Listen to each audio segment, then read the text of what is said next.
I live in a world where, after the wars, there are barely any men left. Now, for every man, there are 5 women, and the government gives out wives for money. I'm a blind beggar, barely able to feed myself. But when the last girl fell to her knees in front of me and whispered, "Please, take me. If you walk away, my father will kill me." I couldn't take it anymore. I simply took her hand and walked away.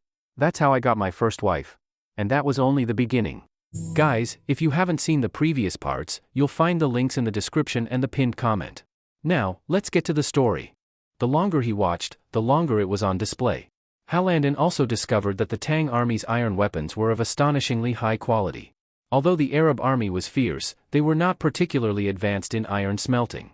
Compared to even the few surrounding nomadic tribes, they didn't have any technological lead in ironwork. Most of their weapons were curved sabers and long spears. They simply couldn't forge heavy axes or hammers like those used by the Tang army. Seeing all this, it's easy to imagine Halandon's sense of defeat. He had thought the only difference between the Tang army and theirs was that bit of gunpowder, but now it seemed they were completely behind in metallurgy as well. Not to mention things he hadn't even seen yet, like the Tang army's strategies, marching formations, and logistical support, all of which were invisible strengths. Only now did he truly realize how terrifying an opponent he was facing. Without realizing it, night had already fallen as he wandered around, and Qingxiu warmly invited him to join a banquet in his honor. Halandon didn't want to refuse and had to agree. Besides, he was also interested in probing Qingxiu's attitude. It wasn't just Halandon and Qingxiu at the banquet, many other Tang generals were present as well.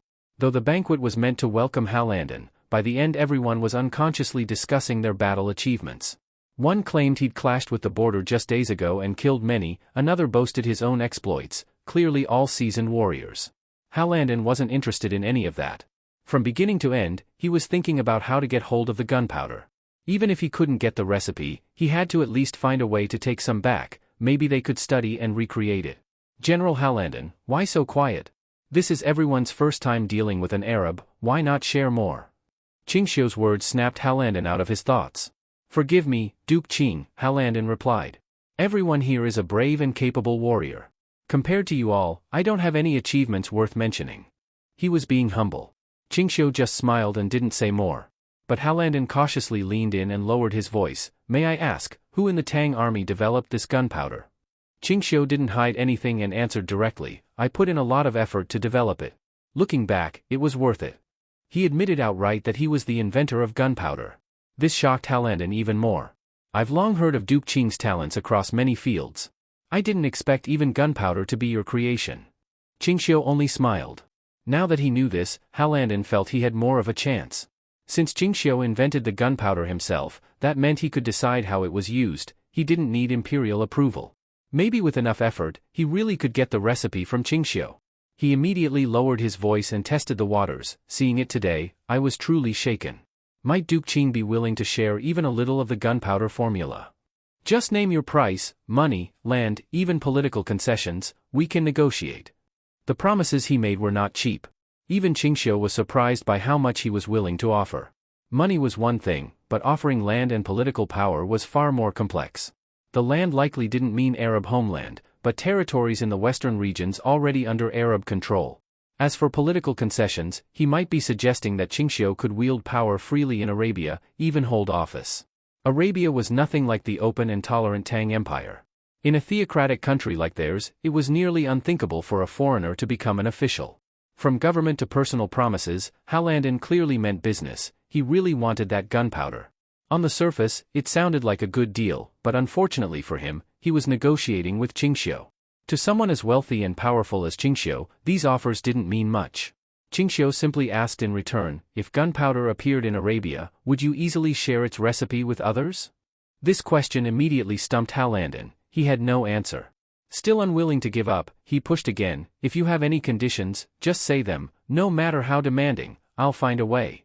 As long as you agree, I'll leave you with something satisfactory today, and we can handle the rest later.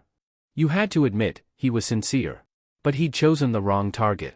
Qingxiu didn't reply, just looked at him with a faint smile. His attitude made everything clear. Halandon immediately felt a deep sense of defeat, though he wasn't too surprised.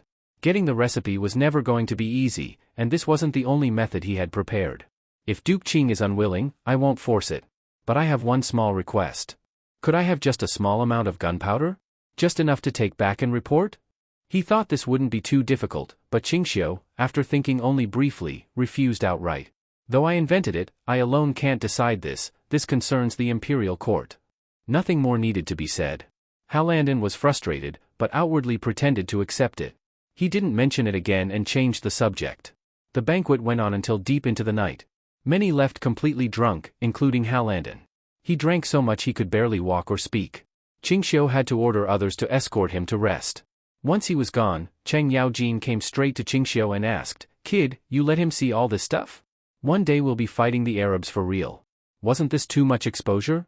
Qingxiu was calm and replied, "Even if he saw it, so what? I wanted to intimidate them."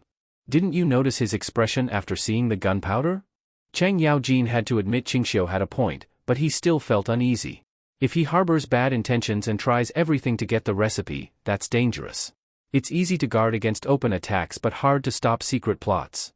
If they use dirty tricks, we'll have to go to great lengths to protect this secret. Qingxiu wasn't worried at all. "Uncle Cheng, relax. I know what I'm doing."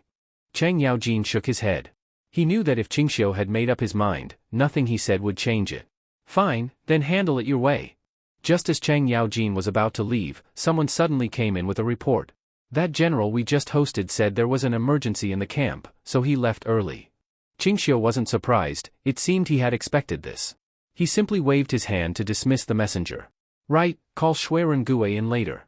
I have something to arrange." As soon as Halandon exited the city gates, his men came to meet him. "General, are you all right? Were you injured?" Seeing their commander return, everyone was visibly anxious, looking him over for any signs of harm. Halandon motioned for them to relax, then asked, "Did any Tang people try to gather information?" "No, since earlier we haven't seen any movement from the Tang army. It was so quiet inside that we feared you might be in danger." Hearing this, Halandon finally felt at ease. "Don't worry. The Tang people treated me with courtesy. Go bring me the assassins." The so-called assassins referred to a special unit in their army. These men had undergone strict training, were highly skilled in infiltration and assassination, and, most importantly, were absolutely loyal to the king. In the theocratic Arab state, members of the assassin organization were considered the most faithful servants of both their king and their god. Though they accompanied the army, their main mission wasn't to fight on the front lines. Their tasks mostly involved sneaking into other countries to gather intelligence or assassinate key figures. Back when the Arabs took over the western region's left division, the assassins had played a major role. Any leader or figure who refused to submit to Arab rule was usually assassinated in secret, throwing the nation into fear and chaos. Once the main army arrived and applied pressure, the country had no choice but to surrender. That's how they managed to subdue and control 11 countries. Now it was time for them to act again. A short while later, several dozen men appeared before Halandon. They were dressed plainly and indistinguishably, making it hard to identify them. Though they didn't look threatening, their strong, lean physiques made it clear that they were all highly trained fighters. Halandon didn't waste time with words and got straight to the point. "The Tang people have a powerful weapon called gunpowder. It's likely made using a special recipe, but they've kept the formula secret and won't share it. So we'll have to use extraordinary means." Hearing this, the men immediately understood. Halandon wanted them to steal the gunpowder formula. This weapon is incredibly powerful and plays a huge role on the battlefield, far beyond your imagination. If war breaks out between the Tang and Arabia, this weapon will be decisive. We absolutely cannot let only the Tang control it. If you can steal the gunpowder, it's worth dying for. Halandon raised his hand in a special religious gesture. "All is for the Lord. We must give our lives if needed." The assassins said nothing, but their expressions showed they were ready to die for the mission. "General, please give the order," said their leader like a machine. Although Halandon didn't know exactly where the Tang army produced their gunpowder, he had some idea based on what little he knew. He made some basic arrangements and immediately ordered them to act that night. He had just seen with his own eyes that many Tang soldiers were completely drunk. Their guard would surely be down now. This was the best opportunity. And he was sure that Qingxiu wouldn't have anticipated an immediate move that very night. "Also, there's something else you must remember." Halandon gave a glance, and the assassins instantly understood. They made quick preparations and, using the cover of night, bypassed the main gates to infiltrate the city. At this time, the city's defenses didn't seem particularly strict. As they climbed the walls using hooks and ropes, they saw only a few scattered soldiers patrolling in the distance. After making sure there were no hidden sentries, they prepared to eliminate the nearby guards. Just as a few of them readied their wrist blades, the leader suddenly ordered them to stop and retreat immediately. No more action tonight. Why? Everything was in place, so this abrupt cancellation confused the group. The leader looked around and said firmly, "You don't understand the Tang army. I haven't fought them before, but I've heard of their discipline. There's no way they'd be so careless. These visible sentries are likely just for show. I'm sure there are hidden guards we haven't seen." Some were still hesitant, but with the leader's insistence, they had no choice but to retreat. Though the assassins were ready to die, they weren't stupid. They wouldn't throw their lives away for nothing. Their fearlessness was meant to complete the mission, not to die pointlessly. The leader climbed down first, followed closely by the others. But before they could all escape, dozens of heads suddenly popped out from the forest below the wall. These were the hidden Tang guards. The visible sentries had been bait. If the assassins had attacked the wall guards, these hidden troops would have opened fire with muskets instantly. But seeing the assassins withdrawing, the Tang soldiers were puzzled. Did they notice us? We hid so well, how could they have spotted us? Either way, they trespassed on Tang soil. Even if they didn't strike, we can't let them go. The squad leader immediately gave the order to fire and kill the invaders. Fire!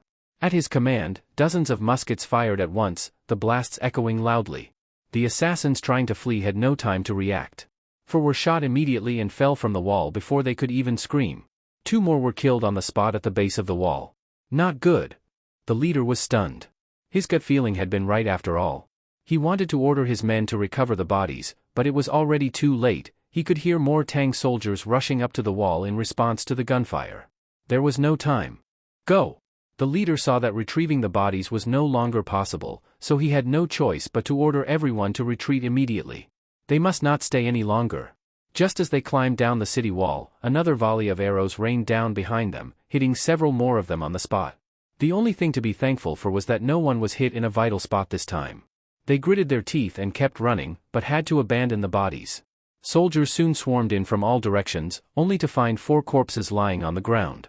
The bodies appeared to be dressed like ordinary people from the western regions. At first glance, it was impossible to tell which country they were from. Even their weapons were a strange mix. One of them even had a Tang-style ornamental dagger. "Move aside, everyone move."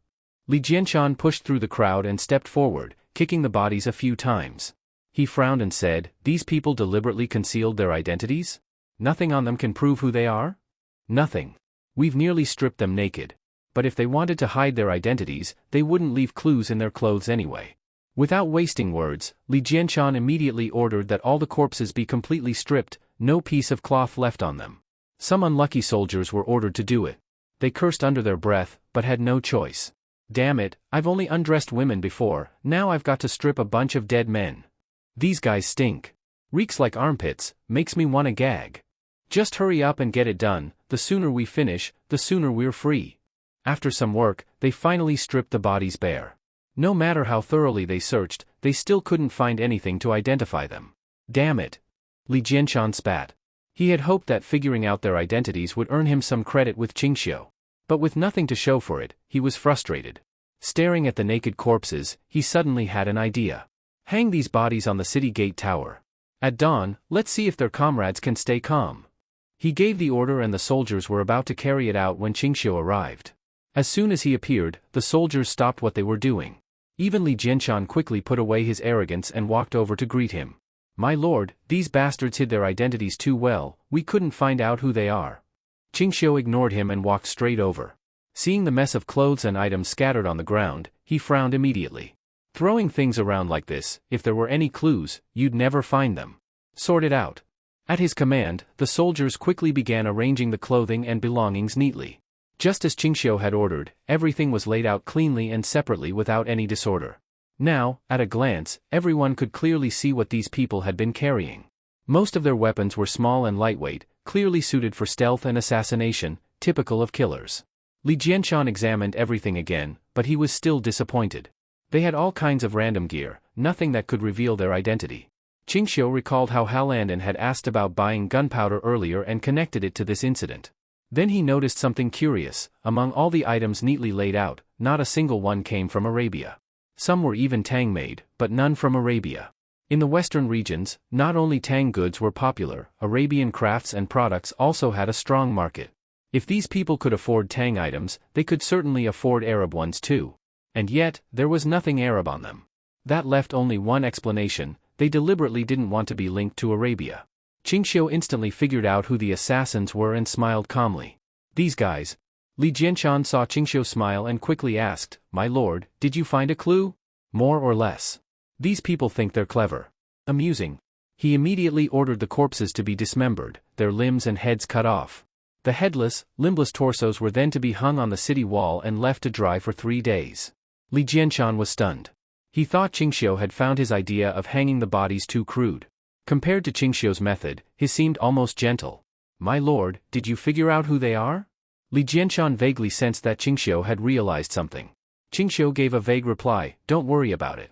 This has nothing to do with you. Just follow my orders." Qingxiu didn't distrust Li Jianshan, it was just that the man had no subtlety and a loose tongue. If he found out something, the whole western regions would probably know in a few days. How would Qingxiu keep it secret then? The next morning, when Halandon saw the assassins return, dirty and disheveled, with casualties among them, he was visibly displeased. "The mission failed, you didn't even get inside the city, and people died." "How?" The leader's face was grim. Losing men was clearly hard for him to accept too. "It happened suddenly. The Tang army's defenses were too tight, I didn't expect so many hidden sentries." "Then why didn't you check properly before acting? Why insist on?" "General, I'm not under your command.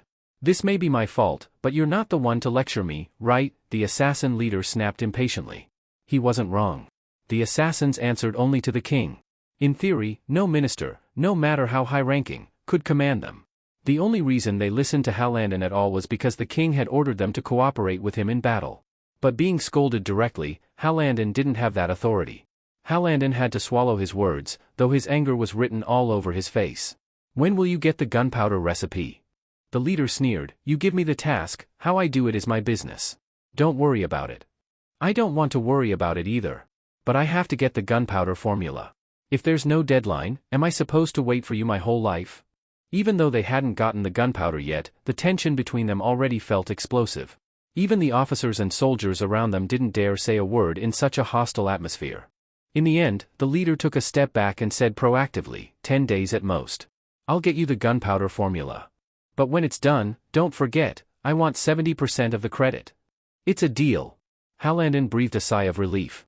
He was thinking about the bigger picture, even getting the gunpowder was for that purpose. As long as he could obtain the gunpowder, even if he got little or none of the credit, he could accept it. The assassin leader added, "There are too many hidden sentries inside the Tang city.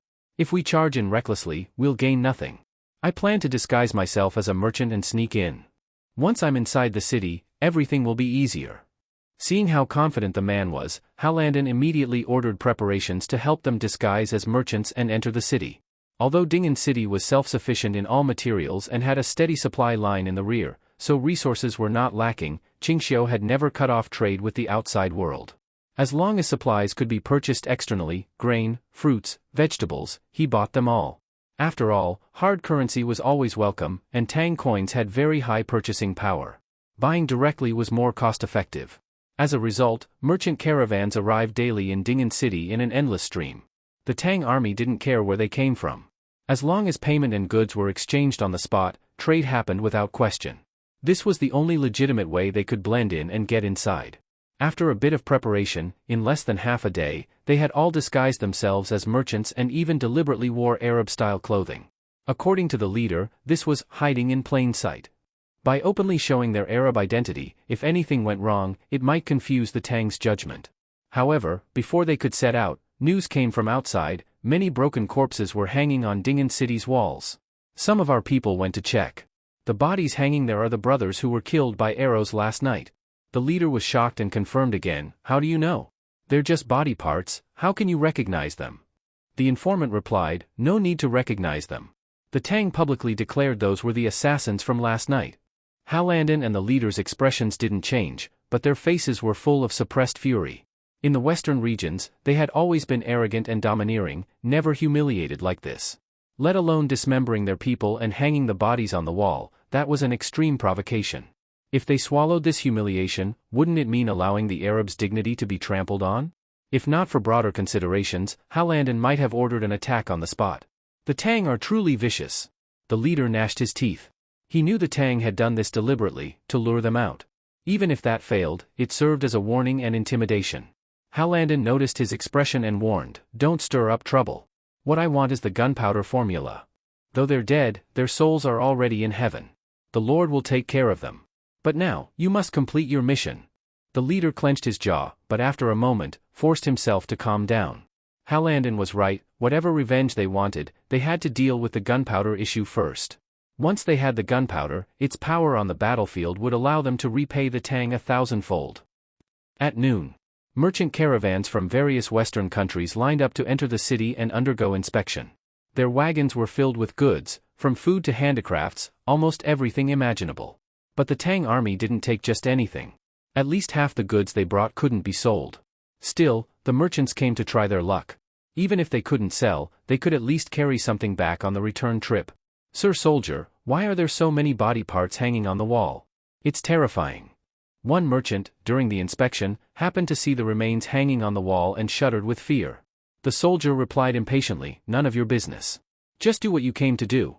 Don't talk too much during inspection. Understand?" "Yes, yes." The merchants passed through the gates one after another, and soon it was the assassins' disguised caravan's turn. As they approached for inspection, they could clearly see the corpses hanging above them. Each of the assassins felt great resentment inside, but they knew they must not show it. They pretended to remain calm. "Move!" The soldiers checked their wagons and found only simple goods, so they allowed them into the city. Relieved, the group believed they had successfully fooled the Tang and hurried their wagons inside.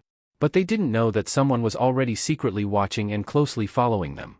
They thought they'd hidden well, but Qingxiu had already seen through them. Though they looked like merchants, they lacked the usual stench of copper, greed, that real merchants carried. What's more, some of them kept looking around as they walked, which made Qingxiu even more certain of their identities. "Watch them closely. Don't let them slip away. If anything happens, kill them all immediately, no need to hold back." At Qingxiu's order, the hidden guards quietly began to move. Although they were suspicious, they had no hard proof yet. They would wait until the assassins revealed themselves before taking action. The assassins made their way to the trading area. Some entered to trade goods, while others slipped away into the crowd. They were highly alert and avoided all visible soldiers. Though dozens of them moved separately, they acted in perfect coordination, like one body. Soon they found the Tang military's armory, but it was heavily guarded. Soldiers patrolled constantly outside, it seemed impossible to act. But they weren't in a rush. After observing the route, they quietly returned and blended back into the merchant crowd as if nothing had happened. They weren't in a hurry, broad daylight made success impossible. They would wait for nightfall. Qingxiu, who had been observing carefully, saw through everything. These were indeed highly trained infiltrators, disciplined and patient. That made him even less anxious. He had plenty of time to play with them. "Tell Li Jianshan, when switching shifts tonight, pull out some soldiers, deliberately leave a few gaps." After giving the order, Qingxiu added, "But don't make it too obvious." Shui Rengui received the order. He understood that Qingxiu wanted to set a trap, intentionally luring these people to steal gunpowder, then capture them all at once. "Boss, if these people fight back too hard, we probably won't be able to keep any of them alive." Qingxiu sneered, "Doesn't matter. Even if we catch some alive, we won't get anything useful out of them. Just kill them. I want them to see what happens when you try to steal gunpowder." Not long after, the sun began to set.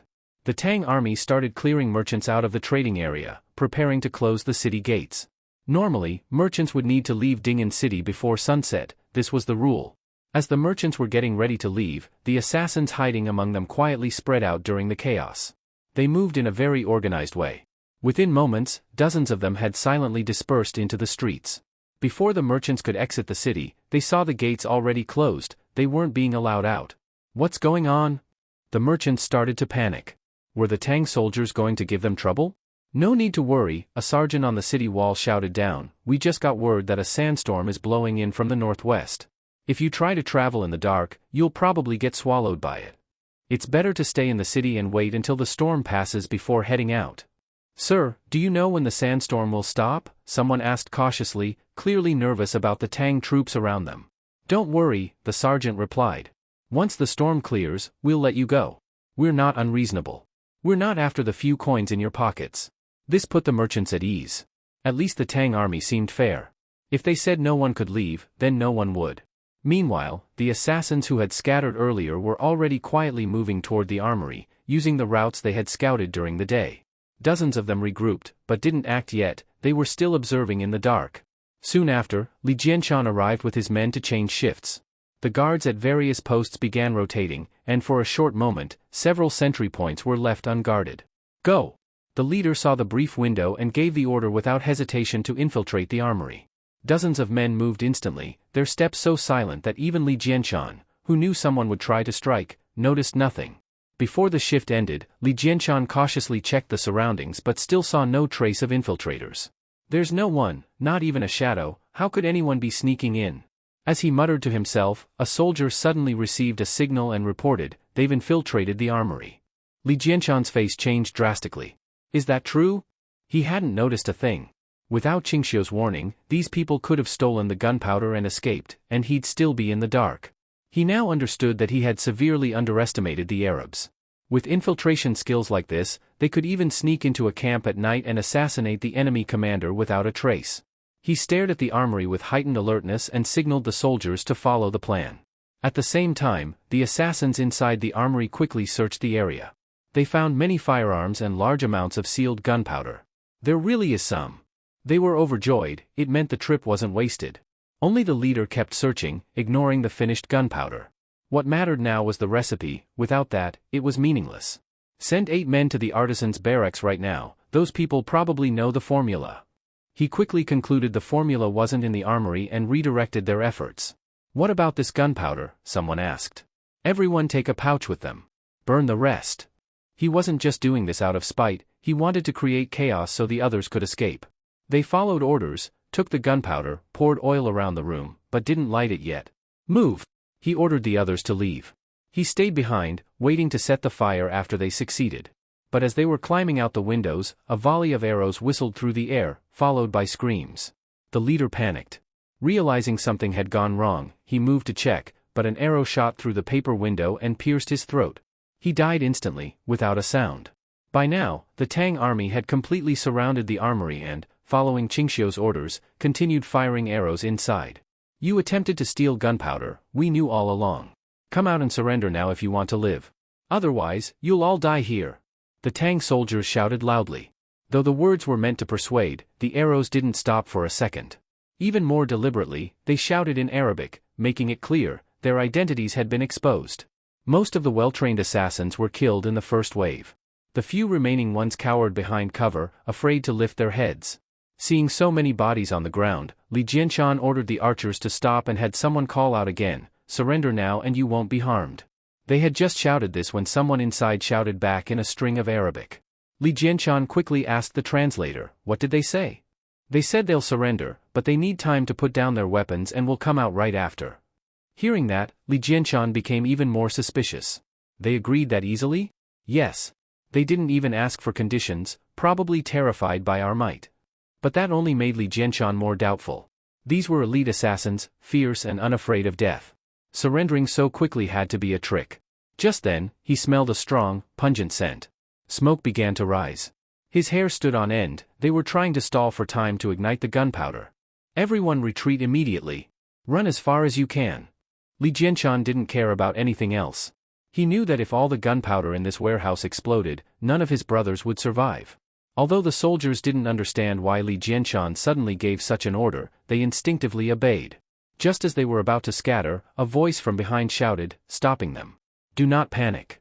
No one knew when Qingxiu had arrived on the scene.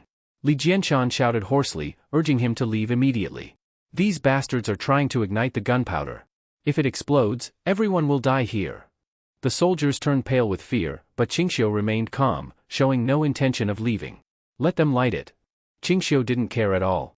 The assassins struck their fire starters, trying repeatedly to ignite the oil on the floor, but no matter what they did, it wouldn't light. When they pinched some of the liquid and sniffed it, they exploded in anger. It wasn't oil at all, it was just water. As for the gunpowder in the sacks, when they opened them, they found nothing but yellow dirt. There was no way any of this could ignite. Of course, Qingxiu would never allow them to get their hands on real gunpowder. As soon as he learned the assassins had infiltrated, he had ordered the real gunpowder and oil removed, only fake supplies were left behind to deceive them. These men had gone to great lengths to infiltrate, only to find bags of dirt. Many had already died for these fakes. It was crushing. After a brief silence, the remaining assassins gave up hope. Ignoring calls to surrender, they pulled out their daggers and slit their own throats without hesitation. According to their religious doctrine, surrendering was betrayal and led to damnation. But if they fought to the end or took their lives before defeat, they would be blessed and ascend to heaven, enjoying eternal bliss. So to them, death wasn't terrifying, surrender was far worse. The translators outside didn't know they had already taken their own lives and continued urging them to surrender. But Qingxiu, who had been observing through inner sight, already saw what had happened and ordered soldiers to go in and clean up the bodies. The warehouse was a mess, sacks torn open and scattered everywhere. Li Jianshan looked at the bags full of dirt and said, "My lord, it's a good thing you had foresight. If they'd gotten real gunpowder, who knows how many would have died in the explosion." Qingxiu ignored him and bent down to inspect the corpses. Though the assassins had removed anything that could reveal their identity, Qingxiu found a small iron tag on the leader's body. It was finely forged and engraved with hard-to-read Arabic characters.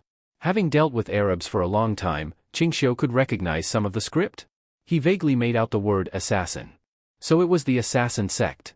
Everything suddenly made sense to Qingxiu. No wonder these men welcomed death and chose suicide once they were cornered. To the Arabs, these were elite killers. Though only a few dozen died, the cost of training them equaled that of thousands of cavalry. Killing all of them here was a huge win. And more importantly, Qingxiu now had their identity. Just this tag was enough to confront Halandon and demand an explanation. But after thinking it over, Qingxiu decided to keep the tag and have the corpses piled together. "Li Jianshan, send someone to deliver a letter for me." Early the next morning, Halandon personally arrived at the gates of Ding'an City. Seeing the pile of bodies laid out outside the gate, his face turned grim. Without exception, these were the assassins who had infiltrated the night before. Not one survived. The leader especially, his throat alone had 3 arrows in it. His death was especially gruesome. "General Halandon, you've finally come." Qingxiu personally walked out of the gates, bringing only a few attendants. Halandon didn't bring a full army either, but still had around 100 heavily armored soldiers by his side. Qingxiu walked forward completely unguarded. If Halandon had the mind to kill him, his men could charge forward and cut him down instantly. At least, that's what Halandon thought, and he was indeed tempted. Having lost all the assassins here, no amount of merit would spare him punishment back home. Arabia's assassin sect had never trained more than 1,000 men, and even after years of operations in the western regions, fewer than 10 had died. Yet in one day, Halandon had lost dozens, plus a leader. He forced himself to stay calm and smiled stiffly at Qingxiu. "Why did Duke Qing pile all these corpses here?" Qingxiu smiled calmly. "Yesterday, a group of bandits broke into my city, trying to steal gunpowder. Fortunately, we discovered them in time and eliminated them before they could act. But they hid their identities well. My men searched all night and still couldn't figure out who they were. General, might you recognize these bandits?" Halandon could no longer keep smiling. His face went cold as he stared at Qingxiu. No need for words, they both understood each other clearly. Everything was now out in the open. But due to their country's ties and the current situation, neither could afford to break off relations. That was exactly why Qingxiu had summoned Halandon, to humiliate him in person. Halandon's face grew more savage, but Qingxiu kept his signature smile, his expression unchanged, though his eyes grew colder and sharper. In the end, even Halandon, this veteran warrior who had seen countless battles, couldn't maintain eye contact and was the first to look away. He knew he had lost the upper hand and growled, "I don't know these bandits. I don't know which country they came from. If they dared to covet gunpowder, their deaths were well deserved." "I see." Qingxiu responded with mock realization. "I thought that if you recognized them, you could take the bodies. Since you don't, I'll handle them myself. How about that?" As soon as Qingxiu said this, Halandon could no longer hold back. He could continue to play dumb, but if he let Qingxiu dispose of the corpses in front of the entire army, his offense wouldn't just be losing those operatives. If this news reached home, removal from his post would be the lightest punishment. The emperor might even order his beheading in anger to appease the troops. Halandon had no choice but to respond stiffly, "Although I don't know where these people came from, judging by their clothing, they may be from the Near East. Why not hand over the corpses to me? I'll find out who's behind this and deal with them myself." The Near East he mentioned actually referred to the western part of the western regions. Since it was closer to Arabia, they used that term. In fact, it meant the states that had already submitted to the caliphate. Qingxiu pondered for a moment. "If that's the case, then you may handle the corpses, General." If you discover the mastermind behind this, I hope you'll let me know. As he said this, he deliberately kicked one of the corpses to show his anger. Hallanden's deputy could no longer hold back and reached for his sword, but a single look from Hallanden stopped him. Thank you, Duke Qing. This matter must have a proper explanation. Hallanden's voice was cold. They both knew exactly what that explanation meant. Very well, I'll leave it to you then. At Qingxiu's signal, soldiers took down the mutilated body parts hanging from the wall and dumped them carelessly on the ground like trash, letting the Arabs take them away. Merchants passing by didn't dare approach. Even though they didn't know the full story, the sight of scattered corpses and the tense standoff frightened them. What's going on? Do you know? I heard someone tried to steal gunpowder yesterday. The Tang caught them and shot them all. Some corpses were even hacked to pieces and hung on the wall. Some people really have guts, trying to touch Tang gunpowder? Who knows, doing that is basically asking to die. We'd better stay out of it. As the Arab soldiers loaded the corpses onto wagons, Qingxiu called out to Hallanden again. General, I feel regret, but there's nothing more I can do. If you find the masterminds, tell them, never touch what they have no right to touch. The implication was clear. And it was meant for Hallanden. He was no fool. With a blank face, he listened, then gathered his men and left. But in his heart, he swore, one day he would flatten Ding'an City and personally kill Qingxiu. Once they returned to camp, Hallanden ordered the bodies to be properly handled and eventually transported back to their homeland for burial. He had seen how the corpses had been riddled with arrows. No matter how angry he was, he could do nothing. But just because Hallanden could stay rational didn't mean his officers could. They immediately demanded to attack the city. General, we can't let this go. Tonight, when their guard is down, we'll storm the city. Right. I heard there are only about 2,000 Tang troops inside. If we act fast, we can finish the battle before reinforcements come. If we take the city, we can do whatever we want with Qingxiu. Hallanden grew irritated. At last, he couldn't take it, he drew his sword and slammed it onto the command table. Only then did the crowd fall silent. Listen up. This ends today. Anyone who brings it up again will be punished by military law. Don't forget what the emperor ordered, under no circumstances are we to start a war between our nations.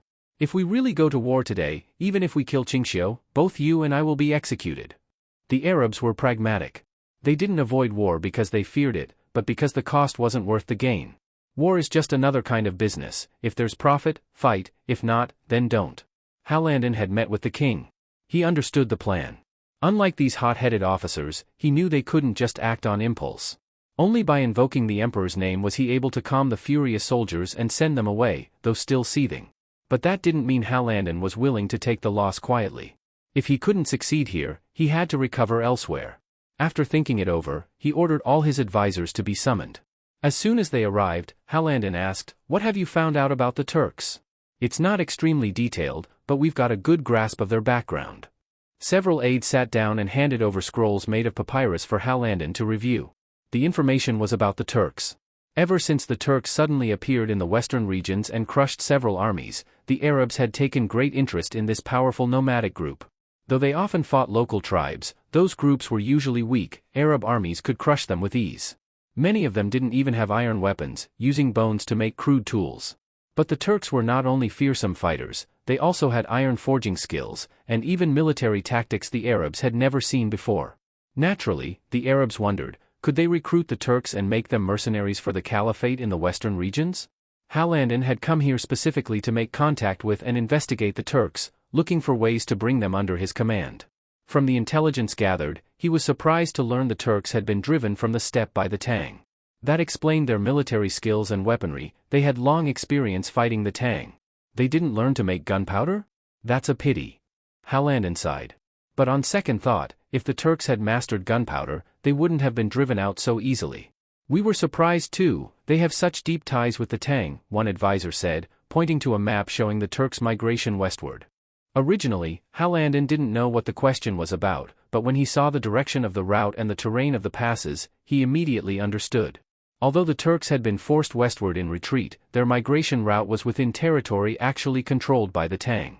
On such a long journey, the Tang could have simply blocked a few key passes and harassed them along the way. This would have wiped the Turks out completely inside Tang territory.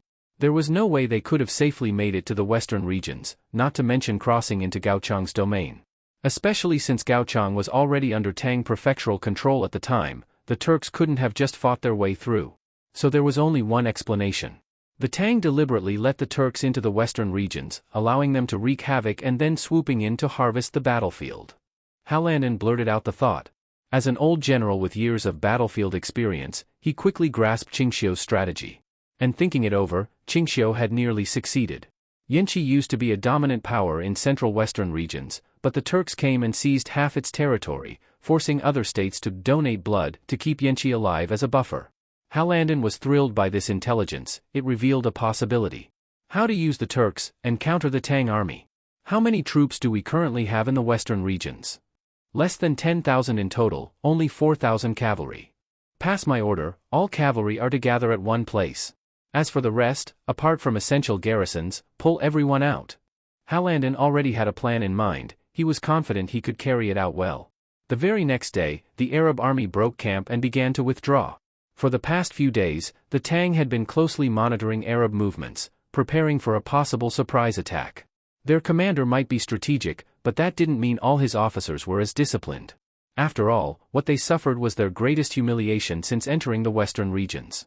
Given Arab pride, they wouldn't swallow this easily.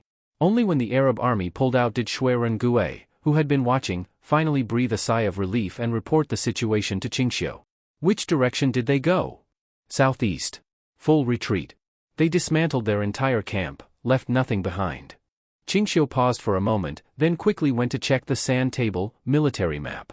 He studied the routes carefully and tried to imagine the Arabs' march. Something felt off.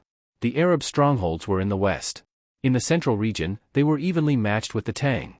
In the east, some areas were under full Tang control. Any eastward movement would cut off supplies and escalate conflict. After thinking it through, Yanqi. Qingxiu instantly realized. Shui Rengue also suddenly understood. Based on their route, it was likely Yanqi. Didn't earlier intel say they planned to wipe out the Turks? Could that be their goal now? Impossible. Qingxiu immediately rejected it. The Turks aren't some weaklings from the western regions. Even with firearms, they can't be eliminated that easily. They must have another objective. Qingxiu had already considered this, but didn't spell it out yet. He watched Shui Rengue thinking deeply, waiting for him to realize it himself. Sure enough, having followed Qingxiu for years, Shui Rengue quickly figured it out. They want to recruit the Turks. Exactly. Qingxiu confirmed it right away. To wipe them out would take massive troops and supplies, and might give us an opening instead. But if they can recruit these fierce warriors, it'll only cost some money and food. Shui Rengue waved his hand dismissively. It won't work. They can't recruit the Turks. Why not? Qingxiu asked. The Turks may be in a rough spot, but they still have land and people. Why would they abandon that just to be the Arabs' dogs? You're wrong. Qingxiu knew Shui Rengue was still too young and judged others by his own standards. The Turks aren't some proud nation chasing freedom and dignity. Like all nomads, they just want a place to survive, food to eat, and no need to wander. As long as those conditions are met, recruiting them isn't hard. Qingxiu's words cut to the heart of the issue. It was the true nature of nomadic peoples. Only someone like him, with deep knowledge of history and warfare, could see it so clearly. People who thought nomads were powerful and mysterious simply didn't understand them. Shui Rengue was struck by this insight. It opened his eyes. If things really were as Qingxiu said, the situation was serious. If the Turks were recruited, the Arabs would gain powerful new troops. Yanqi would no longer be under threat of destruction and might recover its land. Arab prestige in central western regions would skyrocket, overshadowing the Tang.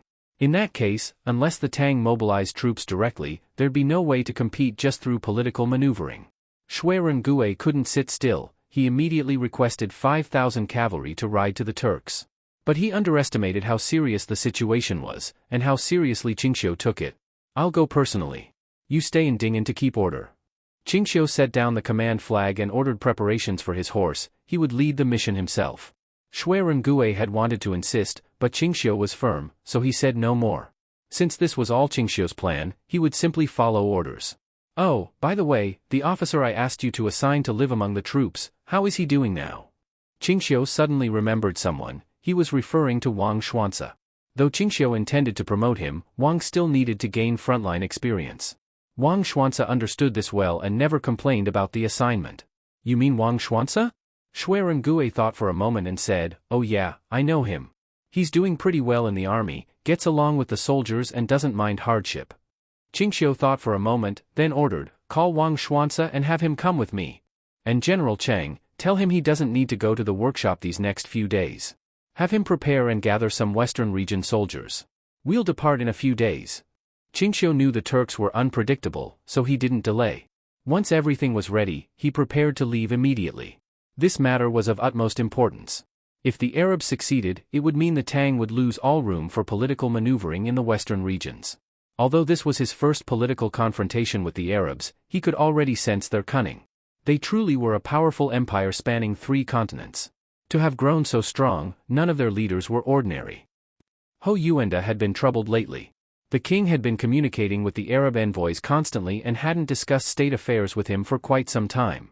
There were even Arabs now holding official positions in the kingdom, and part of their authority had been taken from Hou Yuanda. No matter how one looked at it, the result was obvious: the king intended to gradually sideline Hou Yuanda. On the surface, it seemed the king no longer favored him, but the deeper reason was that the king wanted to align with the Arabs and distance himself from the Tang. The reason was simple: the Arabs had continuously sent aid and supplies, and they harshly condemned the Turks. Compared to the Tang, who had remained silent, the Arabs seemed far more reliable. And the Arabs were doing more than just sending supplies. In recent days, reports came that the Arab army had arrived in force, intending to crush the Turks completely and drive them out of the western regions. Earlier, Halandon had already sent a letter to the king of Yanqi, promising that he would help recover all the lost territory. This news greatly excited the king of Yanqi. Ever since he lost half his lands, his influence at home had been declining. Many generals no longer obeyed his commands, and some had even become independent warlords. He needed a major victory to restore his power. When he learned that Halandon was personally leading troops to their aid, his spirits lifted even more, certain that success was near. How many of Arabia's divine troops have come? Can they destroy the Turks in one battle? The king eagerly asked for information, wishing the Arabs would attack immediately and kill the Turks. Your Highness, we just received the report: around 4,000 cavalry and over 5,000 infantry. They don't seem to have much food or baggage, and there are no siege engines. The king froze. He knew the Turks' strength and had some idea of the Arabs' capabilities. The Turks currently had 30,000 cavalry and 20,000 conscripted soldiers from various places. Not to mention countless cannon fodder they could send to the front. The Arabs couldn't possibly destroy the Turks with such a small force. He looked toward Hou Yuanda, but the latter avoided his gaze, staring off to the side as if the entire matter had nothing to do with him. And indeed, it no longer did. The troops were Arab, and the negotiations had nothing to do with him. Enough. We'll just wait for news. The king frowned, choosing to wait. Meanwhile, the Arab army had already reached the outskirts of the Turkic fortress. But instead of setting up camp immediately, they sent envoys to negotiate first. The Turks were tense upon seeing the Arabs appear so suddenly. After all, they were already trapped in a desperate situation and could barely hold on. If war broke out with the Arabs now, everything would collapse. That was not the result they wanted. Since the Arabs weren't attacking and instead sent envoys to talk, it was exactly what the Turks wanted. As long as there were talks, there was room for maneuver. The fact that the Arabs initiated talks puzzled not only the Turks but also the Western region coalition forces. Could it really be that they weren't going to fight but wanted peace talks? The most nervous of all were the king of Yanqi and Hou Yuanda. If negotiations began and the Turks demanded to keep their current territory as a condition for peace, even if they lost half, it would mean the king couldn't fully reclaim his land. Hou Yuanda was even more anxious. If peace was reached, he would become completely irrelevant. The Arab envoy entered the Turkic city. No one knew what they discussed, but from evening until the next morning, neither army dispersed, they remained face to face. The atmosphere inside the talk seemed uneasy, and everyone outside was on edge. By noon, the gates opened again. The Turkic king, Wuerhali, personally escorted the Arab envoy out of the city. Wuerhali was the second Turkic king since their arrival in the western regions. He was less capable than his predecessor and could barely maintain the status quo. He wanted to avoid war while preserving what the Turks still had. No one knew what was said in the talks, but now Wuerhali and the Arab envoy were smiling and laughing. The atmosphere relaxed. He even ordered the Turkic troops to withdraw slightly as a gesture of goodwill. Honored envoy, we Turks have wandered to this place only seeking a place to rest. If not for utter helplessness, who would want endless war? Wuerhali sighed deeply, his eyes full of resignation. The envoy smiled. Of course, the general understands that. Otherwise, you wouldn't have made such concessions. We both wish for peace soon. And besides. The envoy suddenly lowered his voice. Wuerhali leaned in to listen. You don't want to keep being used as a weapon by the Tang, do you? Of course not. Wuer Haley nodded heavily. The Turks had long known that the Tang were using them. The only reason they had endured this long was that they had no other choice. But the Arabs were now offering them another path. As Wuer Haley escorted the envoy out, the latter took out a gift. This is an Arab ceremonial vessel, a golden jar. Only the closest allies receive it. General Hallandon brought only one, and it is presented to the great king. Wuer Haley was overjoyed. He carefully accepted it and immediately ordered his servants to mount it in a frame for display. From this day forward, we Turks shall unite with Arabia in one heart and one purpose. By saying this, Wuer Haley's stance was already clear. Your Majesty's decision today is truly wise, the envoy said with a smile. If things truly turn out this way, it will be a great blessing for both our sides. From now on, there will be no more wars in the western regions. After the two exchanged these flattering words, they tacitly prepared to part. But before the envoy could mount his horse, a messenger suddenly rushed over and, right in front of the envoy, reported loudly. Your Majesty, scouts just returned, a Tang army is approaching. They are very close, at most half an hour away. The smiles on both Wuer Haley's and the envoy's faces froze instantly. At such a moment, for the Tang army to suddenly intervene, only a fool wouldn't understand what was happening. The envoy glanced uneasily at Wuer Haley, who then asked, how many Tang troops are there? Not many, around 4,000 cavalry, but they have brought a large amount of supplies. Wuer Haley didn't react much to hearing about 4,000 cavalry, but when he heard there were a lot of supplies, his expression turned anxious. He knew well that most of the Tang's transported supplies were gunpowder and arrows. The more supplies they brought, the more gunpowder they carried, and that was even more troublesome. If they brought that much gunpowder, could they be planning to attack the city? Although Turkic leaders had changed several times, their Tang phobia had never gone away. If they had to fight a Tang army loaded with gunpowder, even with only 4,000 men, the Turks would still be terrified. The envoy immediately said, Your Majesty, everything has already been agreed upon between us today, there must be no mistakes or accidents. The general came here through the night with utmost sincerity. Wuer Haley replied firmly, Rest assured. We steppe people keep our word. What we have promised, we will never go back on. Though he said this, inwardly he felt uneasy. For the Turks, the fear left by past defeats at Tang hands had never faded. Sure enough, when the Tang army arrived, the first thing they did was send a messenger to deliver an order. It wasn't a diplomatic envoy, they directly issued a command. Wuer Haley was to leave his city immediately and personally come to the Tang camp to meet Qingxiu. In name, the Turks were still subjects of the Tang. They had no right to send envoys to negotiate, they had to come in person. Wuer Haley hadn't expected that the Tang army would show him no respect the moment they arrived. Both the Arabs and Tang were great powers. The Arabs had sent envoys and treated him politely. But the Tang treated him like a servant, ordering him around. Comparing the two, it was hard not to feel resentment. Yet, out of fear of the Tang, he had no choice but to obey. According to their order, he could bring no more than 20 guards with him.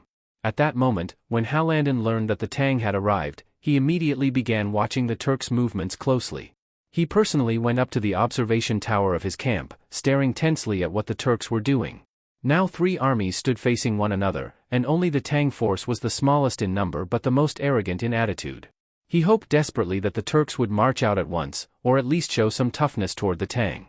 At the very least, if they ignored Qingxiu's order and acted as if nothing had happened, that too would be acceptable. Full battle readiness. If the Turks attack or if the Tang move their troops, we'll fight immediately. He had made up his mind, if the Turks showed sincerity, then they would not retreat even half a step. They would fight hard today to show the entire western regions their strength. He was confident that even with the Tang's firepower, once battle began, their side's superior numbers and coordination could still win. Just as he resolved to fight to the end, he saw Wuer Haley leading his men out of the city gate.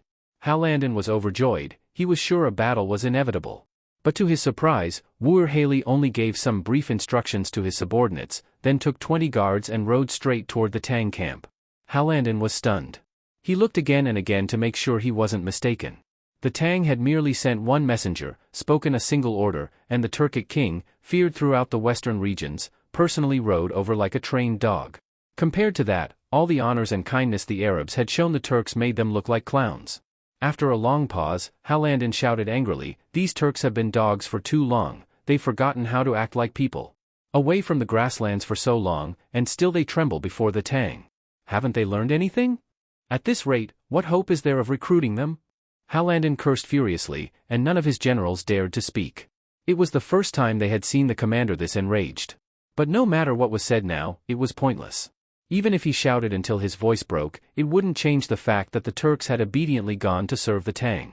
This scene not only left the Arabs deeply disappointed, but even the Western region coalition troops, who had already prepared for battle, were shaken. The once terrifying Turks who had beaten them down before were now so afraid of the Tang. It showed just how fearsome the Tang truly were. Before Wu Haley became chieftain, he had already met Qingxiu once. At that time, he sat far down the ranks, unqualified to speak directly to him. Now, even as the Turkic king, he still could not suppress his fear in Qingxiu's presence. Most of the Turks' fear of the Tang came directly from Qingxiu himself. Wu Haley didn't wait long outside before he was granted permission to enter the Tang camp with his attendants. But this time, Qingxiu hadn't even arranged a banquet. As soon as Wu Haley entered the tent, he saw Qingxiu already seated in the main seat. The other generals were arranged neatly along both sides, and only one seat at the end was left empty. The meaning was obvious, that seat was reserved for him. Thinking of how the Arabs had treated him with honor and courtesy, he found this contrast hard to bear. But when he lifted his eyes and caught a glimpse of Qingxiu, an inexplicable chill ran through him. All his thoughts vanished instantly. Fear overpowered everything. King of the Turks, Wu Haley, pays his respects to Duke Qing. He knelt down obediently, not daring to show the slightest pride. Qingxiu looked him over, not letting him rise right away. He asked calmly, "You Turks have been doing quite well in the western regions, it seems, better than you did on the northern grasslands. Now you have land, and as for people and slaves, you're not lacking either, are you?" Wu Haley suddenly felt sweat break out on his back, and he quickly replied, "All is thanks to the Celestial Empire's gift. If you had not granted us to come to the western regions and reproduce, how could we have today? Please sit first." Qingxiu waved generously to allow him to stand. Of course the seat reserved for him was only the very last one. He had assumed Qingxiu would ask him about the Arabs, and he had already prepared a line of argument. However, to his surprise, Qingxiu was chatting and laughing with his generals, discussing everything from the western region's situation to the weather, and completely ignored him, the Turkic king. It seemed that being called here today was just to play guest. This attitude made the already insecure Wu Haley even more nervous. No matter how he looked at it, Qingxiu seemed not to treat it as important. He did not even treat his possible submission to the Arabs as important. But thinking it over, the Tang army held gunpowder and first-class iron weapons. In terms of military power, they could confidently fight all 36 states of the western regions. In the present situation, they really did not appear to pose much threat to the Tang army. The more he thought, the more afraid he became. Even the countermeasures and bargaining chips he had prepared in his mind felt useless. After nearly half an hour of idle talk, Qingxiu finally waved his hand and signaled all to get back to their duties. "By the way, King of the Turks, arrange a place for him to stay. He's come so far, stay a few more days before you leave." Qingxiu appeared very cordial, yet he remained silent about the purpose of this visit. This made Wu Haley increasingly unable to contain himself, and he forced himself to ask, "May I ask, Duke Qing, what arrangement brought me here this time?" Qingxiu, upon hearing this, frowned slightly and then asked curiously, "No purpose? Must I not summon you?" "It's not so." Wu Haley hastily spoke, "You should have seen, the Arabs are also outside the city, this." "Oh, you mean that matter?" Qingxiu inevitably smiled. "What is there to speak of? I know the Arabs came to ask your surrender, and you have made contact with their envoy. I know all that." Wu Haley felt like he had pins in his back, stammering, he couldn't say a thing. "Haha, I say boy, why are you so nervous?" Next to him, Cheng Yaojin, seeing his appearance, couldn't help but laugh. "We just mentioned this thing, you don't mean you really plan to surrender to the Arabs?" "Impossible. We have no such intention. The Emperor of Great Tang is our sovereign father, how dare we disobey?" Wu Haley had already been intimidated by Qingxiu. He didn't dare utter a wrong word. He would say anything that sounded good, but nothing wrong. "Ha ha ha ha ha. Duke Qing, we say the Turks know how to read the times, how could they dare major treachery? You got it right, if you actually surrendered to the Arabs, you couldn't bear the consequences. You're the sensible one, hee hee." The officers and generals laughed out loud, each saying how the Turks were sensible and dared not act rashly. They nearly pointed at Wu Haley's nose and called him a son. Yet even so, Wu Haley didn't dare show any displeasure. He still wore a broad smile. Qingxiu then said lightly, "The reason the Arabs came this time was to recruit you, to raise a big banner with you against our Tang dynasty, this I know. If you truly intend to go with them, I won't stop you, if you can bear the consequences." Wu Haley immediately said, I dare not, I dare not. Even if you did, I don't care. Qingxiu sneered, I don't know what promises the Arabs made you, but you should also know, the area you occupy now is the land of Yanqi State. Yanqi State repeatedly asked the Arabs for help. Halandon promised he would help them recover all national territory. If Yanqi State truly recovers, where will your barbarians live? Wu Haley was stunned. The Arabs actually have such an agreement with Yanqi State? Nonsense. You only know how to fight, you never do intelligence, of course you don't know. Qingxiu cut him off and had someone present a secret letter for Wu Haley to read. This letter was intercepted by Hou Yuenda in Yanqi State and copied. It was bilingual in Yanqi and Arabic, with Chinese characters added as comparison. Wu Haley could read Chinese. After reading the full contents, his mind buzzed. He clearly remembered the Arabs' promise to him, to help the Turks establish themselves in the western regions.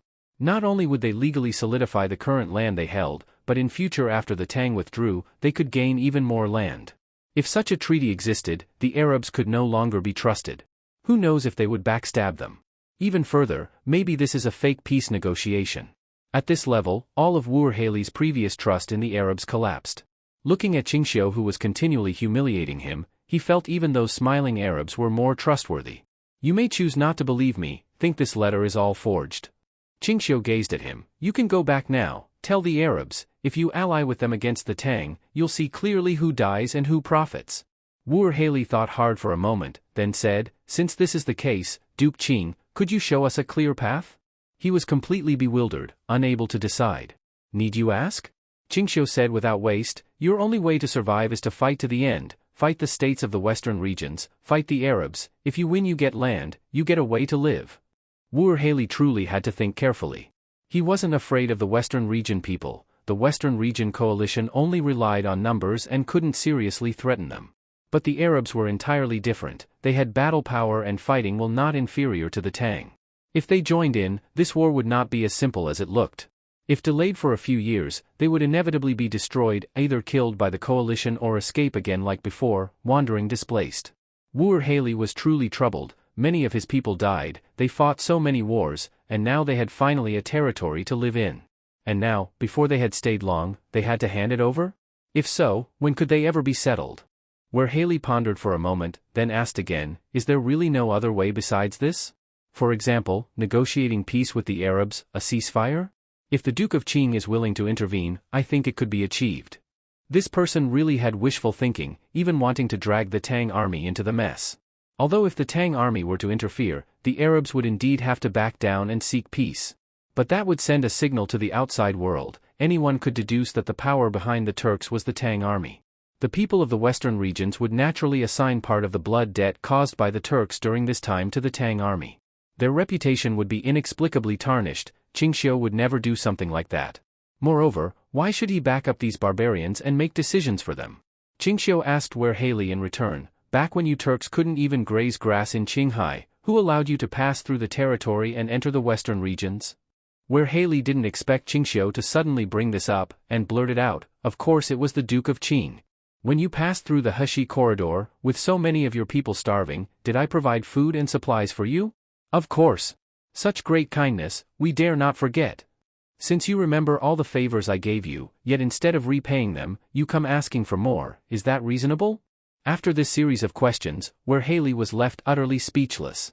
This continuous bombardment made him feel inexplicably guilty toward Qingxiu, guilty toward the Tang dynasty. If he were really to make peace with the Arabs, he would be an ungrateful traitor, and the Turks would be close to destruction.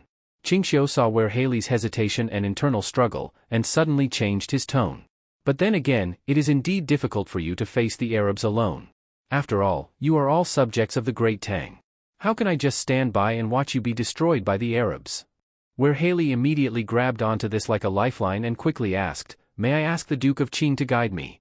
Qingxiu didn't speak directly, but simply instructed, go back first and tell the Arabs, no alliance, no retreat, fight to the death. When they truly decide to go to war with you, I will have my own way to help you. Wu Haley was slightly stunned, so this was just an empty promise from Qingxiu. Not even a single concrete commitment, yet he was to return and turn against the Arabs. If they really decided to go to war to the end, then what? You don't trust me? Qingxiu looked at him meaningfully. It's not that I don't trust you, but I understand. Come with me. From the look of things, without giving this person a firm reassurance, this matter couldn't be resolved easily. Qingxiu stood up and gestured for Where Haley to follow him. By evening, there was finally some movement in the Tang army camp. Where Haley rode out of the camp, still accompanied by the same 20-something guards. Only this time, unlike before, he was not flustered, but calm and composed. When Harandon heard that Where Haley had finally left the Tang army camp, his first instinct was to send someone to test the waters. But in the end, he forcibly suppressed the urge and ordered that there be no contact with the Turks tonight. Throughout the night, both the Western Region Coalition and the Arabs grew restless. Judging by Where Haley's appearance, it didn't seem like he had broken with the Tang. If so, all their previous arrangements would likely fall through. After all, their number one condition in drawing in the Turks was to have them break ties with the Tang, only then could they openly go to war. That night, Harandon thought through countless possibilities and speculated on how the Tang might have swayed the Turks, and formulated countermeasures. By noon the next day, he finally sent someone, with a treaty in hand. If all went as planned, both sides would sign the agreement today, and the Turks would officially refuse to submit to the Tang and move to deploy troops quickly. The envoy thought everything was certain, even bringing gifts and some military supplies as a sign of sincerity. But when they arrived outside the city, they waited for nearly an hour before the gates slowly opened. Though the envoy felt resentful, he didn't show it. He adjusted his mood and wore a smile in anticipation. But there was no Where Haley coming out to greet them in person, no grand welcoming entourage, no feast.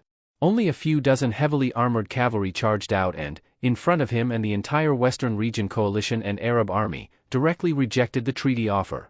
The king has decreed, sever all contact with the Arabs and reject all peace talks from the Westerners. This land was taken at great cost by our Turks, we will not give up a single inch, unless you destroy the Turks completely. The envoy's smile froze on his face, he never expected such a result. And before he could react, the messengers even drew their blades and advanced, scaring him into retreating repeatedly. What is the meaning of this? Didn't we agree to sign the treaty and form an alliance? Why the sudden change? The envoy was flustered but still tried to argue. But these Turkic messengers had no intention of negotiating, they sternly ordered them to leave immediately and not linger any longer. To add insult to injury, the Turks insisted they leave behind all the gifts and supplies, even their horses were not allowed to be taken back. Forced to flee in a panic, they left in complete disgrace. Harandon, who had been waiting for good news, was furious when he heard even the horses were seized. Does Where Haley take us for fools? How dare he do this? My Arab army has fought across the world and never encountered such rude, barbaric behavior, these Turks truly are brainless savages. He nearly kicked over the table in anger, but after forcing himself to calm down, he realized the Tang army must have intervened. Clearly, after his visit to the Tang camp yesterday, the Tang people promised Where Haley something that made him willing to turn against the Arabs. General, after all, the Turks are subjects of the Tang, there are deep connections. It's hard to pry them away, an advisor tried to calm him. Harandon furrowed his brow, he knew blind rage was pointless. After settling down several times, he finally sat back down. There's no way it's just their vassal relationship, the Tang have spilled plenty of Turk blood before. They must have threatened them with force. Who knows what benefits Qingxiu promised them? If those barbarian beasts really think the Tang can save them, fine, we'll give them a harsh lesson to remember. When had Harandon ever been toyed with like this? In a rage, he gathered the whole army, ready to attack the city. Not only that, he ordered the Western Region Coalition to immediately organize and follow his command to besiege the Turks. At the same time, he also promised that once the Turks were wiped out, all the wealth in their land would go to the Western Region Coalition, and the land would be returned to the Kingdom of Yenchi. The Arab army only wanted Turkish captives as spoils of war. Once this news spread, the entire coalition cheered and celebrated on the spot. The Arabs were finally going to step in personally to help them deal with the Turks. They had originally feared that both sides might actually negotiate peace, but now it seemed war was inevitable. Which suited them just fine, what they wanted was a big fight. As soon as the coalition heard they were going to fight the Turks with Arab help, they became excited and immediately began transporting heavy equipment to the front lines. Especially the king of Yenchi, he was the one most eager for battle.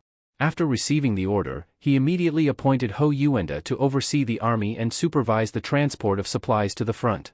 He even proudly said to Ho Yuenda, with the divine soldiers of Arabia taking action, the Turks are bound to be defeated. This city will fall in no more than 10 days. Once our Yenchi kingdom reclaims lost land, I'll reward you with vast territory, consider it a reward for your recent planning and strategies. The king of Yenchi was full of excitement, as if the battle had already been won and the lost lands recovered. Ho Yuanda secretly cursed him in his heart, but on the surface he still put on a happy face and said, "Congratulations, your majesty." He was very clear in his heart, if the Arabs truly regained the whole region, there would be nothing left for him.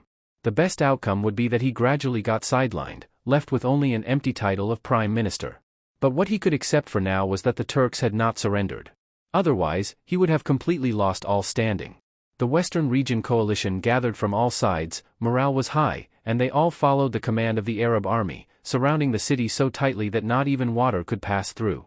Although the Turkic king had already ordered the other Turkic tribes to rush to their aid, reinforcements couldn't arrive in a day or two. He had to hold out against the coalition and the Arabs before then. The scale of this operation even alarmed the Tang forces. Qingxiu personally led generals to the high ground to observe the battlefield. Only they were left as bystanders on this battlefield, everyone else was directly involved. Qingxiu originally planned to stay clean from start to finish and just observe, but the Arabs clearly didn't want the Tang army to stay so detached. He had just set up his position on the high ground when an Arab envoy followed closely behind, delivering a letter from the general. General Harandin knows that the Tang army also has grievances with the Turks, so he invites Duke Qing to join us in eliminating the Turks. Qingxiu took the letter and looked through it. Most of it was flattery. After saying all that, it still came down to inviting Qingxiu to send troops against the Turks. He finished reading the letter, but not a single word stuck in his head. He casually tossed it to Shuirengue beside him. "Tell General Harandin that we do have the heart to help, but unfortunately lack the manpower. Our logistics and supplies are insufficient, and our horses lack fodder and strength, so we cannot participate in the battle." This reply was not unexpected to the envoy. If Qingxiu had agreed right away, that would have been strange. "We understand. In that case, Duke Qing may stay here and watch how we defeat the Turks." The envoy left, and Qingxiu couldn't help but find it amusing. It seemed like the Turks were holding a lone city against the coalition, but the actual situation was far from that simple. The Arabs had fighting strength but only fewer than 10,000 troops, and not much siege equipment. The Western Region coalition had 50,000 troops, but their combat strength was disgraceful, and they were weak in siege warfare. Even without siege, if the 10,000 elite Turkish cavalry came out to fight them head-on on the battlefield, the 50,000 coalition troops couldn't stop them. This was something not only Qingxiu knew, but also Harandin, who was organizing the troops. This battle wouldn't be easy to win, but he wasn't fighting out of anger.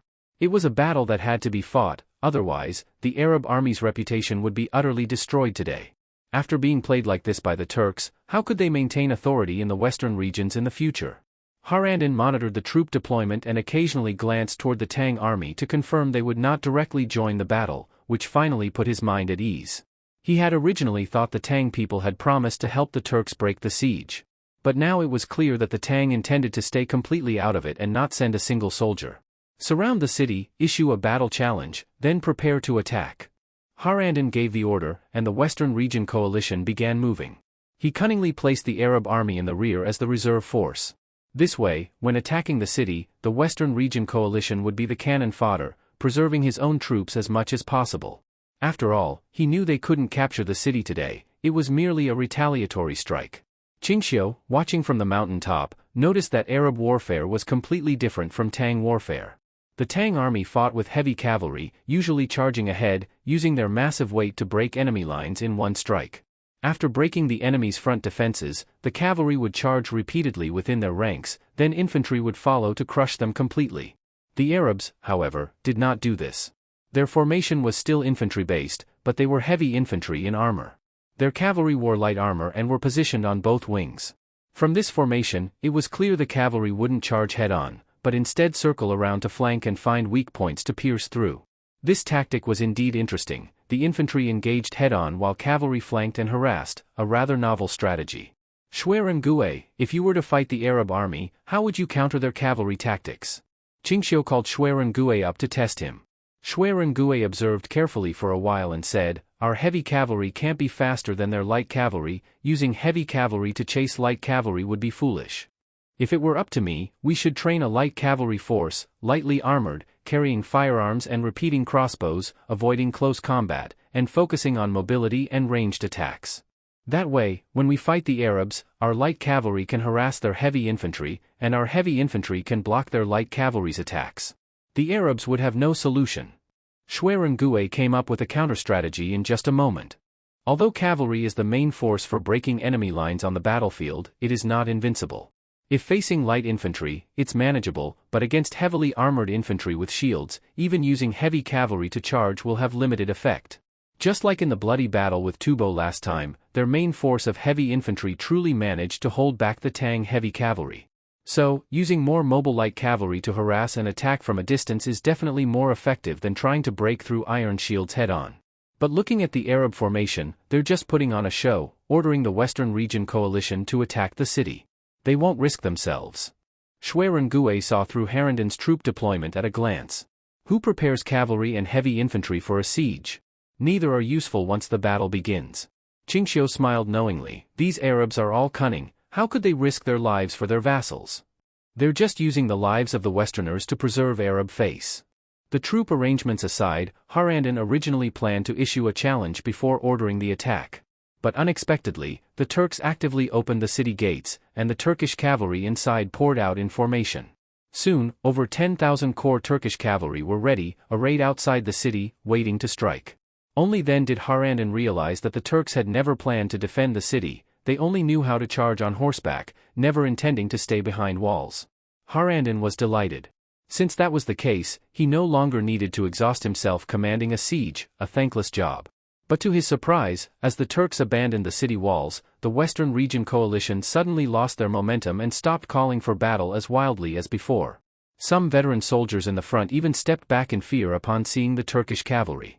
He didn't know that the Westerners had long been terrified of Turkish cavalry. Not only did they avoid fighting, even seeing them from afar made them flee.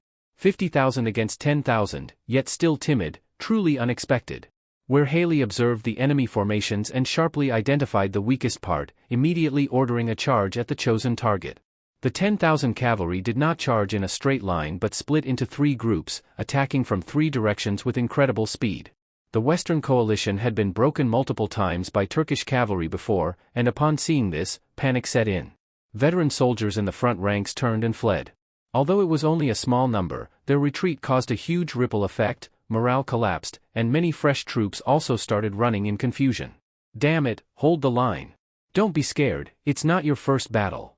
Commanders rushed forward to stabilize the troops, even sending their personal guards to restore order. These seasoned guards were indeed veterans. Although no match for the Turks, they didn't collapse and quickly formed ranks to block the cavalry charge. Where Haley ordered not to engage in close fighting, just keep charging back and forth, avoiding entanglement. The Turkish cavalry understood, their charges were shallow but intimidating. It looked fierce, but was just meant to pull and delay, using their presence to scare the coalition. The Westerners naturally didn't dare push too hard. Both sides dragged the fight, with the Turks avoiding losses and the coalition keeping casualties within acceptable limits. Thus, the battle settled into a rhythm similar to past Turkish-Western encounters, no decisive fight, only brief clashes. It looked intense, but casualties were minimal. Qingxiu, watching from the high ground, thought these Turks really were old hands. They knew they couldn't afford to lose men, so they deliberately avoided decisive battles, and gave the Westerners an excuse to drag their feet in front of the Arabs. But this tug-of-war couldn't last long, the Turks were too few in number and would eventually tire. Qingxiu called over Li Jianshan, gave him instructions, and stressed. Remember this well, this is not my order, nor the Tang's. If anyone finds out it came from me, I'll cut off your head first. Qingxiu gave a strict, no wiggle room order. Li Jianshan immediately understood the gravity of the task. I understand. Without another word, Li Jianshan withdrew. Knowing the mission's importance, he didn't delegate it, but took a fast horse and rode off himself. After giving the order, Qingxiu sat back down and continued watching the battlefield. The fight grew more entangled, and soon even the Arabs felt something was wrong. They had wanted the Western coalition to exhaust the Turkish strength and morale, but after so long, barely any bodies were on the field. Looking closely, Harranden realized in disbelief that the coalition was playing along superficially. Each and every one of them is cunning, trying not to exert themselves. Harranden wasn't too angry, he was scheming too. Calming down, he decided to take advantage of the situation. He sent part of his troops to bypass the front lines and launch a surprise attack on the Turkish city from behind. He judged that most of the Turkish elite were now outside, and the city was underdefended. Even if soldiers remained, they were likely a disorganized rabble, unable to stop his men. While deploying troops, he thought of the assassins who were all lost to the Tang, a painful memory. If he still had those assassins, infiltration and sabotage would be much easier and more efficient. Qingxiu, observing from above, quickly noticed the Arabs' covert movement and immediately guessed Harrenden's plan. This man truly is a seasoned general, using their tricks against them. Learn from him, Qingxiu said to Gue. At that moment, where Haley was still commanding his soldiers in fierce battle at the front, unaware that the Arabs were preparing to strike the city behind him. He had little experience with defending cities and still thought like a nomadic warrior. He believed that winning the battlefield would end the war. He didn't realize that flanking the rear was also a key to victory. Qingxiu roughly assessed the situation and felt the Turks were in even more danger than he had thought. Their entire army was fighting outside. If the city was taken, even just the gates, it would throw the army into chaos and cause failure on the front lines. Even if they quickly retook the gate, the coalition might still use that opening to disrupt their formation. In fact, if the Arabs could seize this opportunity and directly enter the battle themselves, the losses suffered by the Turks would be even greater than imagined. Although Qingxiu also greatly disliked these Turks, letting them suffer heavy casualties now would also be unfavorable to his own plans. Moreover, he and Haley had an agreement, breaking it would not be good. He immediately gave an order for Gue to prepare a set of Western region attire for him. He also ordered 300 soldiers to be readied. No horses, no firearms, only pulley crossbows and some non-Tang standard weapons like swords. All of them had to change into Western region clothing and must not be recognized as Tang soldiers. Boss, are we really going through all this trouble just to save these brutes? Gue didn't expect Qingxiu to truly go down and save the Turks. These people are still somewhat useful. Besides, it's just a small effort, not much trouble. Qingxiu casually changed his clothes. Also, if we just sit and watch the Arabs wipe out the Turks, it won't be good for us either. If you don't want to go, I'll go myself. Count me in. Cheng Yaojin also got eager watching and quickly expressed he'd go along. Duke Qing, you really shouldn't handle this yourself. Let the brothers do it. You mustn't take any risks. Wang Xuanzi saw Qingxiu preparing to fight personally and rushed to stop him. He didn't know that Qingxiu always liked to personally enter the battlefield during key battles, he only thought it was too dangerous right now. Qingxiu didn't listen to him, simply instructing, stay here and watch the battlefield carefully. I'll be back soon. Qingxiu wasted no time. He personally selected a pulley crossbow and a saber, then led the chosen soldiers down from the high ground, circling toward the city guarded by the Turks. This city had originally been a major military stronghold of the Yanqi kingdom. The terrain wasn't extremely steep, but the city walls were very tall. Although not comparable to Central Plain cities, in the western region it was exceptional and difficult to attack. After the Turks occupied it, they made it the capital of their kingdom and forcibly moved civilians in to expand its size. By now, there were 20,000 auxiliary troops and 10,000 core Turkish soldiers in the city. Of course, those auxiliary troops were mostly useless in battle, just forced conscripts. Some were even only 14 or 15 years old. Their combat ability was likely worse than the Western Region coalition. Their usual duties were just cleaning moats and digging trenches. Now that all the Turkish cavalry had gone out to battle, only they remained to guard the city temporarily. The Arabs sent more than 1,000 soldiers, divided into 3 groups, preparing to sneak into the city. It had to be said, the Arabs were very skilled at infiltration and sabotage. Their flanking movement was flawless. They didn't alert the main battlefield, and even when climbing over the city wall, they didn't alarm the guards. Qingxiu didn't approach the city but used his inner sight to monitor the Arabs' movements. When he saw several hundred Arabs climbing up the southern wall and silently taking out the guards, he ordered everyone to cover their faces and prepare to act. At this moment, the Arabs didn't rush down after climbing up but instead observed carefully to find the direction of the main gate. Just as they confirmed it and were about to move, someone suddenly groaned and silently fell to the ground. They were immediately alerted and checked the body. Every corpse had an arrow wound in the back.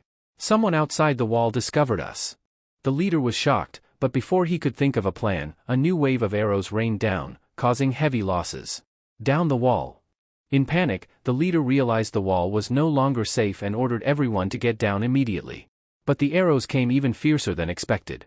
Just as one wave ended, another began, completely shattering them. The leader was struck in the chest by an arrow and fell off the wall. The Arabs were thrown into chaos, and in the confusion, they didn't notice the Tang troops had already used grappling tools to scale the wall quickly. Qingxiu was the first to get up. Without saying a word, he drew his saber and killed one person instantly. As the head fell, the Arabs came to their senses and drew weapons to fight him. Qingxiu fought among them, blocking left and right, dodging skillfully. Even surrounded by dozens of men, he was completely unafraid and unharmed. Every strike took down an Arab soldier. In moments, he had already killed several dozen. After breaking out of the encirclement, he saw that Tang's soldiers had cleared the rest of the wall. With no one else present, Qingxiu confirmed it was secure and ordered everyone to climb down the wall. Although there were still guards in the city, the defense was lax.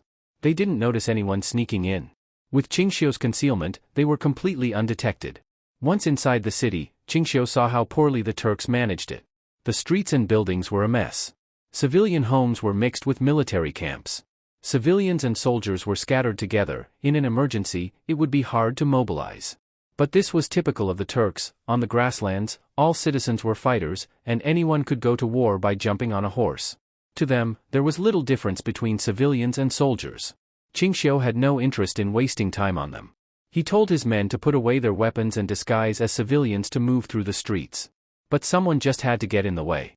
"Stop right there." Just as they entered the street, someone shouted from behind. A moment later, hoofbeats sounded, and dozens of Turkish cavalry rushed up, blocking their path. The Tang soldiers instinctively wanted to draw weapons, but Qingxiu waved his hand, signaling not to act rashly. "You're just strolling through the streets like this?" A Turkish commander rode forward and looked Qingxiu up and down with disdain. "You've got guts." He spoke in Turkish, which Qingxiu understood. Qingxiu replied, "What about us? We didn't provoke you, did we?" The commander paused. It was the first time he'd seen civilians not kneel upon seeing him. But he didn't care much and still arrogantly shouted, "Don't you understand orders? Don't you know civilians aren't allowed to carry weapons, and groups of more than 10 are forbidden to gather?" So, it turned out their swords had drawn attention. Qingxiu looked around and indeed noticed that civilians here did not dare walk in groups. Even more than 2 people were very cautious. A group of 200 or 300 people walking grandly down the street like them stood out no matter how you looked at it. Qingxiu said calmly, "I understand. Anything else?" The cavalry officer didn't expect Qingxiu to remain so indifferent under threat. He couldn't tell if this man was stupid or incredibly bold. Normally, civilians would avoid him from far away, let alone dare speak to him directly. What angered him even more was that he could see a hint of contempt in Qingxiu's eyes. He immediately drew his saber and pointed at Qingxiu, shouting, "Take off your weapons and come with me. Otherwise, pay the fine to save your life, if not, all of you will be executed." Qingxiu now realized that this man had come not for rules, but for extortion. Rules were nonsense, he just wanted money. Qingxiu's attitude earlier had obviously angered the Turk, so now he wanted to arrest them. "Gentlemen, if you have money, just give it. If we get taken to the authorities, we'll only get beaten and locked up a few days. Yeah, better to lose some money than your life." Civilians nearby tried to persuade Qingxiu and his men to pay to avoid trouble, but he completely ignored them. Not only did he not pay, he even put his hand on his sword, a clear provocation to the Turks. "You're asking for death." The Turk officer flew into a rage and slashed at Qingxiu's head with his saber. But in the next instant, Qingxiu had already drawn his long sword, and a blinding arc flashed in the air, hurting the eyes. The Turk suddenly felt his shoulder become strangely light. Looking down, he froze. The arm that had swung the saber had been cleanly cut off at the joint. Still holding the weapon, it lay quietly on the ground. "Aarg!" The man screamed in pain and fell off his horse, unable to keep his balance. "Attack!" Qingxiu didn't waste words. At his command, the soldiers behind him raised their pulley crossbows and shot a volley, instantly killing dozens of caught-off-guard cavalry. Some tried to flee in panic, but one was shot through the throat by Qingxiu and fell from his horse, which continued running wildly. Their sudden action scared the nearby civilians, who fled in panic. Qingxiu didn't bother with them and immediately ordered his men to follow him to the city gate. He had just used inner vision to scout and saw that Arab soldiers had already sneaked to the gate, silently killing the guards there. If they were any later and the gate got closed, the Turks' morale might collapse.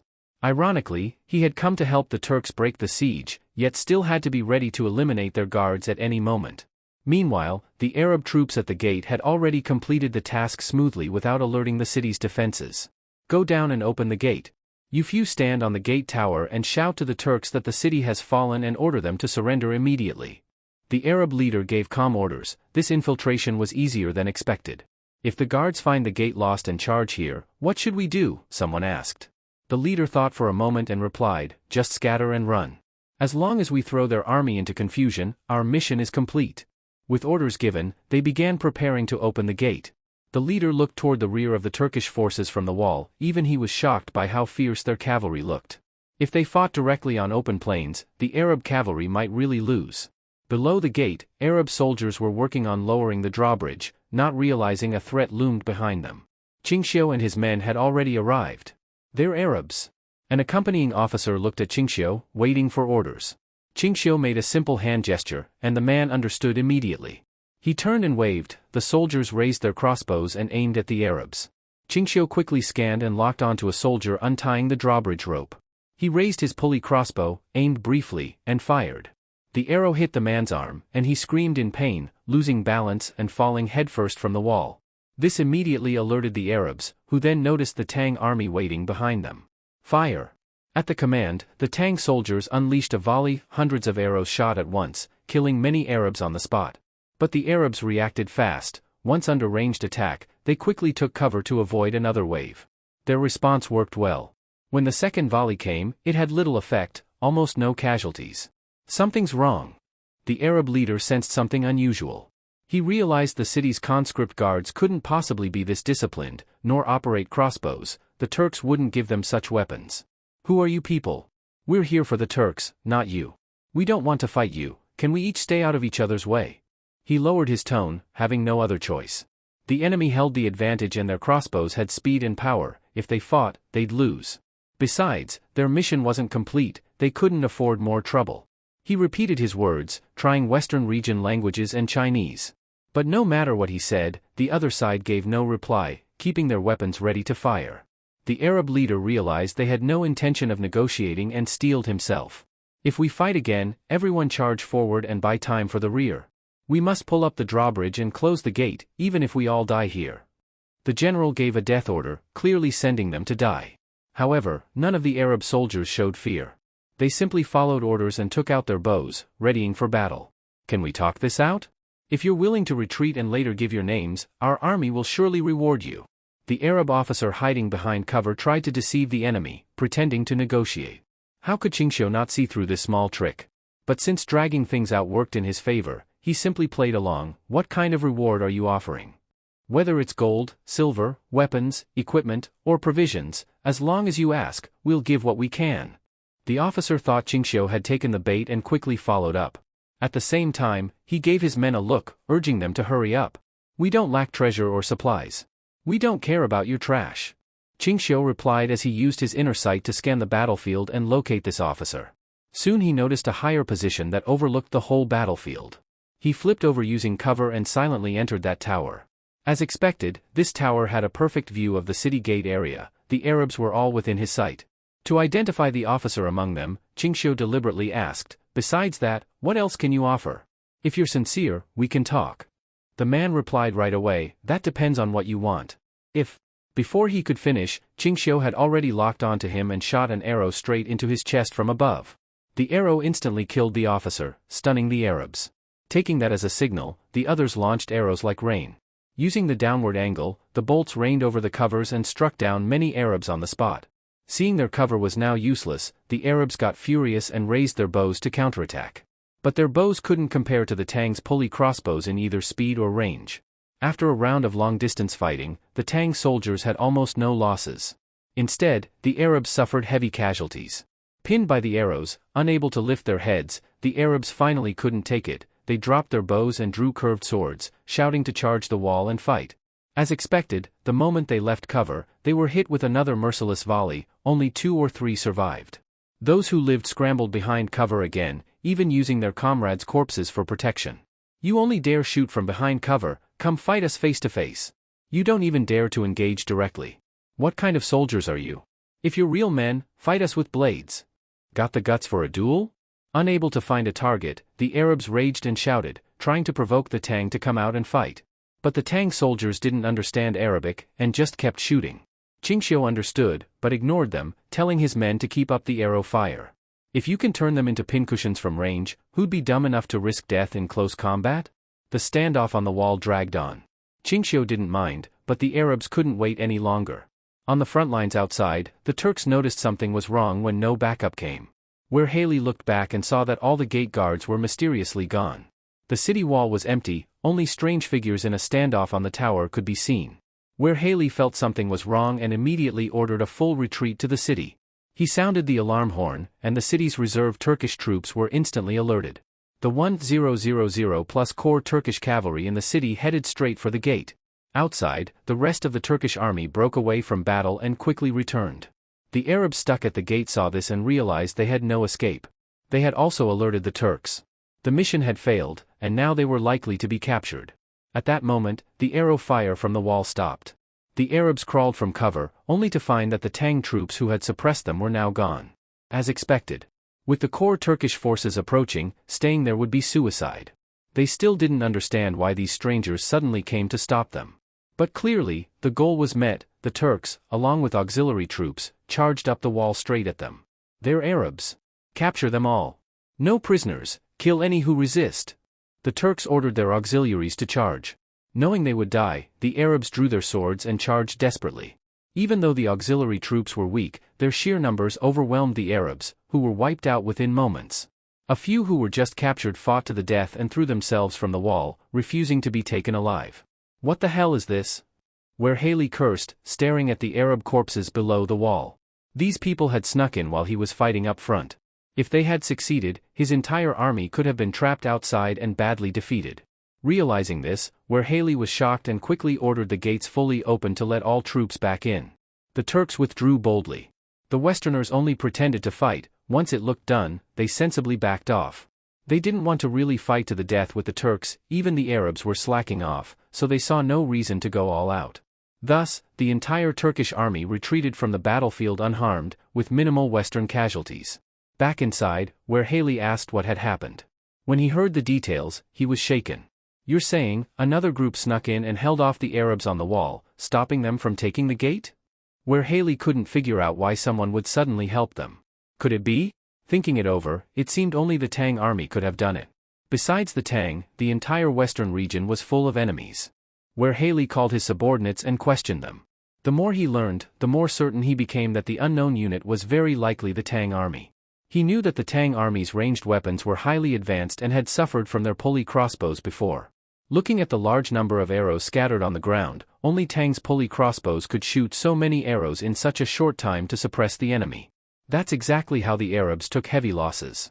Although Where Haley knew very well that the relationship between them and the Tang was one of mutual benefit, and the Tang also intended to use them for their own gain.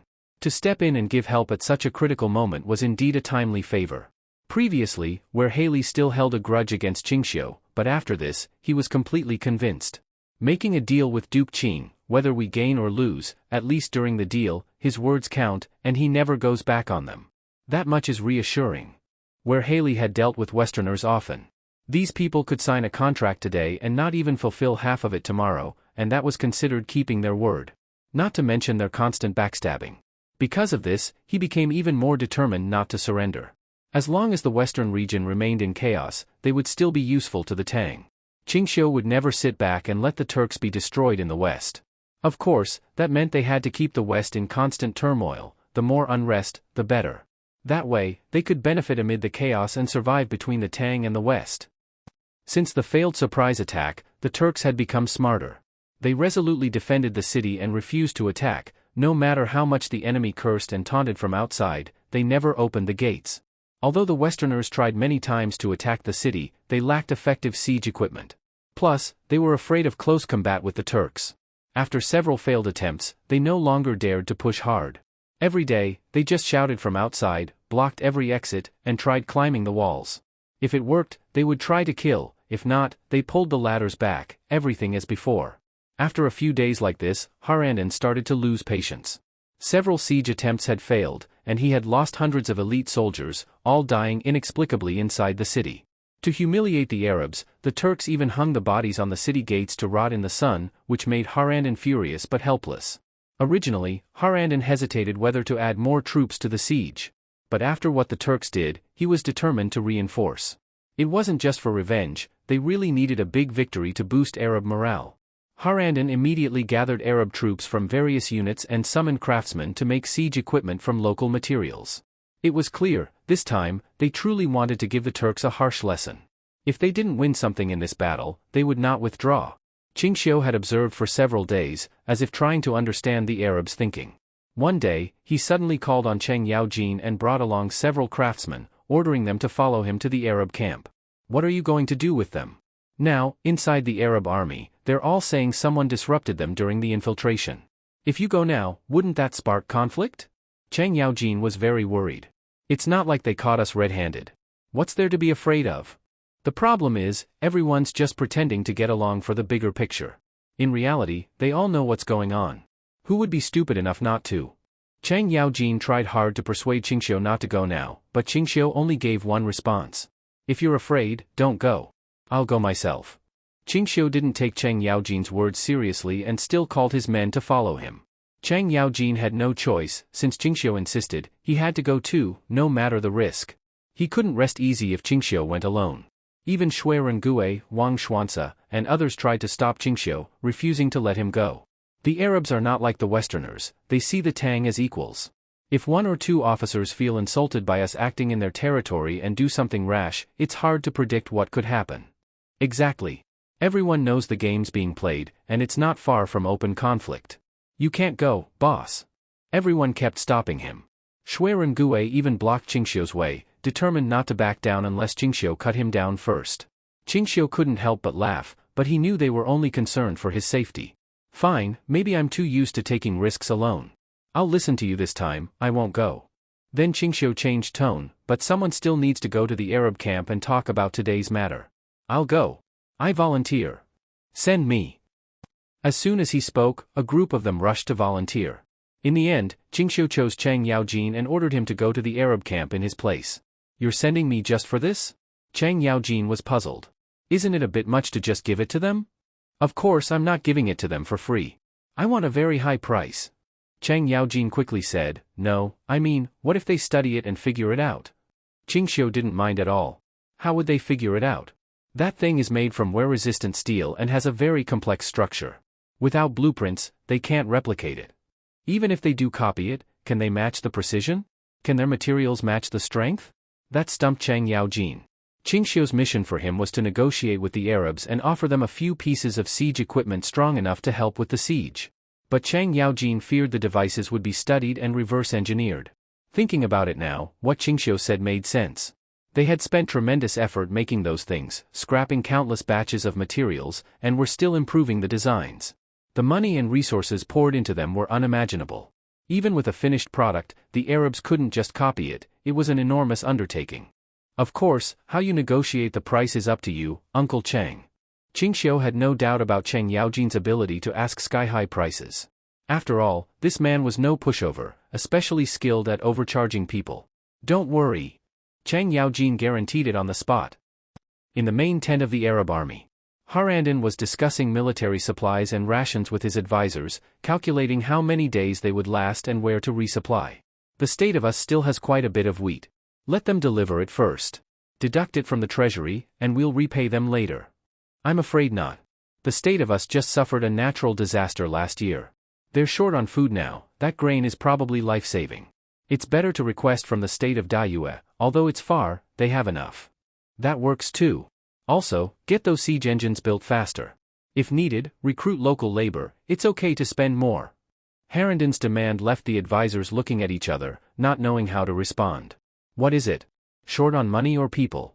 Harandin frowned. An advisor quickly replied, General, money and labor aren't the problem. The issue is materials. Wood is scarce here, and there aren't many stones either. The progress is limited by available resources. Yesterday, construction stopped all day because we ran out of timber. We had to transport it from elsewhere. Harandin was briefly stunned. A whole day of stoppage? Though unhappy, he had no choice. Years of war in this area had destroyed many oases. Timber had been completely cut down, and the grasslands were ruined by overgrazing from Turkish horses and cattle. The whole region had turned into desert, even finding a large stone was hard. Even transporting wood from elsewhere meant they might not have stones to load on the catapults. If even that had to be shipped in, the cost would be outrageous. There's no other way. Keep going as is. Harandin had no better solution and gave the order. Just as the advisors were about to leave, a messenger entered and reported that an envoy from the Tang had arrived. They said they want to make a deal with us, something that will greatly benefit the general. Harandon was already frustrated. When he heard the Tang had come, he got furious. Seize them and execute them on the spot. If it hadn't been for the Tang sabotaging things, letting the Turks safely retreat into the city to defend, he wouldn't be stuck worrying about siege problems. In short, the Tang were the main culprit. General, you mustn't. We haven't broken relations with the Tang yet. If we strike first, it'll be impossible to explain later. We can use whatever methods behind the scenes, but don't draw swords openly. His Majesty will punish you when we return. The advisors rushed to stop Harandon, warning him not to act impulsively. Harandon understood this reasoning, but he still felt choked with frustration. He waved impatiently, "Drive the Tang away. Tell them I have no deal to make." Seeing this, the advisors advised again, "Why not meet them once? If the Tang dare come now, they must be confident, they may have something we can use." Harandon quickly understood, "You're saying they brought something useful?" "Exactly. That Qingxiu isn't someone who wastes effort. As the Han say, he never gets up early without profit." The advisor smiled. Harandon laughed. "You're pretty good at Han proverbs. Fine, arrange a meeting. I want to see what tricks the Han have this time." He decided that if the Tang dared to play tricks again, he'd tie up their envoys and beat them in front of Qingxiu's camp. When Cheng Yaojin arrived at the tent entrance, the guards wouldn't allow his companions inside. The general ordered, "Only you may enter. No attendants allowed." Cheng Yaojin nearly laughed from anger. He pointed to two craftsmen beside him. "These are attendants? They're craftsmen, they've never even touched a knife." The guards remained cold. The interpreter repeated, "This is the general's order. Enter alone or leave." Cheng Yaojin chuckled, "Fine, let's do it your way. I don't need guards anyway." Seeing that he had to go in alone, the craftsman became nervous. "General, only you allowed inside, could it be a trap? Maybe we should go back. Who knows what the Arabs are planning?" "Right, you can't take such risks." They all tried to stop him, but Cheng Yaojin laughed loudly, "This has nothing to do with you. Just wait here. Even if those Arab brutes try anything, you lot wouldn't help anyway." His blunt words embarrassed them. As soon as he entered the tent, he saw it full of officers, all with swords at their waists, radiating killing intent. And there wasn't even a proper seat for him, just a small stool at the end. Cheng Yaojin knew this scene well. A few days ago, Qingxiu used the same setup to intimidate the Turks. But Cheng Yaojin wasn't where Haley, and Harandon wasn't Qingxiu. "Duke Qing sent me. I'm Cheng Yaojin, head of the craftsmen, also a battle-hardened soldier. Greetings." Cheng Yaojin ignored the intimidation, greeted them calmly, and introduced himself. The interpreter relayed his words, and many sneered, some even made rude remarks. Cheng Yaojin didn't tolerate it. He pointed at one particularly nasty-looking officer and asked loudly, "What did he say?" The interpreter replied, "He said everyone here has seen battle, no one has fewer than 100 kills. He wonders if you've killed that many." Cheng Yaojin laughed, "Only 100 kills, and he dares brag." The officer exploded after hearing the translation. "What did you say? Did the truth hurt your feelings?" Cheng Yaojin sneered, "Since the fall of the Sui, when chaos began, I've been a mountain king, robbed and killed more than I can count. Since joining the army, I've fought in over 100 battles. I've personally killed more men than I can remember." "You've only killed 100? I killed more than that when I was just a bandit." The officer was momentarily stumped, opening his mouth to retort but not able to say a word. "You say you've taken part in no fewer than 100 battles, that's just your claim alone. How do we know you're not bragging?" Another officer spoke up, looking Cheng Yaojin up and down with contempt. "Empty talk. I'll say I've taken part in no fewer than 1,000 battles, and one man in my hands could destroy a country. If you were really that capable, you would already have been granted a title. How could you come to this place to be a craftsman head?" Cheng Yaojin shrugged. "Fine, he really was granted a title. Believe it or not, kid. If you insist on testing it, don't blame me for telling you, you'll die for the price." That officer flew into rage on the spot. Cheng Yaojin looked like a man in his 50s. Facing this military officer who was barely in his 30s and full of vigor, he still dared to speak such wild words. In his view, this old guy, with one punch he'd kill him right then. "Why does this person speak so arrogantly? Shouldn't we handle him right away?" one officer proposed. "General, allow us to chop this man up now, hang his head out, otherwise we can't calm our resentment," another said. "If we don't teach him a lesson, won't we Arabs forever be pressed down by the Tang?" they all shouted. The officers clamored from all sides, full of anger, as if they wanted to shred Cheng Yaojin into pieces right there. Cheng Yaojin didn't understand their rapid speech, but from their expressions he could guess more than enough. Yet he remained calm and composed, treating these men as nothing. No matter how shrill their shouting, it didn't concern him. Harandon watched Cheng Yaojin the whole time. Seeing his unshaken calm, he felt a measure of respect. After all, Harandon was also a veteran general who had served His Majesty for half his life. His credentials were about the same as Cheng Yaojin's. Men like them were best at perceiving the weaknesses and fears of others, yet he scanned Cheng Yaojin from head to toe. There was no weakness, no trace of fear. Even if dozens of blades rained upon him, Harandon believed Cheng Yaojin would remain unflinching. He was certain now, what Cheng Yaojin said was true. Quiet now. With a calm order from Harandon, the officers finally quieted down. Only then Cheng Yaojin began observing Harandon carefully. Harandon did not avoid his gaze. The two stared at each other, trying to find a crack in the other's armor. Strong men can sense the existence of another strong man. After this stare-down, both were quite satisfied. "General, you're a real figure, seasoned in hundreds of battles, unafraid even in peril," Harandon smiled, but there was some killing intent in that smile. "Even so, you're alone today. In my camp, just one man, one knife each, could chop you into pieces. Aren't you afraid?" "Afraid? Why would I be here then? I'd have gone home to sleep long ago." Cheng Yaojin laughed loud. "I've come under Duke Qing's order. If you want to talk, let's talk. It benefits everyone, especially you. If you don't want to negotiate, I'll leave now. Let no one waste anyone's time." Harandon gave Cheng Yaojin a meaningful look and asked, "What if I don't want to negotiate, and don't want to let you go?" "Ha! Then no more words."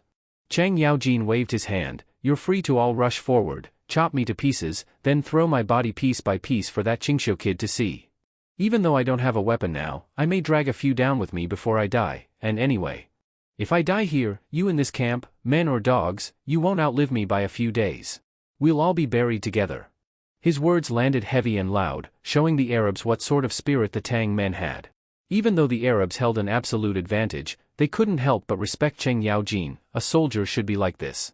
"Good, good." Harandon applauded and truly admired Cheng Yaojin. "General, I didn't see it before, but you've got guts. No wonder the Great Tang can dominate the East. Under heaven, only the Great Tang and Arabs can stand as equals. Bring him a seat." With that, Harandon ordered and they immediately prepared a seat and fine dishes for Cheng Yaojin. Only now was he treated as a true guest. Cheng Yaojin, unreserved, lifted a cup and drank deeply. His expression changed immediately. It wasn't that the drink tasted bad, it was just. He never expected that among so many bloodshed men, these big bosses would drink grape juice to accompany the feast. "No wine?" Harandon read the puzzlement in Cheng Yaojin's eyes and explained, "General, in our Arab nation there's a doctrine. Drinking wine is forbidden, it's desecration to the Lord, a grave crime. So we only drink grape juice." Cheng Yaojin didn't know Arabs were actually a theocratic state. He only heard from Qingxiu that their army followed very strict rules. He thought it meant strict military discipline. He didn't expect that even drinking was forbidden. It was hard to imagine, battlefield heroes, no good wine to help them, how could they keep fighting? Still, he accepted the local custom. Worst case he'd skip the drink. But he really couldn't get used to this grape juice stuff. To him it was for women. Marching and fighting heroes drinking sweet sour juice? That would sap morale. Though they invited him to sit, they never asked his purpose here. Harandon even ordered a standard military curved blade brought from behind and placed it in front of Cheng Yaojin. "What's this?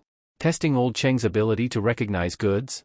Cheng Yaojin saw the curved blade and Harandon's playful smile, and understood right away. He let out a disdainful laugh. "General, you're from the Great Tang, a martial man who's fought year in and year out. You must know weapons well.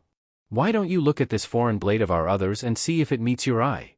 Cheng Yaojin understood the meaning. These barbarians wouldn't deal unless they made their point first. Fine, he didn't mind some entanglement, he had all the time he needed. "All right then, let's take a look." Cheng Yaojin drew the curved blade, examined it, even touched the blade's edge with his fingertips, observing closely. Good material, has toughness, well sharpened. Should handle swings and chops pretty comfortably. He stood, tried the curved blade's weight and feel. Cheng Yaojin swung his blade twice with great force and precision, and his movements were solid and structured. Everyone present was a seasoned warrior and could immediately see that General Cheng had real skills. Even those who had previously looked down on him no longer dared to underestimate him. "You Arabs forge iron weapons quite well, better than the Turks, at least. They can't compare." Cheng Yaojin wasn't just blindly flattering, what he said was true. After all, the Arabs were a vast empire whose level of civilization was no less than that of the Tang dynasty. To the west, they could draw from the Roman Empire. to the east, they could absorb the Tang's culture. With such a combination, it was only natural that their civilization wouldn't fall behind. Especially compared to the nomadic Turks, the Arabs were indeed much more advanced. Hee, General, you flatter us. It's just a blade, yet you can see so much from it. Although Harandon knew Cheng Yaojin was mostly giving them face, he couldn't help but smile. The general has sharp eyes, worthy of someone from the Tang dynasty. The Tang dynasty also has many fine things to offer. If the general likes it, then this blade is yours. Cheng Yaojin spoke with tact, and everyone present was pleased. The previous grievances toward the Tang army were significantly eased. Though Cheng Yaojin looked rough on the outside, he was actually very cunning. Anyone who had earned a place in the Lingyan pavilion was bound to be exceptionally shrewd. Since you are willing to part with it, I'll take the blade. As it happens, I really like it. Cheng Yaojin sheathed the blade and slowly sat down. General Harandon, shall we get down to business? Duke Qing sent me here not just for small talk. If he found out I delayed official matters, he'd skin me alive. Harandon also realized there was no need for more pleasantries. He waved his hand, signaling unrelated people to leave. Only he and a few advisors remained in the large tent. At the same time, the few craftsmen who accompanied Cheng Yaojin were brought inside. These craftsmen had never seen such a tense scene before and looked pale with fear as they entered. Seeing this, Harandon finally believed Cheng Yaojin's earlier words. Indeed, aside from Cheng himself, the others were mere craftsmen who had never been on a battlefield. So, what is it that Duke Qing wants to discuss by sending you here? Cheng Yaojin slowly replied, I heard the general is troubled lately because the siege equipment production isn't going well. Harandon's lips twitched at this. He truly wanted to say, isn't it you Tang people causing all the problems with the siege? If not for your scheming, would we even need siege weapons? But he couldn't say that out loud. Besides, after what had just happened, much of his anger had subsided. That's right. The oases here have been almost completely chopped down and turned into desert. There's no place to gather materials locally. Harandon couldn't help but curse, the Turks are insane. They don't care for the oases at all. Now we can't even find a big rock. Cheng Yaojin nodded in understanding, that's how the Turks are, draining the pond to catch the fish. Back in the day, the northern deserts of Tang were lush green grasslands, but in just a few years under their hands, it all turned into desert. But that's straying from the point. In short, as you said, progress on the siege equipment is too slow. Wood has to be transported from other places, and work was even halted yesterday. Harandon was straightforward. He knew the Tang troops observing from the high ground couldn't be kept in the dark about this intel anyway. Cheng Yaojin already knew and said directly, as it happens, we came prepared this time, including a fair number of siege weapons. At this, Harandon's eyes lit up. He immediately understood what Cheng meant by negotiation. So he was planning to resell the siege weapons to the Arabs. Harandon got excited right away. He'd heard of a powerful Tang weapon called the cannon. It used gunpowder to fire, and it was said one shot could break a hole in a city wall. With such a weapon, he could capture the city in a day. Is it cannons? Is Duke Qing really willing to sell them to us? Harandon asked, suppressing his excitement. Cheng Yaojin didn't expect him to dream so big. Gunpowder wouldn't be sold to them, not even a bit, so how could they possibly sell cannons, the ultimate weapon? You'd have to be a fool to make that deal. Cannons involve gunpowder. Duke Qing has already explained their importance to you. Even if I wanted to sell, it's not my call. Cheng Yaojin flatly refused. Though Harandon was disappointed, he wasn't surprised. So many assassins had died for it and still failed, there was no way it would be that easy. In that case, what siege weapons do you have? Cheng Yaojin had been waiting for that question. He immediately pulled out a booklet from his robe, which showed and described all the siege weapons they were willing to sell to the Arabs. They didn't need trebuchets, those were bulky and ineffective. With cannons around, who would use trebuchets? The weapons Duke Qing planned to sell were called bed crossbows, Chuangnu. Bed crossbows were also powerful siege weapons, typically used alongside trebuchets. While trebuchets mainly destroyed walls and gates, bed crossbows were used to kill soldiers on or behind the walls.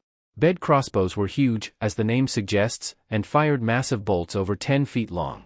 These bolts could reach 300 to 400 paces and could pierce through dozens of soldiers with ease. In many cases, due to their accuracy and focused destructive power, they were also effective at smashing through gates. Originally, with cannons being the ultimate tool, bed crossbows, like trebuchets, should have been phased out. But bed crossbows had many advantages. They were good for crowd casualties and, more importantly, didn't require gunpowder. In humid or rainy conditions, or when gunpowder supplies ran low, bed crossbows proved very useful. Therefore, Duke Qing often ordered them to carry bed crossbows as backup during campaigns. If gunpowder ran short, the bed crossbows could step in. What's more, after several rounds of improvements by Duke Qing, the bed crossbows were now much more powerful than before. Especially after adding pulleys, the massive bolts could now shatter city gates from 300 paces away. In addition to the bed crossbows, there were also some siege ladders and battering rams. These weapons weren't particularly special. In the western regions, they were quite common. Any western region state with a bit of capability could make them. However, in terms of durability and sturdiness, they couldn't compare at all with those made by the Tang army. Especially the siege ladders. The Tang army's ladders, when unfolded, were more than 3 times taller than those made by the Westerners, even leaving Harandon dumbfounded. He truly couldn't imagine how the Tang people made the ladders so strong, even suspecting Cheng Yaojin was exaggerating. General Harandon, I know you have your doubts, but no matter how many times I say it, it won't compare to seeing it with your own eyes. Then you'll know whether I'm lying. Cheng Yaojin's calm smile inexplicably made Harandon feel uneasy. If the Tang army had so many powerful weapons, then it was truly a nightmare for him. It meant they were not only ahead in gunpowder, but also far superior in weapon craftsmanship and materials. If that were the case, then their weapons and equipment would be at a complete disadvantage compared to the Tang army. On the battlefield, they might not even be in the same league. He immediately made up his mind and said, "General, if what you say is true, however many you can supply, I will buy them all."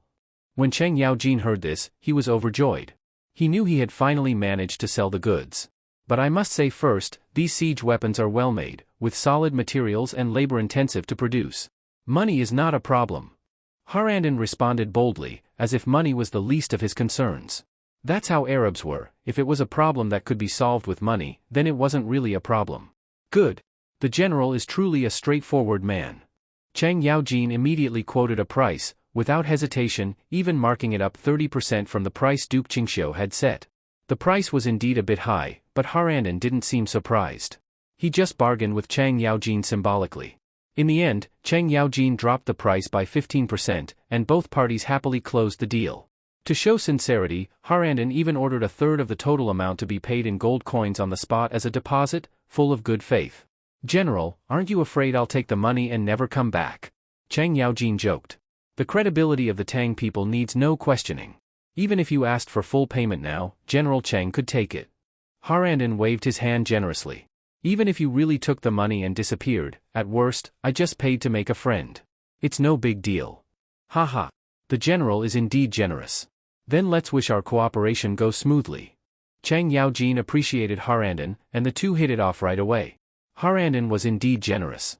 He hadn't even seen the goods yet, but was already willing to pay. This level of trust was admirable. Since he had the money, Cheng Yaojin immediately promised that at the latest, by tomorrow, the craftsman would deliver the siege weapons. After Cheng Yaojin left, Harandon immediately gave orders to summon all craftsmen from across the western regions, whether local or Arab. He didn't need to explain, of course, he wanted to take this chance to thoroughly study the Tang siege weapons. They were already behind due to lacking gunpowder.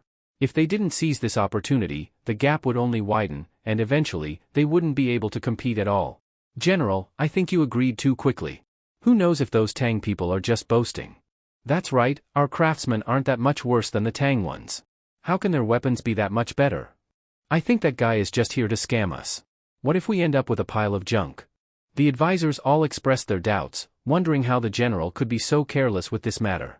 "You don't need to worry about this. Just gather the craftsmen and don't waste time." Harandon didn't argue. He gave the order again, and the advisors didn't dare disobey, so they followed his instructions and got to work. Though it seemed Harandon had made a hasty decision, in truth, he had not. Even if what Cheng Yaojin said was all boasting and the actual function was far less, the equipment could at least still serve as standard siege weapons. Right now, they really needed those. As for the high price, there was no choice. It was a seller's market, and they had no bargaining power. Getting the siege weapons one day earlier meant taking the city one day earlier. That was worth more than any amount of money, and he accepted that. If the siege weapons were really as powerful as Cheng Yaojin claimed, they could then dismantle and study them to try to replicate them. If they succeeded in developing their own versions, it would be a great benefit. Cheng Yaojin worked quickly. Before noon the next day, the various siege weapons were personally delivered. And he didn't come alone. Duke Qingxiu came along as well. Greetings, Duke Qing. Harandon greeted Qingxiu respectfully, as Qingxiu's diplomatic rank was higher. Qingxiu didn't say much and nodded in return. See for yourself. Everything we agreed upon has been brought, nothing is missing. According to the agreement, Qingxiu delivered 10 bed crossbows, 8 battering rams, 4 siege ladders, and also 50 giant crossbow bolts. Harandon, just by looking at the equipment from the outside, already felt Cheng Yaojin hadn't deceived him. The bed crossbows had various pulleys and structures he had never seen before, looking extremely complex. Even the bowstrings weren't made of tendon or sinew, but of fine iron wire wrapped in hemp. He'd never seen such a bowstring before and doubted if anyone could even pull it. The siege ladders looked ordinary on the surface, but many key parts were reinforced with metal, which greatly opened his eyes. It turned out that to increase strength, you didn't need to replace everything with metal, just reinforcing the key points was enough to double the effect. It not only saved cost but also significantly reduced the structure's weight. Although Harandon was extremely shocked inside, he kept a calm face and didn't let anyone see it. Although I only brought 50 bolts, it's enough to break through this city. Once the gate is breached, your Arab army can rush in and hold off the Turks, and then the rest of the Western Region coalition can storm in, plunder, and destroy. This battle is sure to be won. Qingxiu spoke slowly to Harandon. Of course, he knew the latter would definitely not follow the plan exactly. The combat strength of the Turks was evident to all. The Arabs would never risk heavy losses to fight them to the death. Even if the city gate was breached, they would only force the auxiliary troops forward to fight the Turks in bloody combat. They would stay behind and observe the situation. If they could fight, they would; if not, they would retreat, to avoid heavy losses. May I ask Duke Qing to have someone demonstrate how to use the bed crossbow? Of course. Qingxiu agreed to Harandon's request directly. He first gave instructions for the front lines to clear space, and the Arab army used horses to pull the bed crossbows to the city wall. To their surprise, although the bed crossbows looked complicated and bulky, they weren't as heavy as expected. Using horses to pull them wasn't too strenuous, and at least it appeared this weapon wouldn't significantly affect long-distance marching. Once the bed crossbows were in position, the Western Region coalition forces on the front lines immediately ceased fighting and retreated to the rear to avoid friendly fire.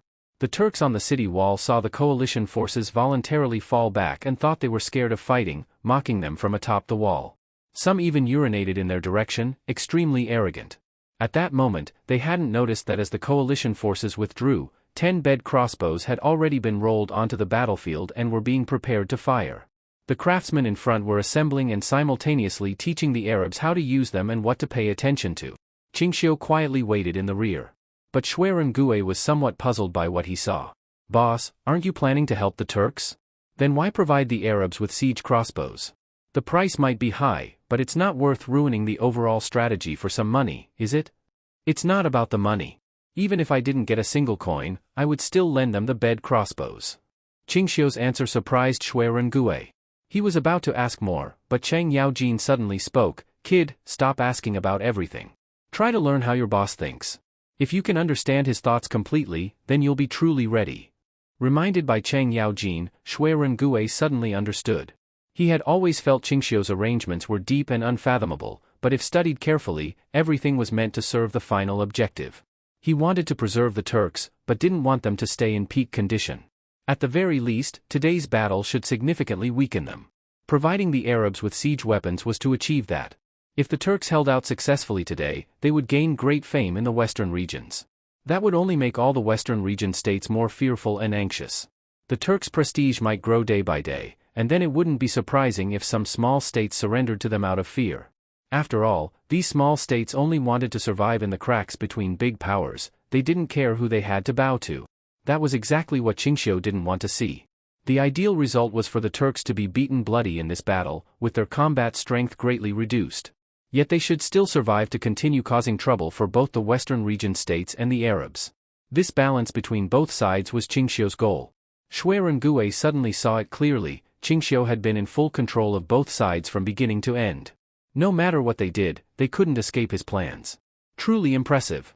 Suddenly, a loud booming sound came from the front battlefield, interrupting Xueren Gue's thoughts. Not just him, almost everyone on the battlefield was drawn to the sound. Just moments ago, a craftsman had fired a bed crossbow, and a giant bolt shot through the air, piercing over a dozen Turks on the city wall in one shot, sweeping a clear space across the wall. Those Turks who were pierced didn't even have time to scream before falling to their deaths. The scene stunned the battlefield into silence. The Turks were momentarily unable to react. Outside the wall, however, the coalition forces erupted in cheers. They finally saw the damn Turks getting what they deserved. Harandon stared dumbfounded at the power of that single shot. His shock was even greater than that of the Turks on the wall. This was just a weapon the Tang army was willing to sell them, and it had such power? If the Arabs ever fought the Tang army in the future, and the Tang used such weapons, or even stronger ones, wouldn't they be able to slaughter Arab troops effortlessly? What was more frightening was, he didn't even know whether the Tang army had even stronger weapons they hadn't shown yet. Each bed crossbow must be maintained after firing 10 times. Otherwise, the bowstring will snap. You'll have to negotiate with Duke Qing about how much the maintenance will cost. The Tang craftsman stepped back and handed over control of the bed crossbows to the Arabs. At this moment, the Arab soldiers didn't think as far as Harandon did. They happily stepped forward and began operating the bed crossbows according to instructions. The Turks, stunned by the earlier shot, finally snapped out of their shock. Seeing the 10 bed crossbows lined up below, they were left speechless. They no longer dared to remain on the wall. They scrambled down from the rear, afraid of becoming live targets. As they ran, several other bed crossbows fired in succession, and each shot killed a dozen Turks on the spot. Soon, there were no Turks left holding the wall. They began forcing the auxiliary troops to go up and act as live targets. They wanted them to first use up the Arabs' bolts, making it easier to fight later. While everyone scrambled to reload bolts, Harandon finally came to his senses. Thinking too far ahead was for later. Right now, the Turks had to be dealt with. Don't waste the bolts, focus fire on the city gate. Break down the gate, then the coalition forces will charge in. I'll lead the cavalry in person to help you defeat the Turks. Harandon personally gave the order. The 10 bed crossbows immediately turned and launched bolt after bolt at the gate. Though the gate was made of solid wood, it couldn't compare to stone in strength. After several bolts, the gate was already riddled with holes. Forget stopping a charge, even a few kicks would collapse it. Inside the city, where Haley watched the gate on the verge of falling apart, burning with anxiety. But they were too afraid of the bed crossbows outside to send anyone to repair it. The auxiliary troops' lives were cheap, but they were still living people. If ordered to charge and die, they might mutiny on the spot. Now that the city was about to be breached, they couldn't afford that risk. Where Haley thought it over repeatedly, and at this moment, there was only one thing he could do. He gathered all the original Turkic soldiers in the city, barely making up 10,000, and distributed gold, silver, cattle, and sheep to each of them, rallying them to be ready to fight to the death once the enemy stormed in. We Turks have always lived on the steppe, eating raw meat and drinking blood, riding horses and plundering. We don't need a section of city wall to stay alive. As long as they dare to come in, all we need to do is get on our horses and charge. No army in the world can withstand our cavalry. We will surely win. Where Haley's impassioned speech, along with the heaps of money thrown out, instantly boosted the morale of the Turkic cavalry. Where Haley's words hit exactly what they had been thinking. These past days, they had been forced to cower behind the city walls, as stifled as could be. In their subconscious, they still believed that once they got on their horses and began charging, the Western region armies would instantly collapse, and victory would come as a matter of course. As they watched the city gate about to be breached, the Turks were no longer panicked. Instead, they even looked forward to it. Hurry and break the gate, they wanted to charge out and fight bloodily. In the end, a giant crossbow bolt soared through the air and smashed the crumbling city gate with a single shot. As the gate collapsed with a roar, Harandon immediately ordered the entire army to charge through the gate and engage the Turks in a bloody battle. The coalition forces appeared to obey, but in reality, when charging, each person held back. They didn't dare to be in front. It was only a few hundred steps, but the soldiers pushed and shoved, and after a long while, still hadn't entered the gate. Even though the Turks were fuming red with rage, they still didn't see a single enemy step inside. Seeing everyone dawdling, Harandon grew impatient and gave another order, urging them not to waste time. This is not the time to hesitate, charge. For every Turkic head chopped off, 1 silver coin as reward. Harandon shouted the order, but when it reached the troops, no one was moved by the offer. They all kept dragging their feet. 1 gold coin. 10 gold coins. Even as he raised the bounty again and again, the result was still total indifference. They weren't fools. No matter how much the reward, you still needed to stay alive to spend it. This scene completely exceeded Qingxiu's expectations. Though he had been on many battlefields over the years, he had rarely seen such a strange scene. Opportunities in battle are fleeting, yet everyone was passing the buck, which hurt both morale and the momentum of the offensive. Looks like even if we tore down every wall in the city, they still wouldn't be able to take it today, Chang Yaojin laughed. Indeed. Qingxiu could only find it amusing. If Harandin didn't personally lead the charge today, even by tomorrow, no one would dare enter the city. Harandin was indeed hesitating. Should he personally lead the troops in? He feared the Turkic fighting strength, but if this dragged on, today would become a complete joke. Perhaps I should lead the troops myself. Harandin finally made up his mind to lead the charge. But just as he was about to rally his men, his advisors strongly opposed the decision. General, you must not. Remember, our goal this time was to make the Turks surrender. The fact that we've ended up fighting is already a mistake. If you go into battle so recklessly and increase our losses without reason, how will you explain it to His Majesty? The advisors pleaded bitterly with Harandin, urging him not to act on impulse. But Harandin, now filled with rage, couldn't hear a word of it. I came here to establish our might. If I can't even take one Turkic city, the prestige of us Arabs in the western regions will be completely lost. Harandin's obstinacy stunned the advisors. Normally, Harandin was an extremely rational commander, never one to act emotionally. For him to be like this today, throwing reason aside just to fight, even at the cost of his own forces, it was unimaginable. Even Harandin himself didn't realize he had already been completely manipulated by Qingxiu's plan. With Harandin insisting, the advisors had no choice but to let him go through with it.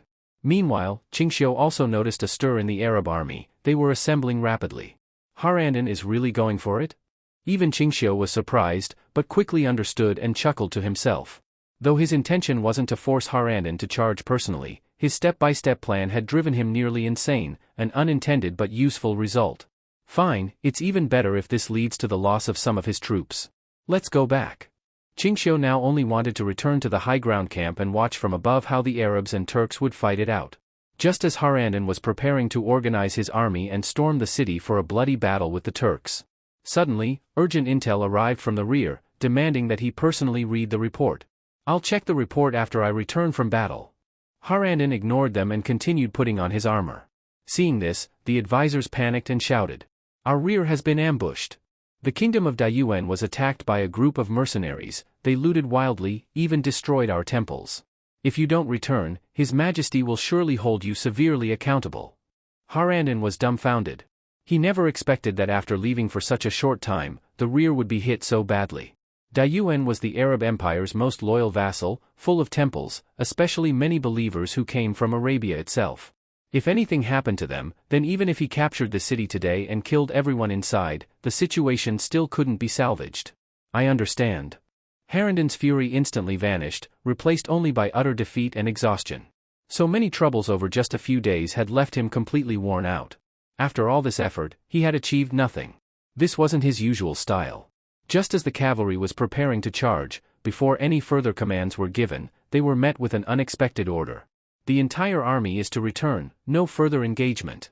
And all coalition forces are to disband on the spot, return to their own countries, and stop the siege. Though the coalition soldiers all sighed in relief when they heard the news, they still pretended to be extremely indignant on the surface. Wiping out the Turks would have only taken a moment. To stop now is truly a pity. We were ready to fight with all our might, but now we are helpless. Harandin watched them sigh and groan as if they couldn't wait to die for him. Truly disgusting. Harandin didn't wait for the Western Region coalition to disband. He directly led his entire army to leave. This was truly the most humiliating battle he had fought since entering the Western regions. They had broken through the city gate but still chose to retreat on their own initiative. What a huge joke. Of course, before leaving, Harandin did not forget to take all the siege weapons with him. These were weapons he had bought at a high price. He had to study and make use of them properly. They just left like that? Where Haley watched as the coalition forces outside the city scattered and the Arabs withdrew, he could hardly believe it. They were just one step away from breaking into the city, yet they gave up just like that. At first, he thought it was part of the Arab strategy, but when he stood on the city wall and looked out over the entire battlefield, he finally became convinced that the Arabs had truly withdrawn. Though he didn't know why, it still made him let out a long sigh of relief. After all, he was also very uneasy about fighting the Arabs head-on. If the battle could be avoided, it was best to avoid it. Your Majesty, why did the Arabs just leave like that? They clearly could have broken in at any time. A deputy was truly puzzled, but where Haley scolded him, idiot. Do we have to wait for them to charge in and fight to the death for you to be satisfied? Those bastards retreating voluntarily is obviously a good thing. On this entire battlefield, only Qingxiu truly understood the reason behind everything. The Arab withdrawal was within his expectations, he just didn't think the timing would be so perfect. But this was fine. He immediately set out for the Turkic side, just as where Haley was directing soldiers to repair the city gate. When where Haley saw Qingxiu personally approaching, he didn't dare show any negligence and immediately ordered all troops to stop repairing the gate temporarily, then came forward to greet him. Duke Qing. We didn't know you were coming and failed to welcome you properly, please don't take offense. Where Haley respectfully bowed to Qingxiu, who waved his hand to indicate that formalities were unnecessary. Congratulations, it seems you narrowly escaped a disaster. Qingxiu looked over the damaged city gate and the mobilized servant troops inside the city and spoke calmly. Thanks to Duke Qing's assistance. Though you never said it outright, I, your humble subject, could see it. Where Haley flattered, back when those damned Arabs attacked the city, wasn't it you who sent people to delay and repel them? And this time, the Arabs suddenly retreated and called off the war. I'm afraid it's also thanks to your efforts. Qingxiu looked him up and down and smiled slightly. You're not stupid. Hee, after dealing with you for so many years, even if we can't say we fully understand you, we can at least guess more or less right. Both were old foxes, there was no need to say things too plainly. Qingxiu stepped forward, patted the city wall built from blue stone bricks, and said to himself. The Arabs retreated this time, but they won't be satisfied. It's only a matter of time before they return. With a wall this flimsy, you won't last long. If you want to survive in the western regions, you'll need a long-term plan. Yes. Where Haley was also troubled by this. Turks were not good at construction, and the western region people they had captured could only be used as laborers. This city wall was left behind by the people of Yanqi, and they had patched it like mending clothes, still forcing themselves to use it to this day. He truly felt helpless. If Duke Qing would be willing, why not let us Turks act as a barrier for the Tang dynasty, to block these barbarians from pushing eastward? Where Haley tentatively asked Qingxiu, these Arabs have no small ambitions, they're eyeing the Tang heartland. Though his words sounded courteous, Qingxiu immediately heard the implication. Saying they would stop the Arabs for the Tang was really a ploy to drag Qingxiu into their business.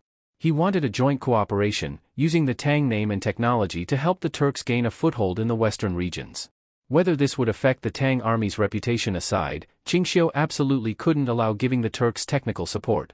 What he wanted was a weak Turkic force and a fractured western region. How could he help the Turks grow stronger? You flatter me. You're already a vassal of the Tang dynasty. If you run into trouble later, just come to me. Qingxiu spoke vaguely, essentially rejecting where Haley outright. The latter wasn't dumb, he heard the underlying message and laughed it off to change the topic. Do your best. You've drifted here from the steppe. If you lose to the Arabs too easily, even I would find it regrettable. Qingxiu gave some fake encouragement, then left with his subordinates. Only after Qingxiu walked away did where Haley dare show dissatisfaction on his face, looking at his departing back. A whole lot of empty words, he's still leaving the Turks to fend for themselves. One day, the Turks will become the #1 power in the western regions. Let's see what you do then. For nearly a month, Hou Yuanda hadn't been this happy or excited. Since the Arabs were forced to retreat from the front lines, their envoy's status in the kingdom of Yanqi had dropped sharply. Previously, these people were arrogant, even daring to act superior to the king. All because they had the backing to make the people of Yanqi believe that the Arab army would surely help them reclaim their lands. But after that battle, not only did they achieve nothing, they also left a deep impression on the people of the western regions. That they would never bleed for their vassals. When war began, they pushed others to the front lines as cannon fodder while their main army stayed back to reap the rewards. This directly made the people nearly give up on the Arabs entirely, and caused the Arab officials in Yanqi to lose much of their standing. After their status fell, a power vacuum emerged, and Hou Yuanda naturally stepped in. He finally regained his previous position, and the king once again treated him with respect. Clearly, this battle had greatly shifted the thinking of the western region people. They began hedging their bets, trying to please all sides. Whoever could help them would earn their allegiance. The first thing Hou Yuanda did after regaining his status was to actively request the king of Yanqi to organize a coalition army in the central western regions. He would unite over a dozen neighboring countries to form an independent alliance, whether against the Turks or to resist the Arabs, it would be effective. This suggestion happened to align perfectly with the king's wishes. He immediately approved it and sent messengers overnight to all the states they could contact to discuss forming the alliance. The Arabs had no idea how much their prestige in the western regions had been damaged by this battle. But there was nothing they could do. Even knowing this would be the outcome, Harandon had no choice but to abandon the Turkic battlefield. Otherwise, Harandon would have to face the fall of the rear kingdom of Dayuan and the expulsion and massacre of the believers in the country.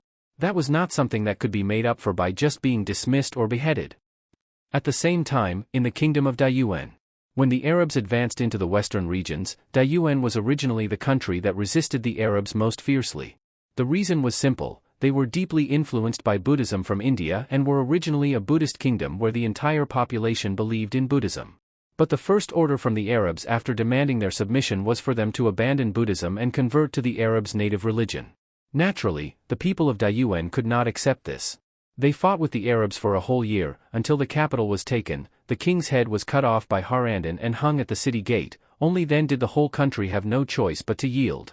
They were forced to convert entirely to the Arab religion, burn and destroy heaps of Buddhist scriptures, and accept the construction of numerous mosques by the Arabs on their land.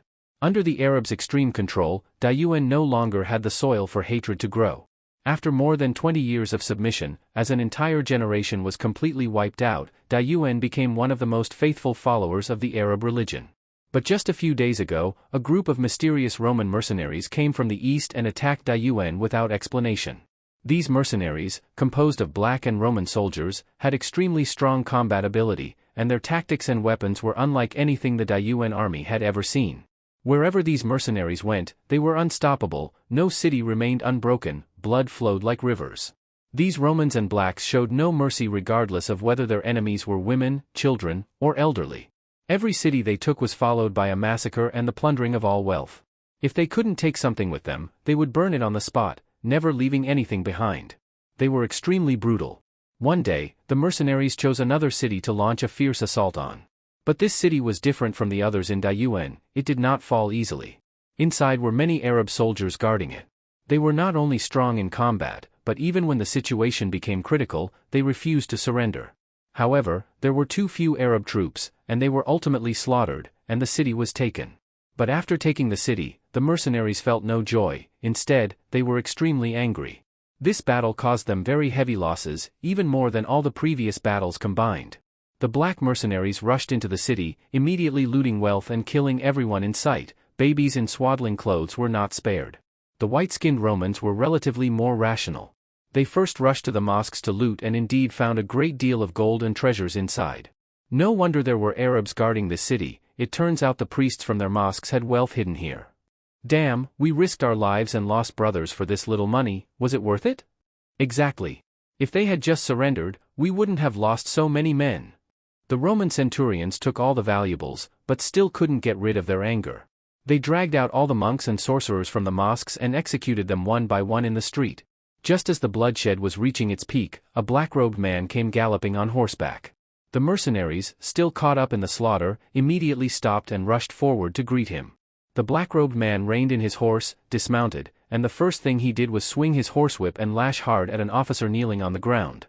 I told you that after breaking the city, you must first search for any remaining enemy troops to prevent ambushes and more casualties. But what did you do?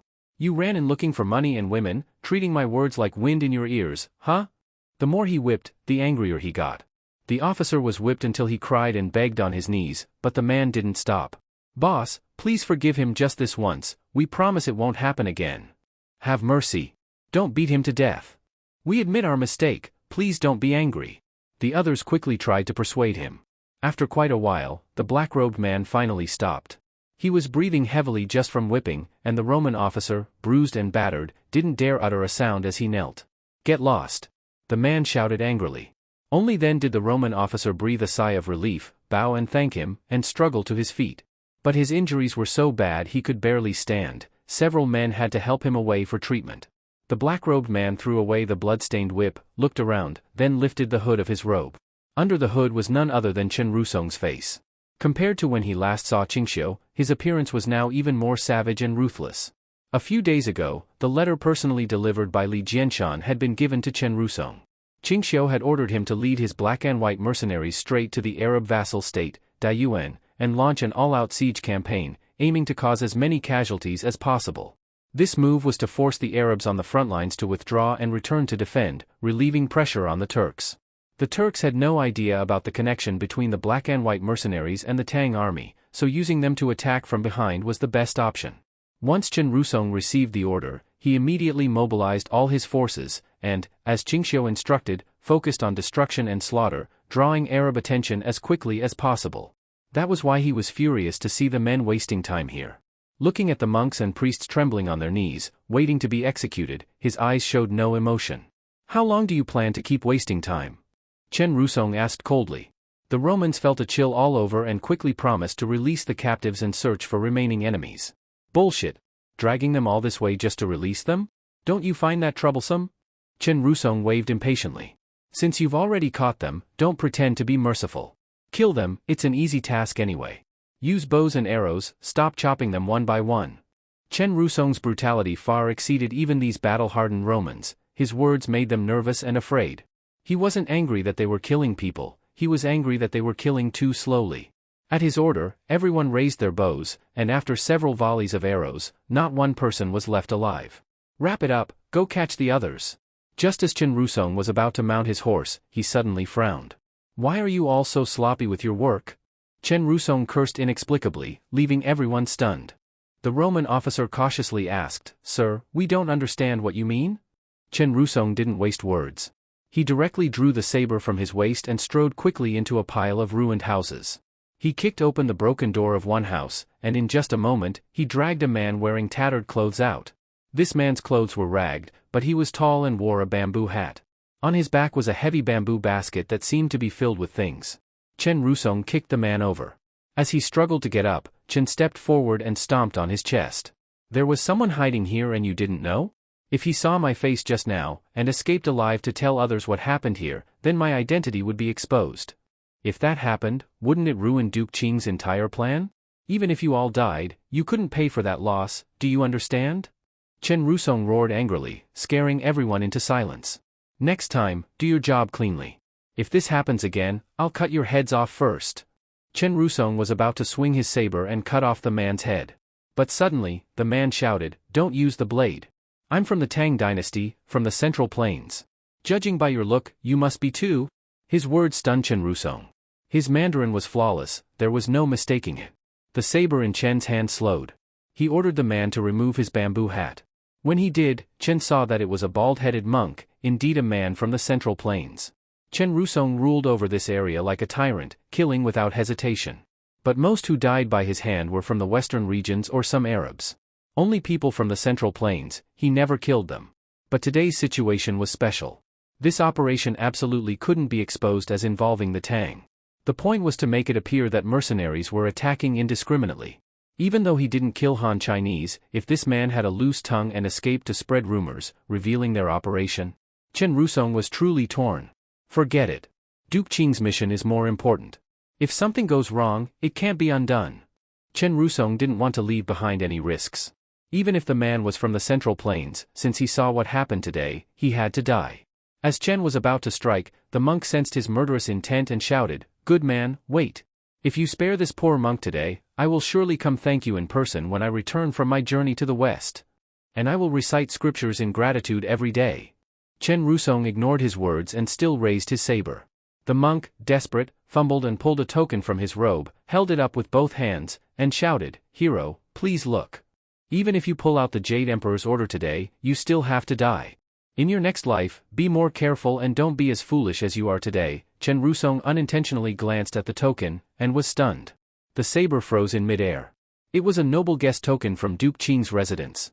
With this token, it meant that Qingxiu himself had acknowledged the bearer as an honored guest, no one was allowed to harm him. To do so would be to disrespect Qingxiu himself. As far as Chen knew, there were probably fewer than 10 such tokens in all of Chang'an. Although he didn't recognize the monk, the token was clearly genuine. Moreover, it was impossible for someone to have stolen it. Those with the status to receive one would never let a monk take it so easily. Chen Rusong doubted its authenticity, so he snatched it from the monk's hands and examined it carefully. The flowing calligraphy on it finally convinced him it was real. After a pause, Chen asked, "How did you get this?" "When I was leaving the pass to journey westward, Duke Qing personally gave it to me, so I could travel more smoothly outside the border. I never meant to use it to pressure anyone, but today, I have no choice," the monk answered truthfully. "Bullshit. Why would Duke Qing give such an important token to a monk? This token represents Duke Qing's face. What makes a shabby monk like you worthy of it? Chen Rusong stepped forward, grabbed the monk's collar, and shouted, I don't know if this token is really yours. I might not kill you yet, but if you can't give me a reason, I won't show mercy. The monk saw the veins bulging on Chen's forehead and hurriedly said, I am the abbot of Jinshan Temple in Chang'an, Dharma Master Xuanzang. I did meet Duke Qing in the past, this is absolutely true. Hearing the name Xuanzang, Chen Rusong was stunned. Though he didn't follow Buddhist practices, having lived in Chang'an for so long, he'd heard of Master Xuanzang holding water and land ceremonies to deliver the dead, and helping the poor. Xuanzang's unauthorized departure from the pass had also become widely known in Chang'an. The authorities even increased border control because of it. Later, with the chaos in the Turks and the fall of Xuanchuo, the restrictions had been lifted. In Chang'an, everyone admired Xuanzang. After all, he left the country to retrieve the true scriptures and save people. Whether or not those scriptures could truly save the world, his heart and deeds earned universal respect. If this man really was Xuanzang, it was very likely he received the token from Qingxiu. Not because Qingxiu was religious, but because he admired people who weren't afraid of hardship. Xuanzang was someone worthy of his attention. Prove it to me, Chen Rusong ordered. Naturally, he wouldn't believe the monk's simple claim. Years on the battlefield taught him to leave nothing to chance, only evidence would convince him. Xuanzang was momentarily speechless. When he left the pass, he deliberately hid his identity and disguised himself as a refugee. The token was all he managed to keep. He certainly wouldn't carry anything else to prove his identity, which would only cause trouble. Without more words, Xuanzang opened the bamboo basket on his back and took out its contents one by one. A travel document, alms bowl, handwritten scriptures, and some spare clothes. Most of the items were simple necessities. He only carried a few silver coins. I brought nothing to prove my identity when I left. These are all the possessions I have, please see for yourself. What proof can I offer? If you insist on not believing me and insist on killing me, then I can only accept my fate. Xuanzang had no other options. His life was now in their hands, and whether he could prove himself depended entirely on whether Chen Rusong believed him or not. Chen Rusong looked at Xuanzang with deep suspicion, then unfolded the scriptures lying on the ground. At a glance, it was clear these were hand-copied scriptures, not printed using the movable type method invented by Qingxiu. The handwriting was neat and clean. In fact, in some parts, the ink hadn't even dried yet. It looked like Xuanzang had been writing as he traveled. As for the travel permits, once opened, they showed seals from various Western region states, all authentic. These could not be forged. This meant the monk had indeed walked step by step from the Tang border all the way here. But even so, Chen Rusong didn't dare to lower his guard. He ordered Xuanzang to recite the scriptures aloud in front of him. The scriptures were real, but that didn't mean the person carrying them was really Xuanzang himself. Who knew if he'd picked them up somewhere or killed Xuanzang in the chaos and was now impersonating him? Xuanzang recited the scriptures fluently, even explaining in detail some of the annotations. After this verification, Chen Rusong finally believed that the monk in front of him must be Master Xuanzang. Master Xuanzang, weren't you heading west all along? Why did you end up in Daiyuan? Chen Rusong returned all of Xuanzang's belongings and asked with some confusion. Daiyuan is to the north of the western regions, not on the direct route to India. Coming here was actually out of the way. That's a long story. Xuanzang sighed deeply, seemingly burdened. Ever since he left the border secretly, intending to go to India to obtain scriptures, he had gained great fame across the western regions. There are many Buddhist countries in the western regions, and they hoped that when Xuanzang returned, he would share the true scriptures with them. But his growing fame also caught the attention of the Arabs. Although they didn't conflict directly with Buddhism, their native faith rejected all other religions. As Buddhism flourished in the western regions, it became a thorn in their side. They used both soft and hard methods to eliminate it. Naturally, the now famous Xuanzang became a key target. When Xuanzang passed through the kingdom of Shache, some Arab merchants there claimed to admire him and invited him to Daiyuan to preach. Seeking scriptures in the West wasn't something that could be done in a day, so Xuanzang didn't mind making a detour to spread the teachings. But as soon as he arrived in Daiyuan, the local Arab army detained him, and their commander demanded he convert to their native religion. Of course, Xuanzang refused.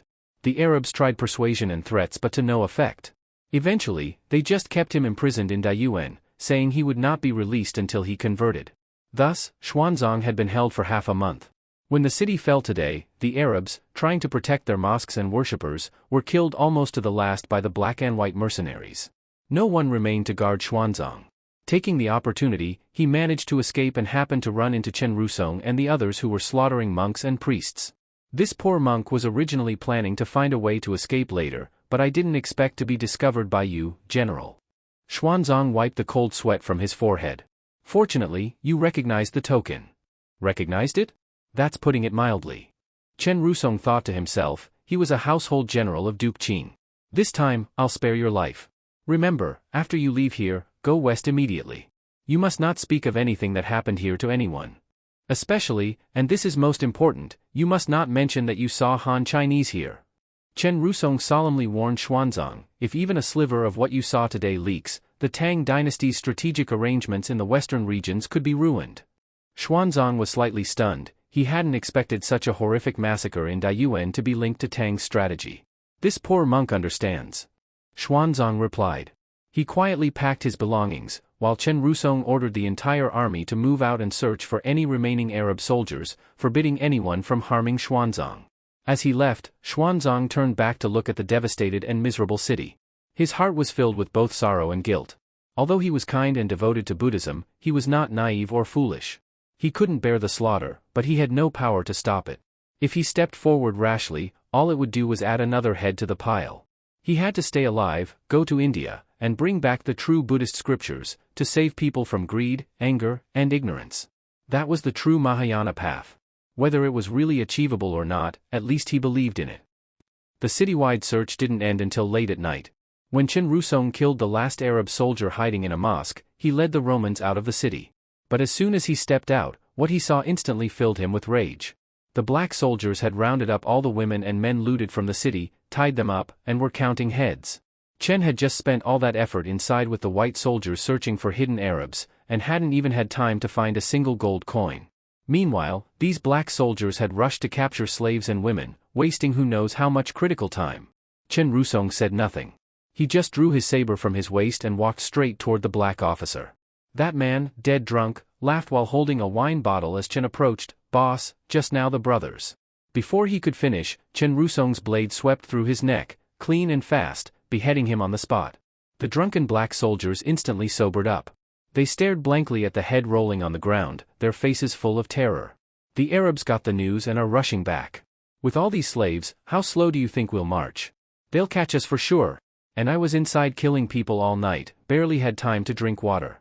And you bastards still had the nerve to drink? Chen Rusong cursed furiously, frightening the blacks into kneeling at once, not even daring to lift their heads. If it weren't such a critical time, he would have started a full-on massacre. What the hell are you still waiting for? Retreat. I'll deal with you all later. At his command, the blacks scrambled to their feet and began packing up to leave. Boss, what about these people? An officer pointed at the bound townsfolk and asked Chen Rusong for orders. Chen Rusong coldly looked at those who were bound. The indifference and murderous intent in his eyes were truly chilling. He had originally intended to order the slaughter of all these people, but the time was really pressing, and he could not afford a large-scale massacre. Enough. Move. If they continued wasting time killing them all, the Arabs really might catch up. Although he did not care about the lives of these mercenaries, after all they were troops he had gathered over many years on the battlefield, a wave after wave refining of gold. If they lost them, replacing them would take who knows how long. The casualties from today's siege had already exceeded what he could accept. These captured civilians were thus spared, for now. His judgment proved correct. He had just withdrawn with his men when, within less than 2 hours, the Arab vanguard cavalry had already arrived. If he had spent more time slaughtering everyone, once the vanguard engaged them, the main army following would surely wipe them out. After the vanguard arrived they immediately untied the civilians and seized the city. By noon the army of Harandon finally arrived. He feared this battle would meet stiff resistance and had summoned all the available Arab troops in the western regions, 15,000 strong, a grand show of force. Although most of the city's citizens had been slaughtered and the city was in ruins, Harandon did not care. Those were all Daiyuan's people and property. What truly angered him was that after the city was breached, the mercenaries had slaughtered all the defending soldiers, and even the monks and priests in the temples were not spared. When he reached the destroyed temple, he saw blood everywhere, severed heads, and the sacred scriptures they revered torn apart, scattered among dust and blood. Such a scene, for Harandon, a devout believer, and indeed for the entire Arab side, was a humiliation of the highest order. He did not care how many cities of Daiyuan were taken, how many died. But if the weapons of those men had touched their temples, then they had crossed the bottom line.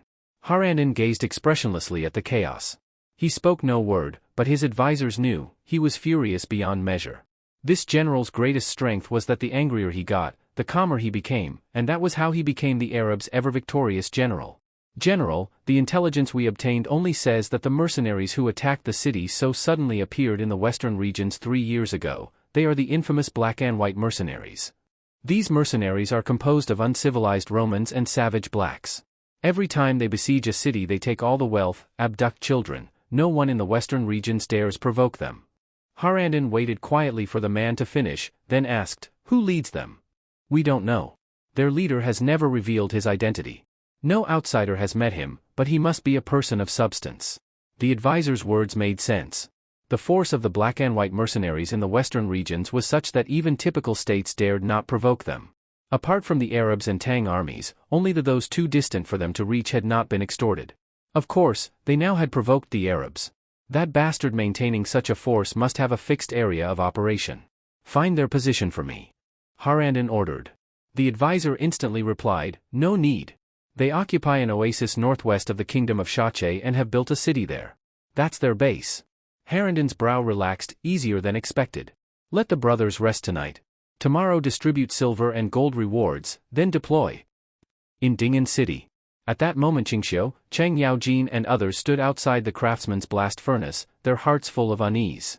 This was their 100-plus test of tempering manganese steel materials. There were only so many combinations left to test.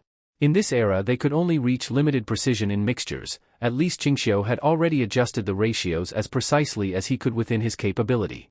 After all, he did not have the precise instruments of the industrial age. Every ratio had to rely on measuring tools, and even the craftsman's eyesight.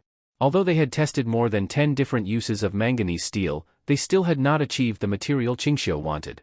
It needed to be wear-resistant and yet tough enough. Such a material wasn't just imagined by Qingxiu. His knowledge of industrial materials told him there was such a manganese steel. If this still fails, have them immediately try the next ratio method. Time is tight. Though the furnace hadn't been lit yet, Qingxiu was already making preparations for the worst. He instructed Cheng Yaojin accordingly. "Understood." Cheng Yaojin responded, but his brow furrowed and he said, "It seems the only ratios we can adjust now are 3. Qingxiu's brow tightened, but then relaxed again. This was not their fault. Given current conditions and technology, developing more than 100 ratio formulas had already far exceeded Qingxiu's expectations. If these still failed, it only meant their technology had reached its limit.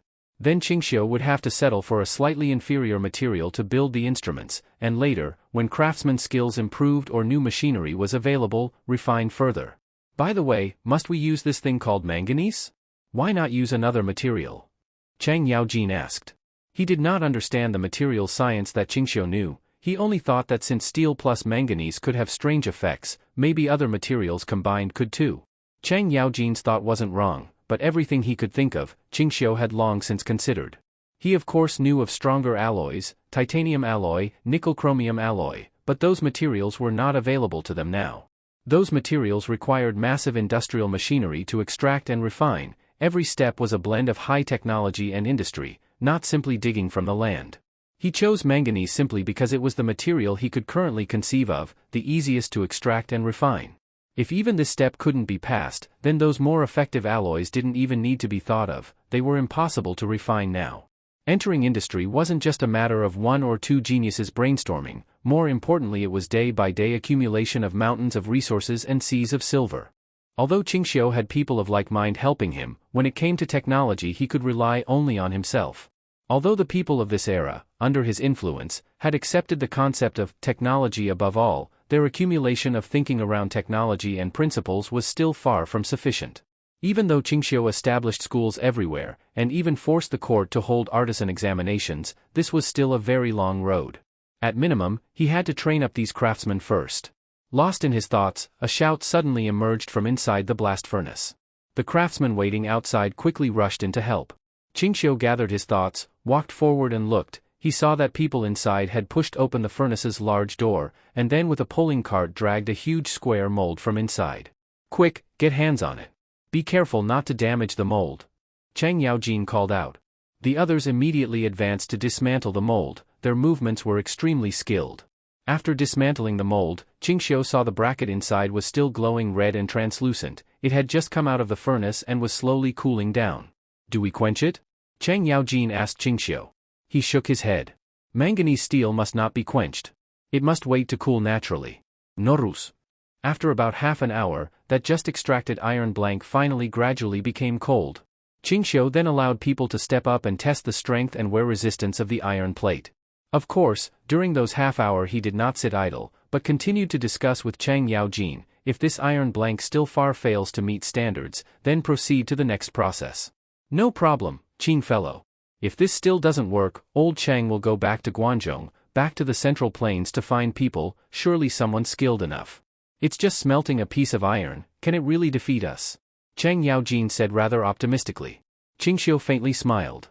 What Chang Yaojin said came easily from his mouth, yet smelting that piece of iron, they had advanced 1,000 years of history ahead of time just for this blank, Qingxiu thought. Let's go check how the performance of this iron plate is.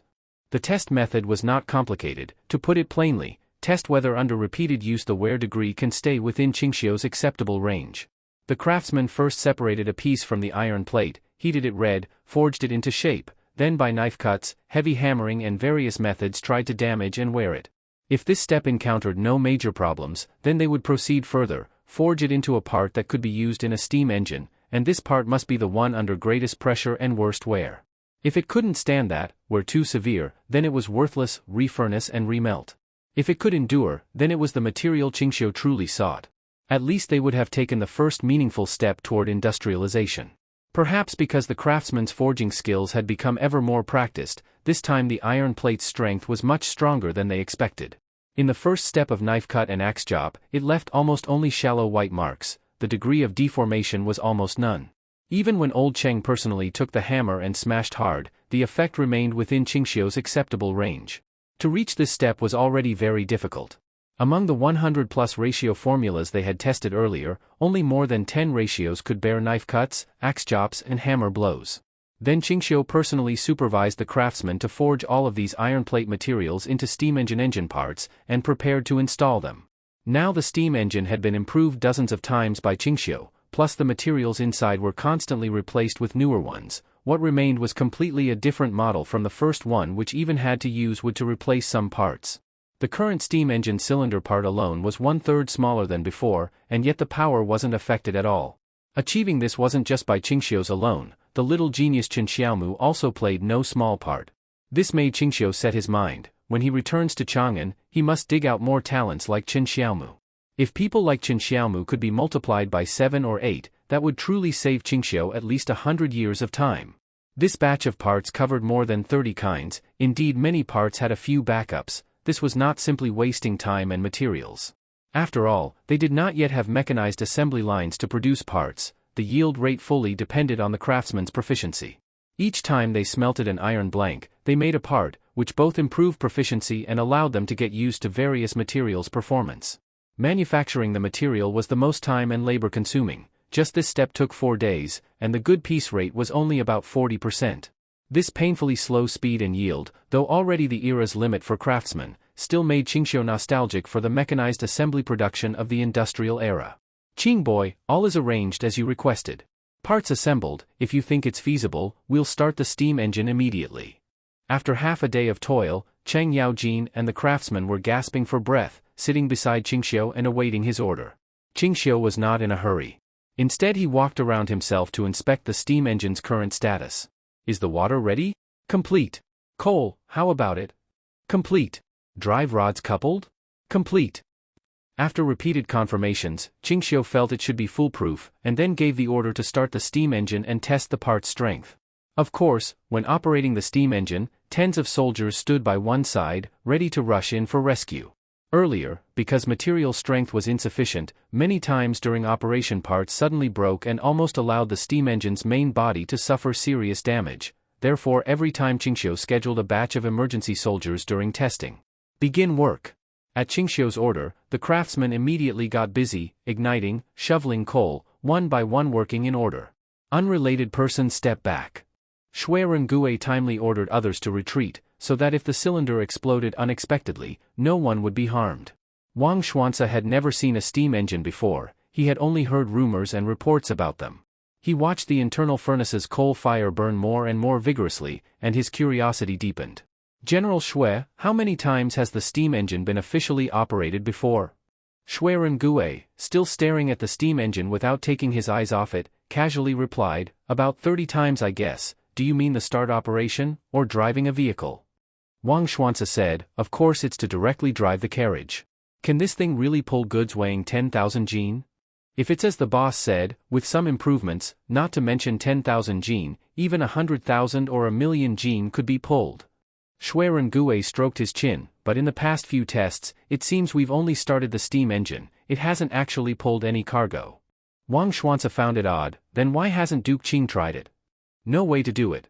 Every time we test a new part, it either suddenly breaks down, or midway through operation, the boss personally checks and finds the parts are too worn out, which would damage the machine, so he gives up, Shui Ren-gue said leisurely. Wang Xuanzi was even more puzzled, but if this machine has never operated properly, how does Duke Qing know it can pull such heavy cargo? Shui Ren-gue shrugged, I don't know. Since the boss says it's possible, we go with his idea. Anyway, the old man's insight is unique. This explanation didn't really convince Wang Xuanzi, who always valued practice above all.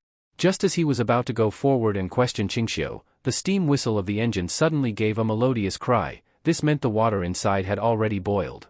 The boiling steam pushed the cylinder, and the external drive rod began to turn with increasing power, spinning faster and faster. The faster the steam engine spun, the tighter the craftsman's hearts grew. If the strength of the material still didn't meet standards, the parts would break under increasingly intense operation. That would mean all their efforts had been wasted again. Unlike the others, Qingxiu wasn't nervous. From start to finish, he had been closely observing the steam engine's vibration frequency and the speed of the rotating rod. Others couldn't see it, but only he could keenly sense that the engine was operating significantly faster than before. Also, using his mind's eye, he could clearly see the internal components' movement and wear level. In the past, those parts would be severely worn out under such high-intensity operation. But this time, the wear resistance of the parts was even better than Qingxiu expected. Under such intensity, not only did the parts have to withstand the pressure inside the cylinder, but also the friction from rotation, yet the surface of the components only showed minor wear. Thanks to the improved material strength, the engine's operational speed was also faster than before. This batch of materials was definitely the strongest yet. Qingxiu was overjoyed.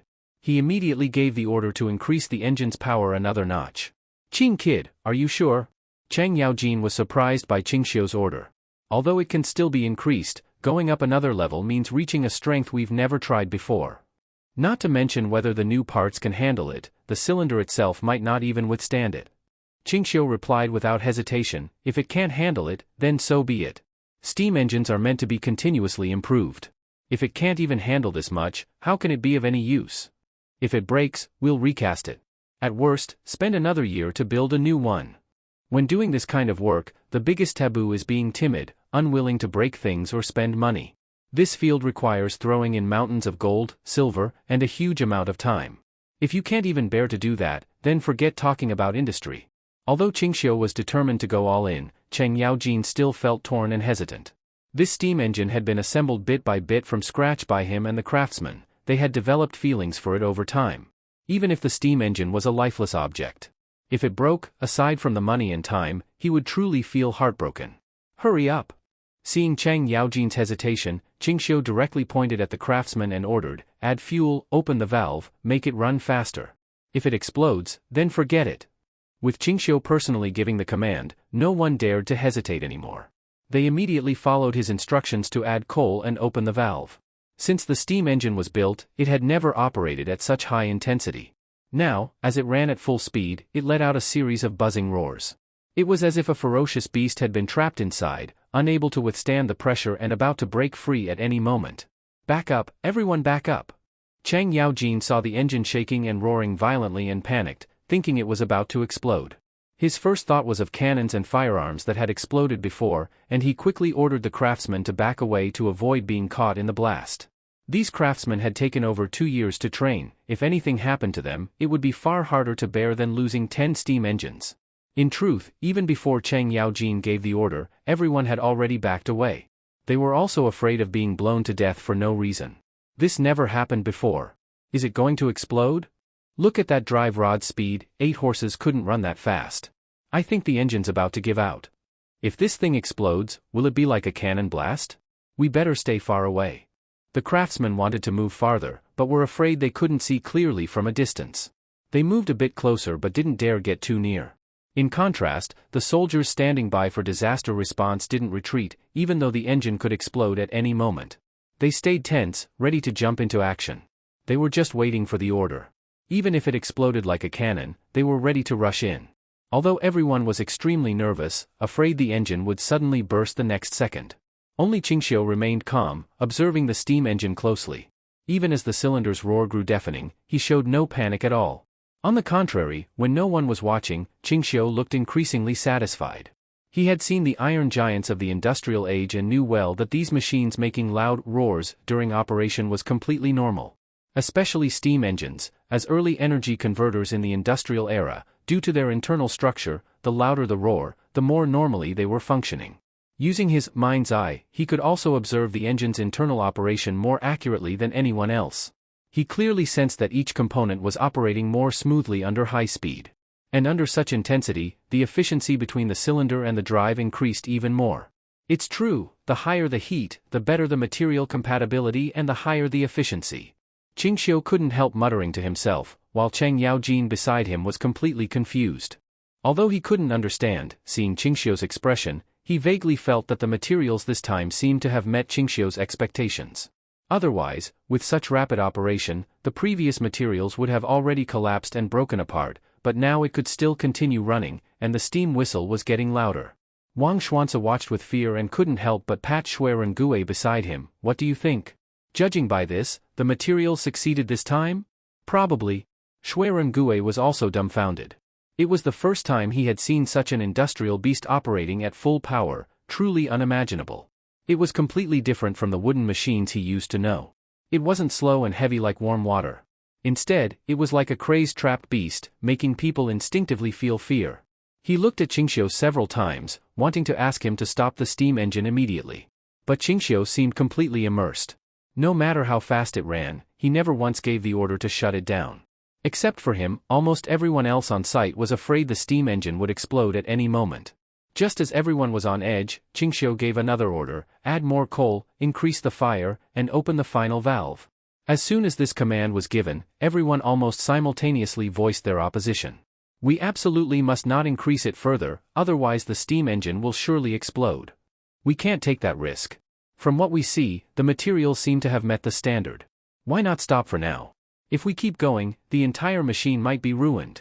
Don't rush, better to stop for now. Qing kid, look, who dares go up to add coal now?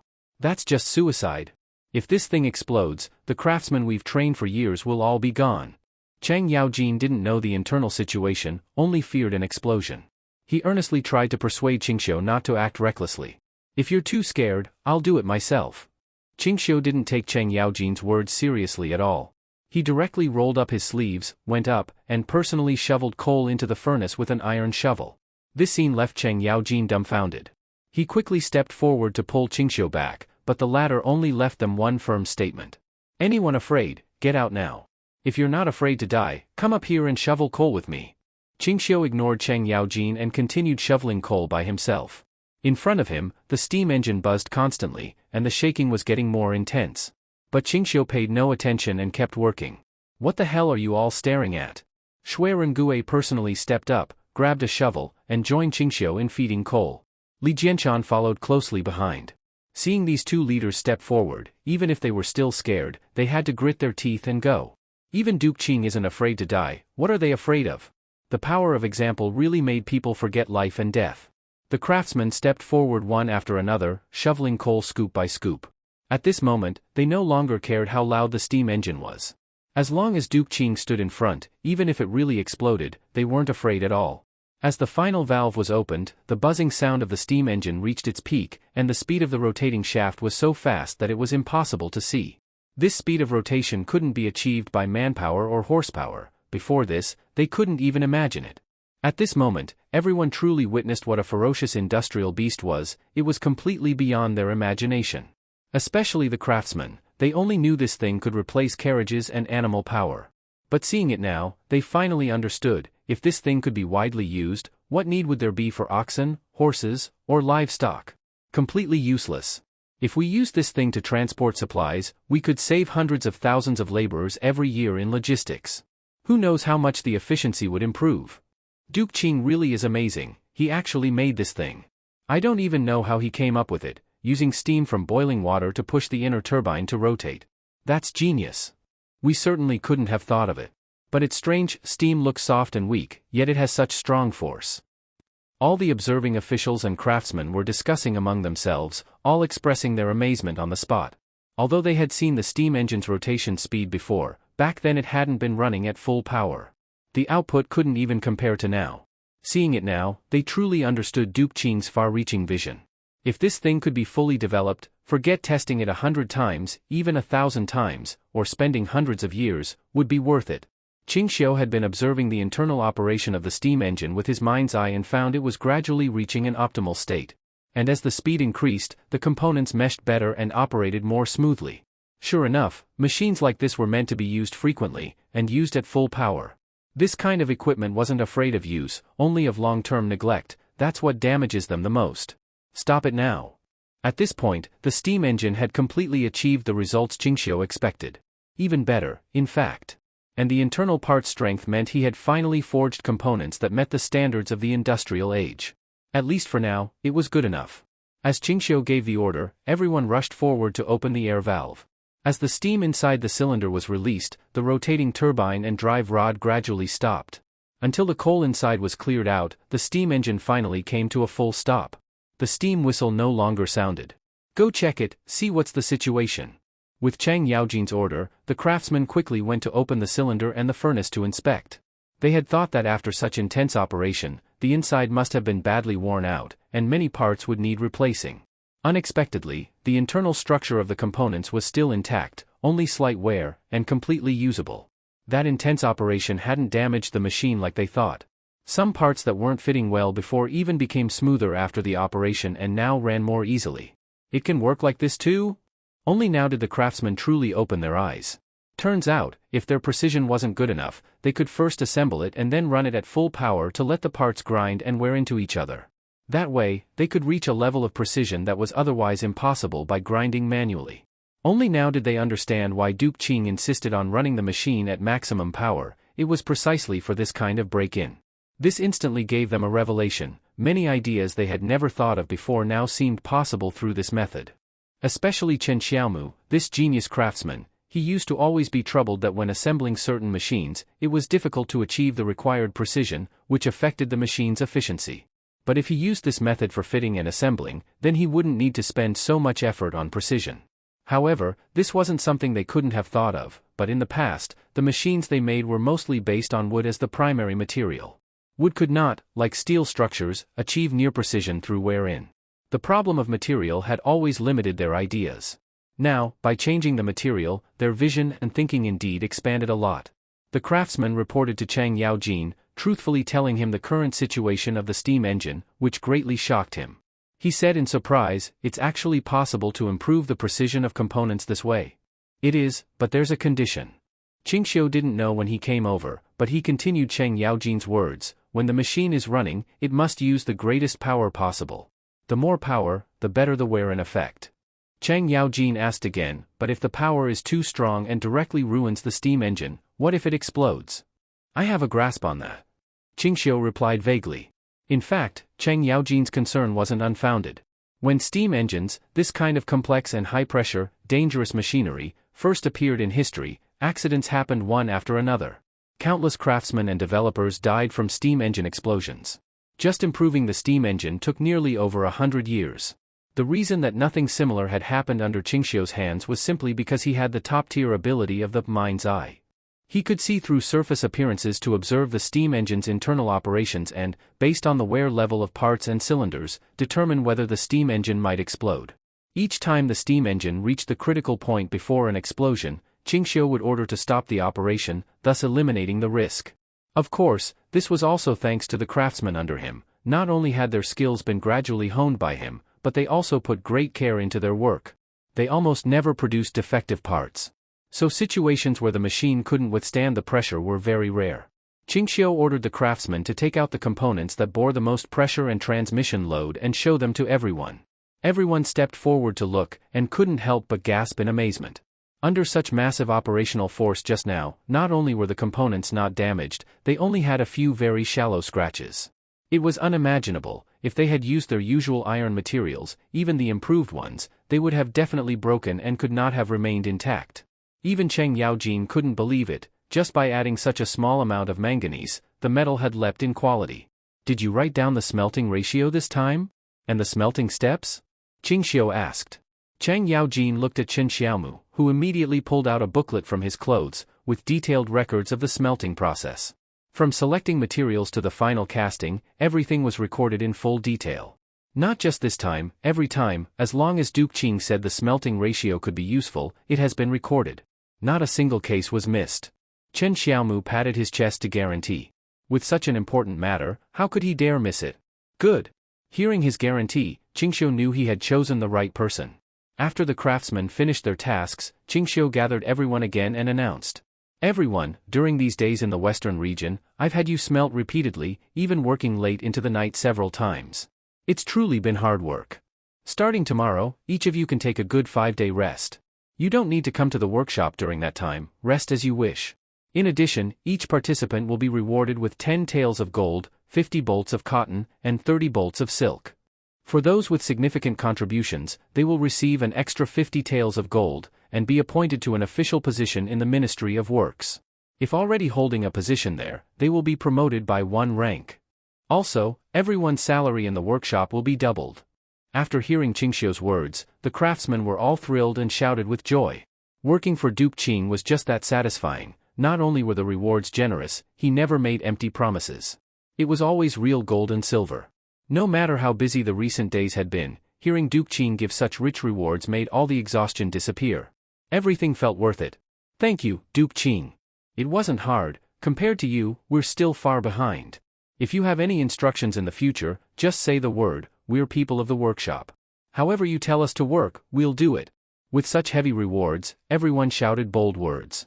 It seemed like if Qingxiu asked them to pluck the moon from the sky, they'd try to do it. Chen Xiaomu, come here. Qingxiu pointed to him. This boy, being called by name, immediately stepped forward. Back when Qingxiu took him from Chang'an, this man had just turned 18, hadn't even married yet, and followed him far away to this place. Now it had been more than 2 years. Though the boy was no longer as childish as before, at this age he was still just past youth. If this had been in Qingxiu's previous era, he'd still be holding books and studying in class. What are your orders, Duke Qing? Even after being together so long, Chen Xiaomu still couldn't help but feel nervous when seeing Qingxiu.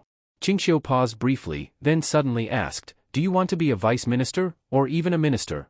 These words stunned Chen Xiaomu on the spot. To ask such a question in front of everyone, even the others were deeply shocked. That was a high official of rank 3, someone with full authority in a ministry of the court. Most of these craftsmen were born commoners. Normally, just having enough to eat and marry was already satisfying. It was only through Duke Qing's help that they could earn so much money now. Now Qingxiu asked Chen Xiaomu such a question in front of them, how could they not be shocked? Asking someone who may spend a lifetime working with tools whether they want to enter the official path, who could ever imagine that? Chen Xiaomu took a while to recover, even stammering, What minister? Don't joke with me. I dare not think about it. I only want to help you do things well.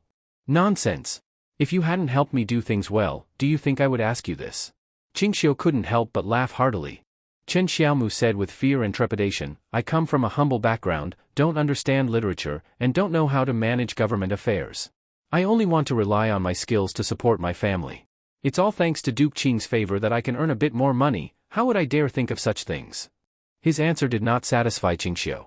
You see those high-ranking officials in the court, have you never thought that one day you could be like them, rise through the ranks smoothly? These words made Chen Xiaomu even more panicked, his legs even went weak, that can't be said. The lords come from noble families and are well versed in literature and reason. We commoners, little craftsmen, cannot be compared to them. Nonsense. Qingxiu sneered at this. He looked at the other craftsmen and asked, don't any of you wish to rise through the ranks, enter the court as officials, maybe even become a gentleman of the ministry? The crowd didn't expect Qingxiu to ask them directly. One by one, they quickly lowered their heads, not daring to speak, much less make eye contact with Qingxiu. Regardless of whether such talk might offend the lords in the court. There were still several court officials present at the scene. How could they speak carelessly? I know what you're all thinking. Qingxiu said calmly, you think court officials are born superior, that they became officials through the imperial exams because they were born noble. But in fact, many of them also came from poor, lowly backgrounds. Some were even tenant farmers. They had to rely on schools established by the court to study the classics, and in the end, they still climbed up step by their own effort. Nothing is fated. If they hadn't studied hard back then, they'd still be poor today. How could they have become officials of the court? Qingxiu's words were powerful and convincing. Not only did they shock the craftsmen, but even the officials listening felt moved. These officials were mostly selected from later rounds of imperial exams. They knew well how hard it had been to get where they were, and that one's background didn't matter, only knowledge. You may not be planning national policy in the court, but do you know what it means that you helped me build this steam engine today? Qingxiu pointed at the steam engine behind him and said seriously, from now on, the court can save 1 million laborers, and transportation efficiency will be nearly 100 times faster. Compared to those who make national policies, how does this contribution compare? They use pens, you use tools, you're all serving great tang. You might even bring more change to the empire. So why shouldn't you become officials? At this point, Qingxiu completely stirred up the emotions of the craftsmen. They finally realized what a great task they were doing, worthy of being recorded in history, changing the empire, even changing the world.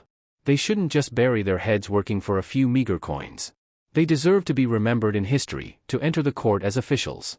Could the work done by all those vice ministers in the court since the founding of Tang compare to what they'd done developing the steam engine in the western regions? Thinking this, each of them unconsciously straightened their backs, feeling that those bureaucrats weren't as untouchable as they once seemed, perhaps not so far beyond reach. If we do our work well, can we really become high officials in the future? Even if not officials, becoming rich and powerful wouldn't be bad. If there's really a chance to be an official, who wouldn't want to try? The craftsman's mood was clearly rising, each person's voice became more excited, and some even began fantasizing about becoming officials. Qingxiu was very satisfied. This was exactly the effect he wanted. If these craftsmen always saw themselves as lowly, they would never have the drive to improve or push technology forward for him. I promise you all, so long as you do your best for me, and can contribute to improving machines like Qin Xiaomu, then you can also rise smoothly through the ranks and become officials. And from now on, the history books of Great Tang will surely include him. Qingxiu didn't waste words. He directly declared in front of everyone that once Qin Xiaomu returned to Chang'an, he would recommend him to be a vice minister. And, if Chen Xiaomu continued to contribute, it wouldn't be impossible to advance further to minister. Hearing this, Chen Xiaomu nearly fainted from shock. Duke Qin personally promised he could become such a high-ranking official. Before, even a small county magistrate felt out of reach to him. Seeing even nameless officials would make him feel breathless. Now, Duke Qin was lifting him to the top in one step, becoming a high-ranked official above those he once dared not even look at. For a young man just 20 years old, this impact was unimaginable. Is what you said real? Chen Xiaomu's legs were unsteady, he almost sat on the ground. It was Li Jianshan who helped him up. You brat, I see you work hard at the forge every day, strong as an ox, how can one sentence make you fall over? Chen Xiaomu tried to speak several times, but couldn't say a second sentence. His expression changed faster than flipping pages. It was comical. But no one laughed, everyone looked on with envy. From a commoner to a court official in one leap, this kind of class leap was hard to believe. What? Don't want it? Qingxiu looked at Chen Xiaomu with a smile. The latter quickly replied, I do. I want it. As long as you're willing to guide me, I'll never disgrace you. After speaking, Chen Xiaomu wanted to kneel and bow to thank him, but Qingxiu quickly gestured to Li Jianshan to stop him. Kid, I'm promoting you not to build my own faction. I want you to serve me well from now on, keep improving my machines like the steam engine. Qingxiu said seriously, I want you to become an official first as a reward, and second so you can more easily access resources to research and improve machines. If you become an official and just take up space, making no progress, whether you keep your post or not is up to me. Xiaomu understands. Thank you, Duke Qin. Thank you, Duke Qin. Chen Xiaomu was overwhelmed with emotion. Li Jianshan held him down to stop him from kneeling, but he couldn't stop thanking Qingxiu. Of course, Qingxiu promising him the vice minister role didn't mean giving it all at once, the rank had to be earned step by step. But based on his current contributions, vice minister was nearly the ceiling. Qingxiu announced it publicly to make a clear statement, heavy rewards for true talent. The court selects officials based on learning, writing, and ability in government affairs, but I, Qingxiu, only look at technology and talent.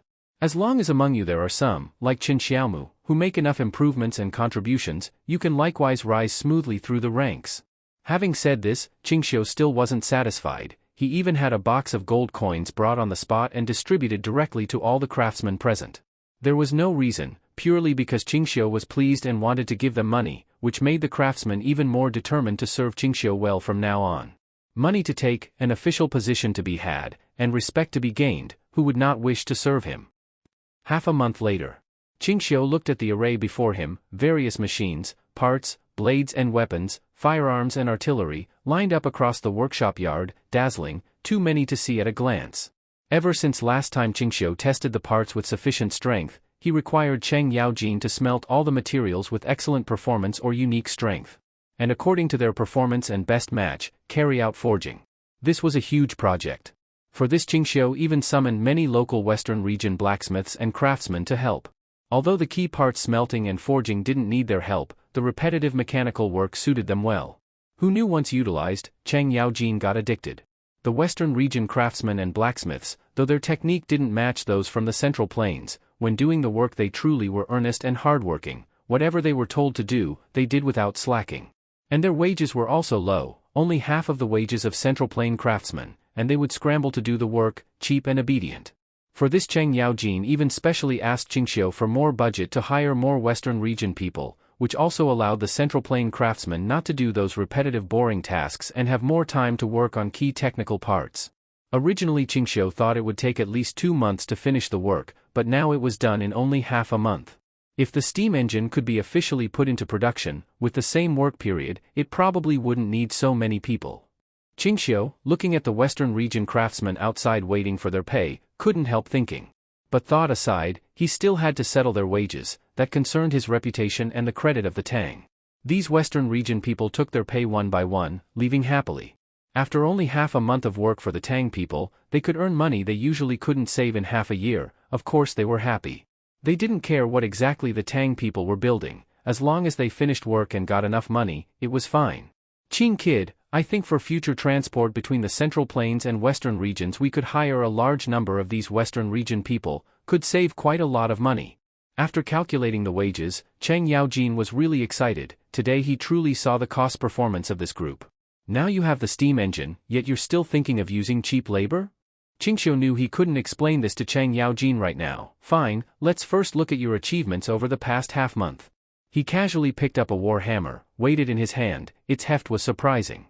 He tried to strike the ground hard and found the surface had almost no deformation.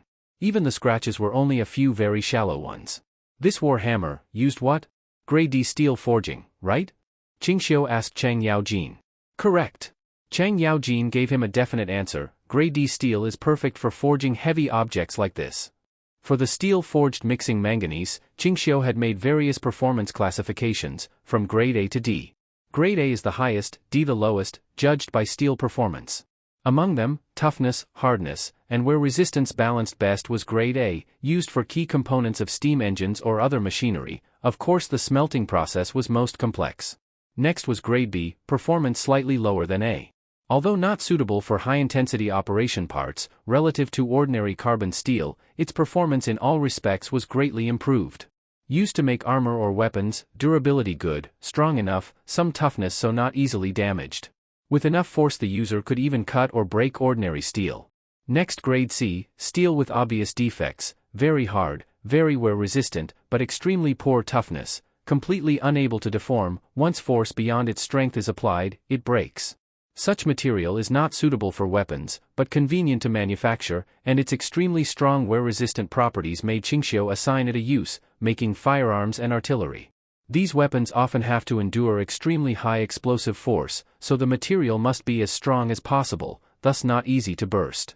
Toughness should be as low as possible, otherwise after firing a few times the material deforms badly. Then how to use it?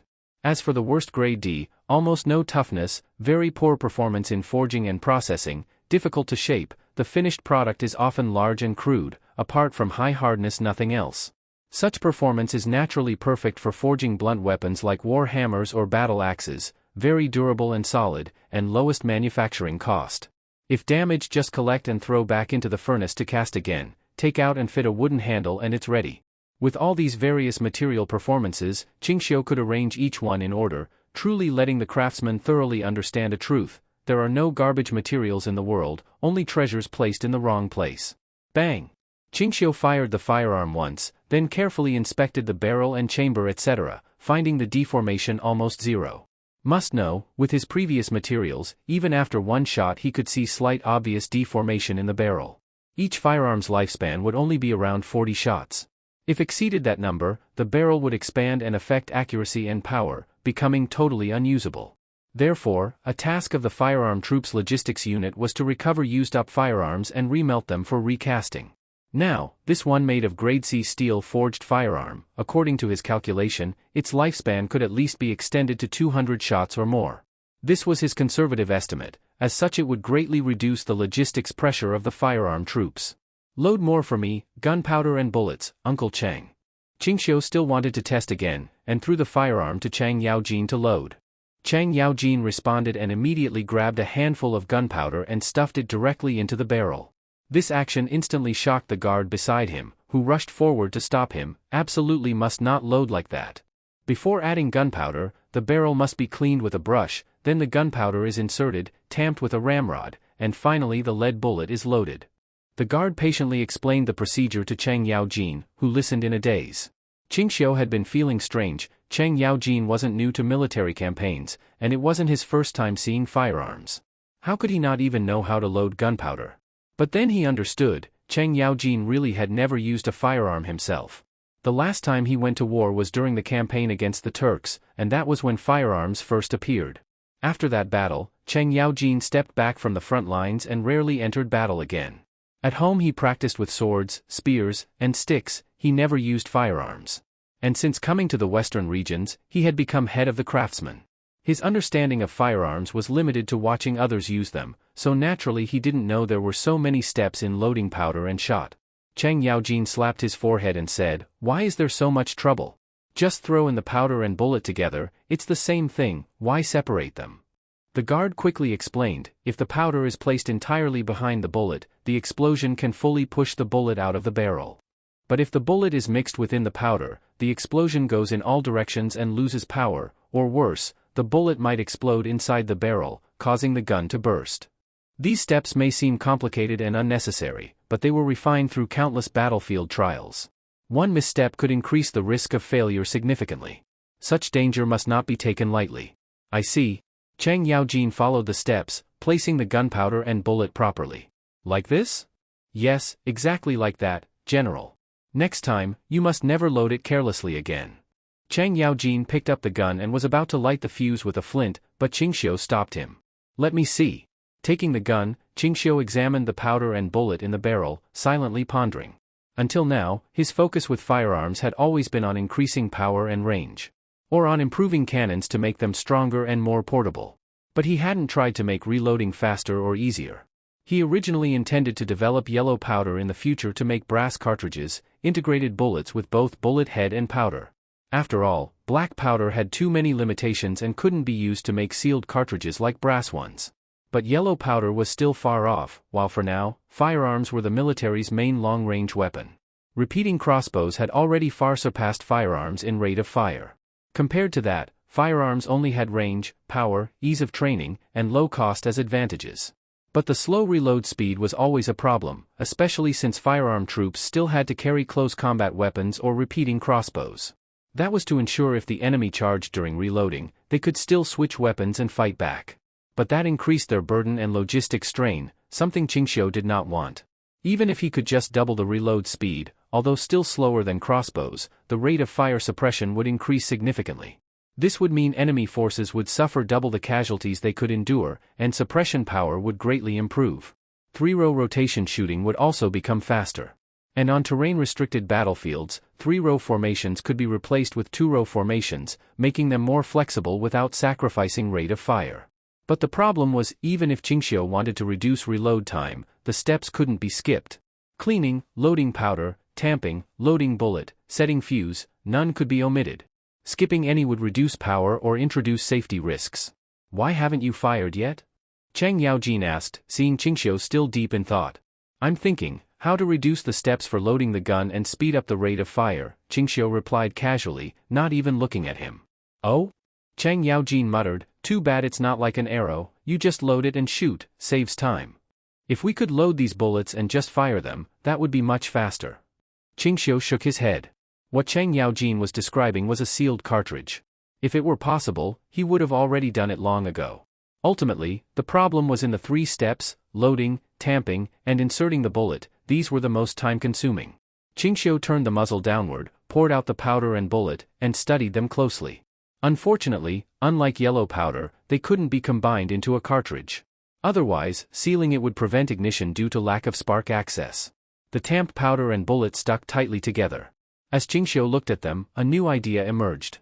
Even if he couldn't make a cartridge, what if he pre-tamped the powder and added the bullet in front, then wrapped it in waterproof oiled paper to make a paper cartridge? Then in battle, he could just insert the cartridge directly into the barrel, merging 3 steps into one, greatly shortening reload time. The trick was, black powder needs open flame to ignite, spark from striking flint. If it was sealed in paper, it couldn't catch the spark. But Qingxiu quickly found a solution: simply tear off the rear paper of the cartridge before firing, so the spark could reach the powder. As soon as the idea came, Qingxiu shared it with Chang Yaojin and the others. They had never heard such a brilliant concept before and couldn't help but exclaim in awe. If this works, reload time would be cut by at least half. Even transporting powder would be easier, just grab a box of paper cartridges ready to use. Chang Yaojin slapped his thigh, it really was genius. Qingxiu thought of another point: also, wrapping it in oiled paper would help prevent moisture. Powder quality would improve too. Then let's not waste words, start now. Chang Yaojin immediately called the craftsmen and ordered them to begin producing according to Qingxiu's design, no delays allowed. Don't rush. Qingxiu called back the craftsmen and told them there was no need to start making paper cartridges right away. Paper cartridges are easy to make, but the paper used for wrapping needs to meet certain standards. It must ignite easily, be suitable for oil coating for sealing, and have a certain toughness so it doesn't get damaged easily. Qingxiu listed his requirements to the craftsmen, and after hearing them, they felt a bit troubled. If it were just oiled paper, it wouldn't be difficult to meet the requirements. But the problem was that he asked for both toughness and flammability. The paper they commonly used now was mostly fragile. Although soaking it in oil made it a little stronger. The issue was, oiled paper was hard to ignite, and its toughness was still poor. If laid flat, it was manageable, but once shaped into a cartridge form, it would surely be damaged during transportation if there was any jostling, falling far short of Duke Qing's expectations. Looking at it now, solving the paper cartridge problem wasn't about the technique, it was the material that posed the greatest challenge. The craftsman voiced these difficulties, and Qingxiu also began pondering deeply. Chang Yaojin stroked his chin and said, seems like, compared to the production process or the design, it's the material that's the most important. If the material doesn't meet the standard, whatever you try to build is just a pipe dream. Of course. Qingxiu responded casually, to give a simple example, if I only gave you mud, even if you shaped it into a hoe or a shovel, it wouldn't work. Chang Yaojin was right. Throughout human history, most technological progress started with breakthroughs in materials. Chen Xiaomu said, why don't I take some craftsmen back and try to make a few types of oiled paper to test out? Chang Yaojin agreed immediately, but Qingxiu said there was no need to waste time. No matter how you adjust the paper, its properties are still those few. Mud can't be used to make steel. Using the same few materials with a simple ratio, there's no point. Qingxiu frowned and tried to recall various types of industrial-era paper materials. He remembered that in the industrial age, there were hundreds of types of paper for every kind of use. That was because other materials were added to the paper pulp to improve its properties. He vaguely recalled that in some countries, when making banknotes, to make them more durable and tough, they would add cotton or raw silk. Maybe this method could be used for cartridge paper too? He immediately told Chen Xiaomu to try adding different materials to the pulp when making paper, especially raw silk or cotton thread. It should produce unusual results. Chen Xiaomu understood immediately, just like smelting manganese steel, adding small amounts of other materials during forging to improve the performance. Should be, Qingxiu nodded slightly. Do you have a recipe or process in hand? Chen Xiaomu asked again. Qingxiu chuckled, of course not. It's just an idea. Whether it works or not, we have to test it first. I understand. Chen Xiaomu didn't say anything more. He immediately called a few craftsmen and told them to find papermakers to cooperate on testing the paper. He even wrote out several mix ratios on the spot for them to try, clearly showing how experienced he was in such matters. Qingxiu watched all this and was truly pleased with Chen Xiaomu's performance. With this man here, all Qingxiu had to do was provide ideas and a rough forging method, and Chen Xiaomu would figure out a way to make it happen. At least in this area, he fully met Qingxiu's needs, which made Qingxiu even more determined to promote him. The paper cartridge matter would have to be put aside for now. Qingxiu turned again to the rows of neatly arranged metal tools in the courtyard. He hadn't yet inspected them all. He had just tested the firearm, and he was now convinced that grade C material was indeed suitable for making firearms. Uncle Cheng, have you already tested the cannon? Qingxiu checked the barrel of a Shinji cannon and saw obvious scorch marks from gunpowder, but the surface had very little wear. Clearly, compared to previous materials, this cannon was much more durable. Old Cheng had it tested as soon as it came out of the furnace, fired 10 rounds in one morning, didn't even wait for the barrel to cool. With the old material it would have cracked by then, but this one didn't. Cheng Yaojin said proudly. His words shocked Qingxiu. The strength of grade C steel was even better than he expected. Excellent. Oh right, try this. Cheng Yaojin had a straw dummy brought in and put armor on it forged from grade B steel. Try shooting the breastplate with a bow, see how it holds up.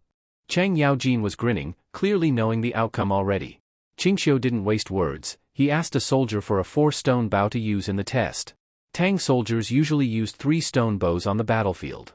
Any lighter lacked power, any heavier, most people couldn't pull it. Only some officers and generals used 4-stone bows. 5-stone bows were used only for training. Qingxiu didn't know what bow specs Arab armies used, but he had inspected captured Arab weapons. Their bows were stronger than 2-stone, but not as strong as 3-stone. As for Western region troops, judging by their weapon quality and soldiers' physical strength, their strongest bows were about 2-stone. Though not enough to compare with Tang 3-stone bows, 2-stone bows were still a threat given the armor rates and quality in the western regions. So using a 4-stone bow for this test was more than enough.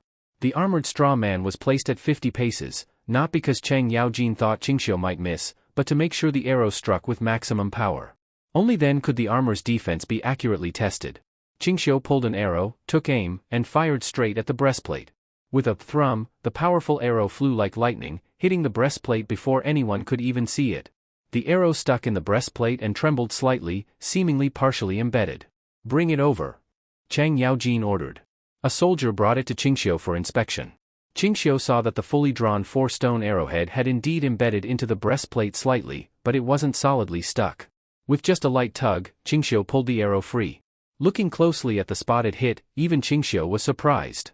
The arrowhead hadn't pierced the breastplate at all. It had only left a noticeable dent. It was that dent that had caught the arrowhead and stopped it from falling out. At this distance, using a bow with such power, it only left a dent. If this were on the battlefield at the usual engagement range between two armies, even with the commonly equipped 3-stone bows of the Tang soldiers, it would be absolutely impossible to pierce this armor. Let alone their biggest imagined enemy now, the Arabs, or the Western region peoples, whom they might clash with at any time. Their weapons probably couldn't even penetrate Tang armor. If that's how it is with bows, then there's even less to say about swords. Cheng Yaojin called a soldier and had him first slash with a sword, then stab with a spear. The sword couldn't break the armor at all. In the end, he had to switch to a spear and charge at full force. After multiple attempts, he only managed to leave a small gash on the chest plate. He barely made an opening, was exhausted to the point of numbness, and the spearhead only pierced less than half an inch. And even that dulled the spearhead so much it couldn't be used anymore. It lost all killing power. No more words were needed after this test. For a piece of armor to have such defensive power on the battlefield, it was practically invincible in the cold weapons era. Not to mention, the weapons used for the test were Tang military standard. The Western region people's weapons couldn't even compare. The impure steel they used, shields could be smashed through by sabers with the aid of weight and a horse's charge. One could imagine how poor their quality was. What if we try a firearm? Could it break through the armor with one shot? Qingxiu patted the armor and suddenly had a thought. Cheng Yaojin and the others really hadn't considered using a firearm to test the armor. After all, no enemies other than them used such weapons. But Qingxiu saw things differently. In today's world, firearms are indeed unmatched in power, but that doesn't mean they'll remain invincible forever. You may feel secure now, but who's to say that one day, some foreign genius won't develop something stronger than black powder, or an even more powerful weapon? These words truly woke up Cheng Yaojin and the others. At present, they did feel a bit overconfident, thinking that with gunpowder and various weapons, the Tang army would always be unbeatable. But with the current level of the Western region and Arab peoples, how could they possibly develop weapons stronger than gunpowder? Besides, we have the steam engine, Chang Yaojin couldn't help but say. It wasn't that Chang Yaojin didn't understand, on the contrary, he understood too well. He had been involved in building the steam engine almost from the beginning. With so many craftsmen working under him or trained by him, he knew how hard it was just to step into industrialization. Qingxiu had conquered vast lands in the western regions, with farmland and population, but the revenue hardly made it to the court. Almost all of it had been poured into research, from standardized weapons to automobiles, steam engines, and various manganese steels. So much money had been spent that even Cheng Yaojin couldn't calculate it. He only knew that all the western region revenue was spent, and Qingxiu had even spent much of his own money just to get to this point. He didn't believe any of the 36 western region states had even a tenth, or a hundredth, of their capacity. The Arab Empire was strong, but even they lacked a clear leader who could take charge and push for industrialization. It would be hard enough just to convince the king to spend that kind of money. So it was hard to imagine how any other country could catch up with them. Qingxiu didn't say more, he just asked Cheng Yaojin a single question: if I hadn't invented gunpowder, would the Tang army have such an advantage over the Arabs now? Cheng Yaojin answered without hesitation, not just the Arabs, by now we'd probably still be tangled up in endless conflict with the Turks and Goguryeo. Qingxiu asked again, what if someone in Arabia developed something more powerful than gunpowder? Impossible. Cheng Yaojin replied instantly. Why impossible? Before gunpowder was invented, could you even imagine its existence? In other words, if the Arabs or even the Goguryeo had invented gunpowder before us, what would the world look like now? Cheng Yaojin's expression froze. A deep sense of crisis suddenly struck him. He couldn't even imagine what would happen if what Qingxiu said came true. Just the thought of it made his spine go cold. Duke Qing, your sense of crisis is very sharp, Deng Tianguang beside them said. It's not a matter of crisis, it's that since we've come this far, we must think things through completely. Qingxiu had seen too many so-called celestial empires quickly fall to ruin. No one can stay ahead forever. No empire can stay strong forever. You brat, you really, Cheng Yaojin felt Qingxiu was becoming more and more profound. He had already advanced hundreds of years beyond others, yet he was still wary of enemies catching up through every possible means. But thinking deeper, maybe it was precisely this mindset that kept him ahead. Even Cheng Yaojin now felt he should think more deeply. Wait! Cheng Yaojin signaled Qingxiu to pause and had someone bring a cotton robe to drape over the armor for a new test. You said before that combining cotton and iron plates could somewhat resist gunfire, now's a good time to test it. Qingxiu hadn't expected Cheng Yaojin to remember that. But he had indeed said it. Combining cotton cloth and iron plates into a simple composite armor, that was the basic principle of a bulletproof vest. Of course, it couldn't match real high-end body armor, but against still primitive firearms, it might be quite effective. He signaled everyone to step back, then aimed a loaded firearm at the armor and fired at its abdomen. He deliberately avoided the breastplate to test the protection of the other plates. After the first shot, he immediately switched to another preloaded firearm and fired again, this time aiming at the chest plate. After both shots, Qingxiu could clearly hear that the sounds were different. He quickly had the armor brought forward to inspect the effects. Unbelievable. As they lifted the cotton cloth, Cheng Yaojin's eyes were filled with shock. Even with the power of the firearm, when it hit the simple composite armor made of cotton and metal plates, the damage was surprisingly limited. At the spot on the abdomen where the plates connected, the struck plate was pierced, but most of the force was absorbed by the plate and the cotton padding. Although the armor was penetrated, the flesh beneath suffered only a shallow wound, about an inch deep. An inch may not be shallow, but compared to previous tests with ordinary armor, where bullets could penetrate halfway through the body or even pass through completely, this level of protection was extremely impressive. But the most shocking part was still to come. The lead bullet that hit the breastplate pierced the armor as well, but its power was almost entirely neutralized, it embedded into the flesh less than half a finger deep. What would have been a fatal wound was now only moderate. As long as the bullet didn't hit a vital organ, timely medical care would be enough to save a life. Qingxiu was quite satisfied with the result.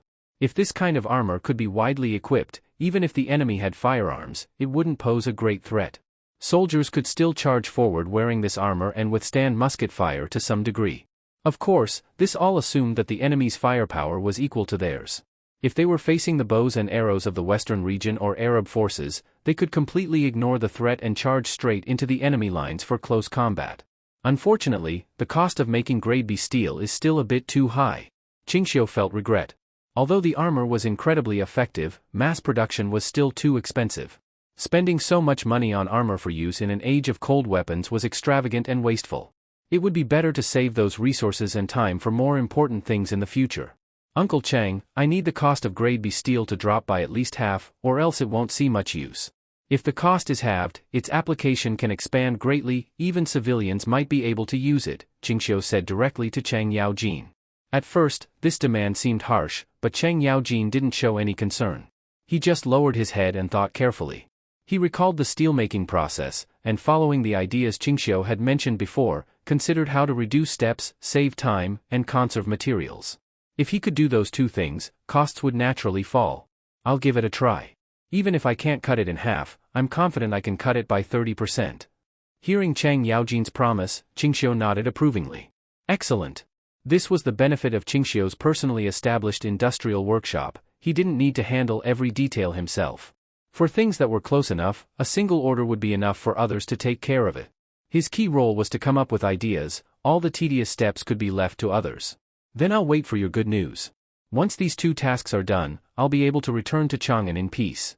When Qingxiu suddenly mentioned returning to Chang'an, everyone was surprised. There wasn't any urgent matter requiring him in the capital right now, so why would he want to go back? What are you going back for now? Isn't life going well here in the western region? Shui Rengue asked, puzzled. It's not bad. It's just that? Qingxiu handed the firearm to a nearby guard without saying more and turned to leave. All things considered, he hadn't spent much time in Chang'an in recent years. Though he had returned occasionally to deal with urgent matters, he had mostly been traveling. Now that the western region was developing well under his guidance, even the steam engine was taking shape, the hardest part was already behind him. With Shui Rengue holding down the military front and the workshop in place, Chang Yaojin could handle things and continue developing new ideas. Qingxiu could finally return to Chang'an and get some rest. He had been away so long that his wives missed him deeply. He received dozens of letters from them every month. If he didn't return soon, even he would feel guilty for neglecting them. Shui Rengue, who knew Qingxiu best, had a feeling he understood Qingxiu's intentions but didn't say it aloud. He knew that if Qingxiu revealed his thoughts, it could affect morale, so he chose to stay silent. General Cheng, whatever else happens, let's solve these problems quickly so Lord Qing can return here sooner. That way, he won't have to keep worrying, Shui Rengue suddenly said politely to Chang Yaojin. This change in attitude surprised Chang Yaojin. Normally, Shui Rengue was quite casual and unfiltered, now he was being unusually respectful. What are you talking about? Of course I know. Chang Yaojin slapped Shui Rengue hard on the shoulder. Bring your people over and help us out during this time. Of course. 2 months later. During this period, Qingxiu focused entirely on having his men research the materials for making paper cartridges and reducing the cost of manganese steel. So he did not interfere in other matters in the western region. Although the Tang forces had temporarily withdrawn from regional conflicts, that didn't mean peace had returned. After being besieged last time, the Turks spent a month recovering, then launched a fierce counterattack against the coalition that had attacked them.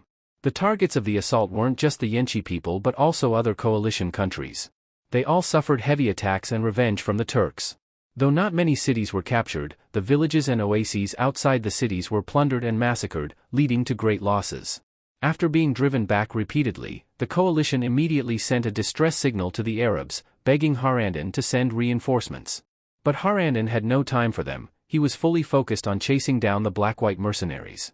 He even mobilized all troops stationed in the western region, ignoring security risks in other areas, just to wipe out the black-white mercenaries completely. It wasn't just about revenge, it was crucial to show everyone in the western region. If you mess with the Arabs, they will not rest until you are destroyed. To maintain their authority in the western region, they had to establish dominance through fear. So every time they won a battle, they gathered all the enemy corpses, dismembered and destroyed them, and hung them from high walls to humiliate them. To surpass the Arab army, Chen Rusong went as far as abandoning a well-developed city they had built up. He handed out money to disperse the civilians and turned the entire city into a massive ambush site, determined to fight the Arabs to the end. However, the Arabs' combat strength far exceeded Chen Rusong's expectations. As soon as the war began, the black-white mercenaries were at a complete disadvantage. Even in street battles they had prepared for, they were completely overwhelmed. Even when they had local numerical advantages, sometimes even 10 to 1, the Arabs still fought fiercely to the bitter end. In nearly every battle, they had to suffer several times the casualties of the Arabs to secure victory. By the end, his once elite troops were all dead or fleeing for their lives, leaving only a few hundred loyal soldiers still following him. Despite the Arabs' brutal methods, after they captured Chenrusong city, they didn't destroy it. Instead, they claimed it as their own, clearly planning to use it as a base. This completely cut off Chenrusong's retreat. With only a few hundred loyal men, he had nowhere to go. After all, the black-white mercenaries were infamous across the western regions. All the nations hoped for their destruction and even encouraged the Arabs when they fought them. Chenrusong didn't mind the destruction of his mercenary group. From the moment he came to the western regions, he was prepared to give his life to complete Duke Qing's orders. Now that the group was gone, he could just disband his men, return to Chang'an, or follow Qingxiu into the army again. But now, these loyal brothers of his refused to leave. Even when he tried to dismiss them, they insisted on staying with him to the end.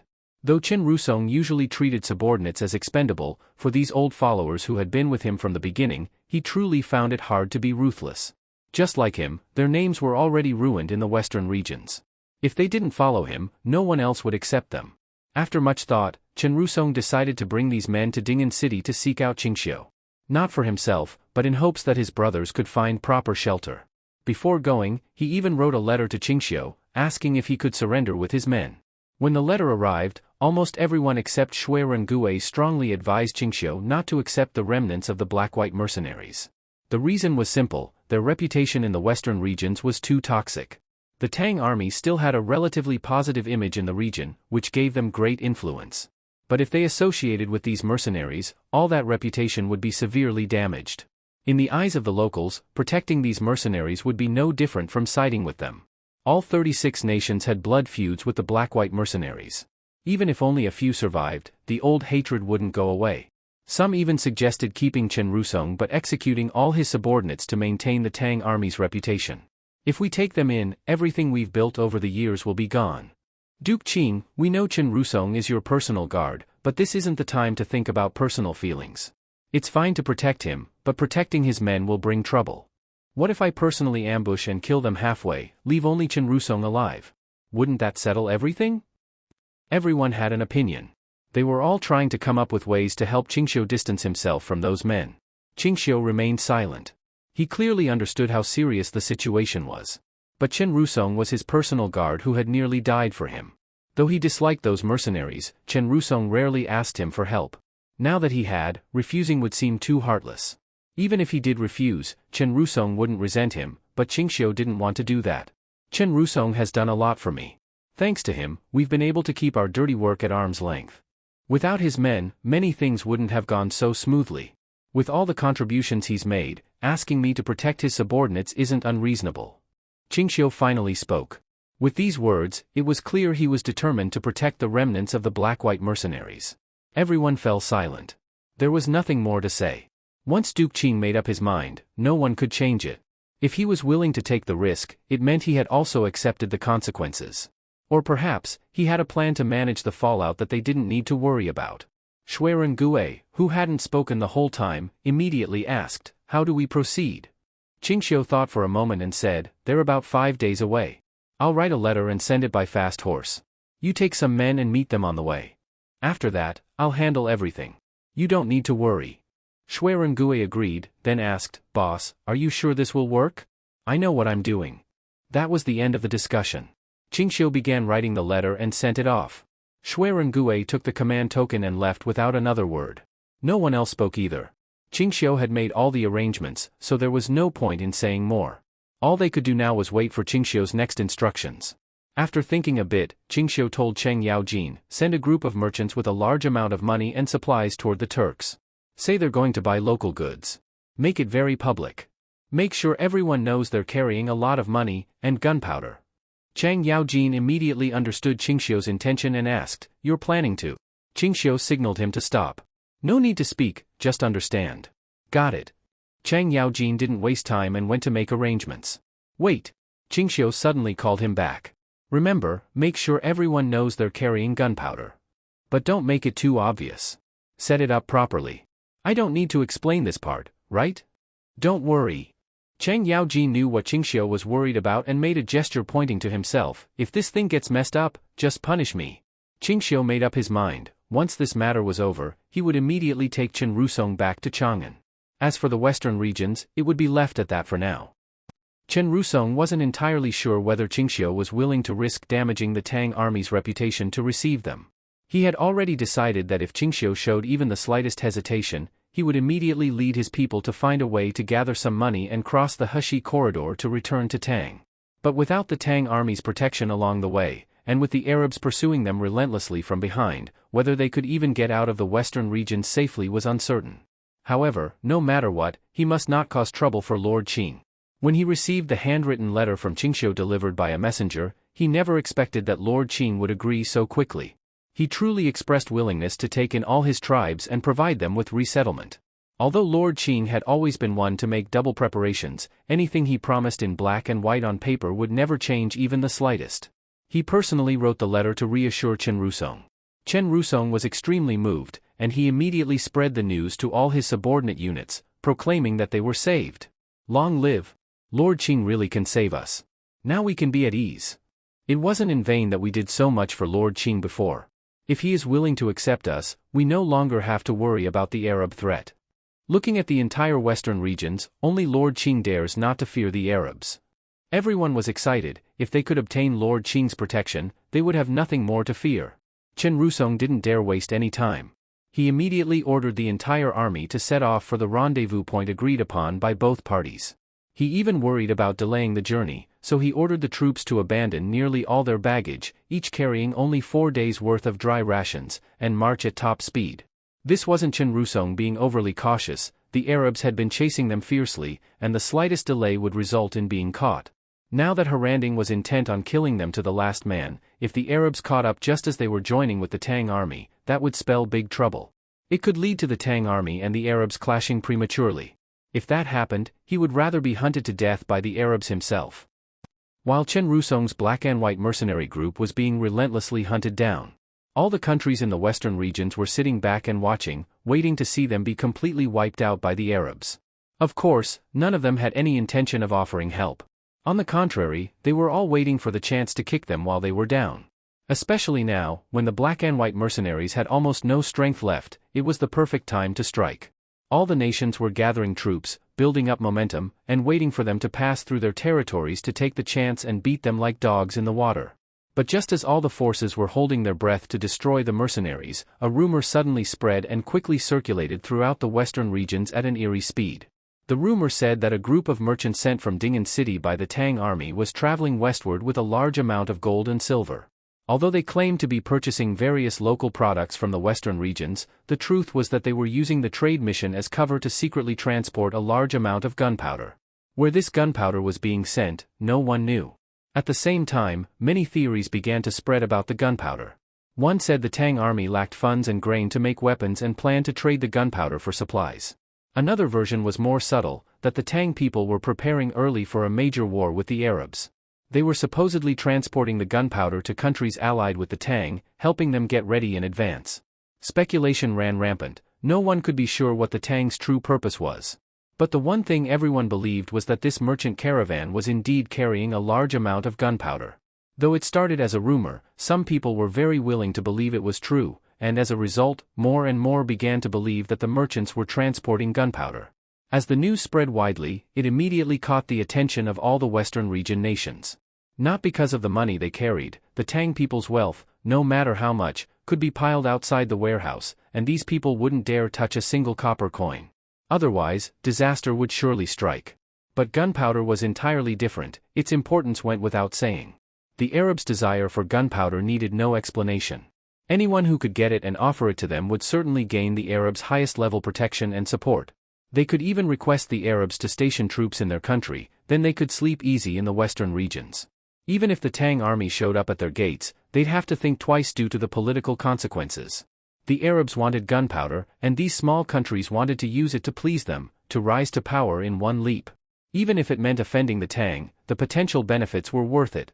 The merchant caravan had just barely left the Ding'an region when it was already being closely watched by various powers. The Arabs, the nations of the western regions, local bandits and highwaymen, even the Turks were watching them.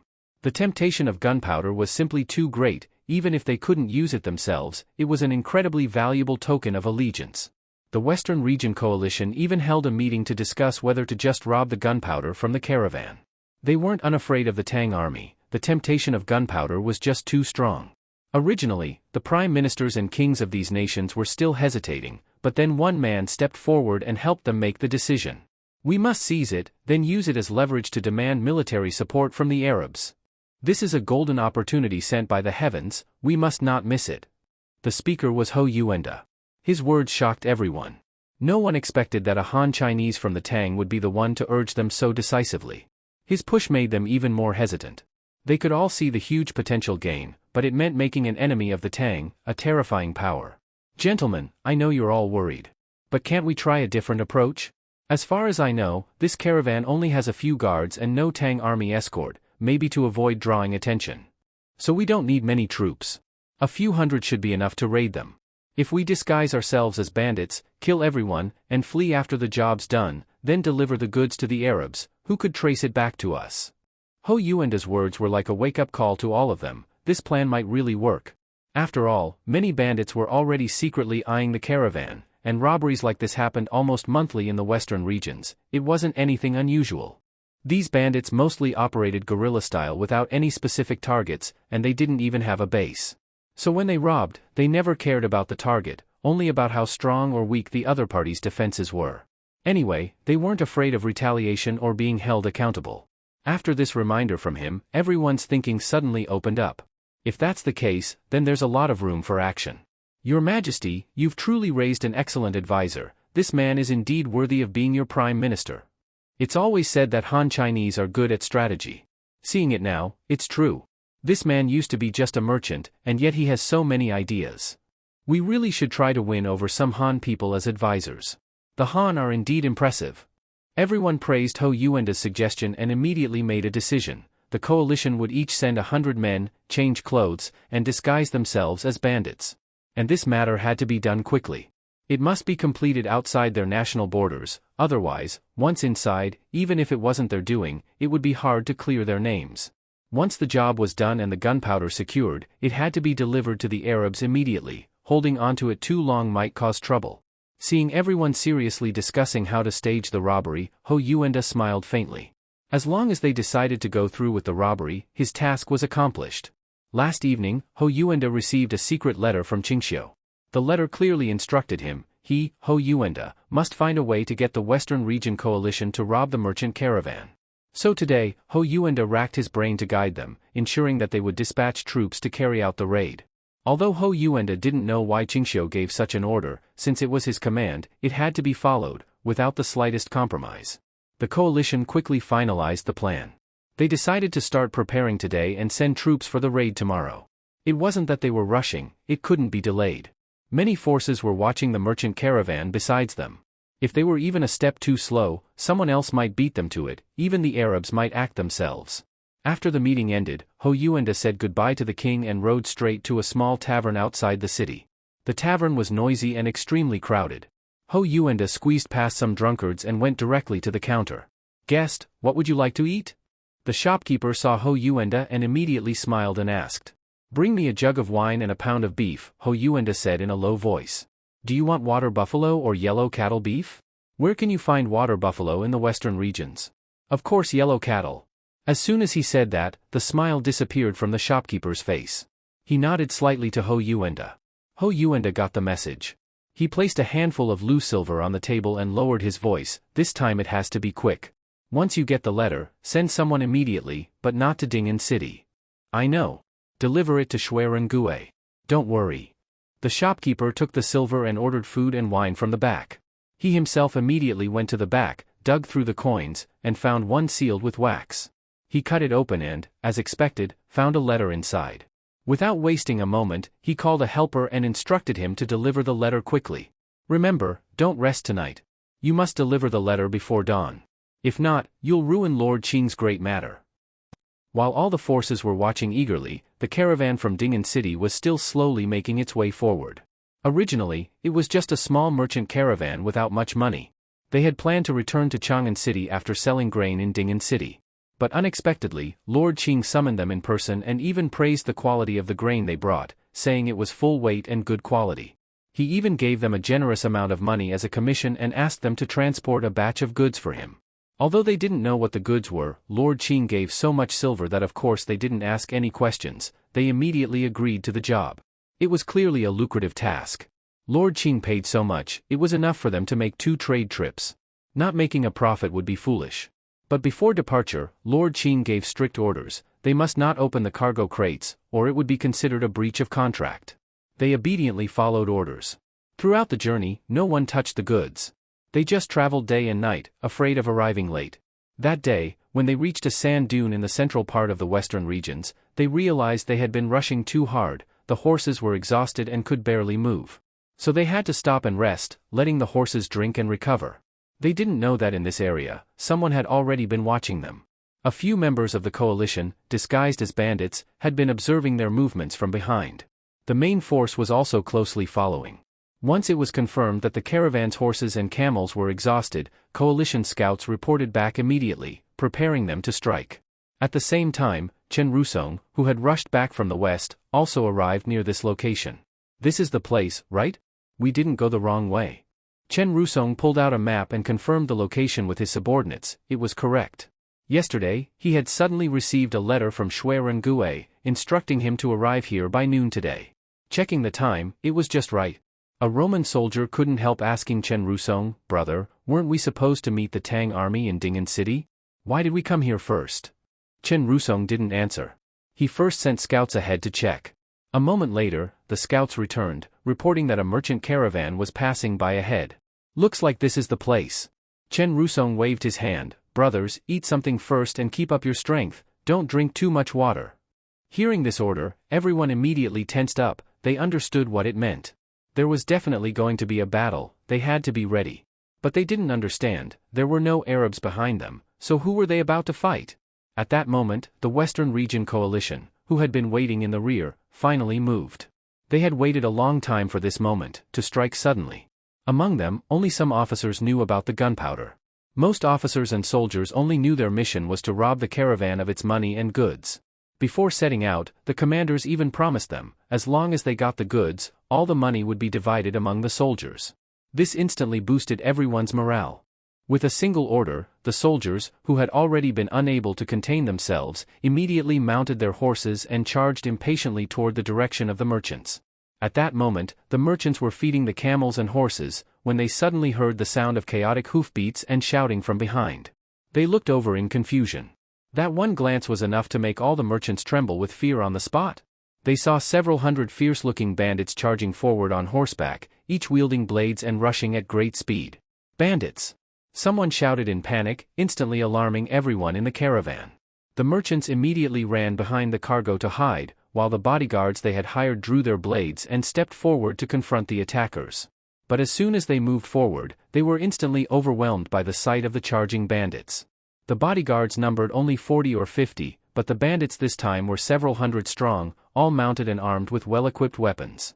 Let alone the numbers, just the weapons and horse gear alone were far beyond what these bodyguards could handle. These bodyguards were mostly local martial artists from the western regions. They were fine dealing with disorganized and lawless bandits under normal circumstances. But now, they faced a fully armed group of soldiers disguised as bandits. Just the aura of the attackers was enough to scare them into not daring to fight. How could they possibly have the courage to engage in battle? Each of the bodyguards turned pale, holding their blades without knowing what to do.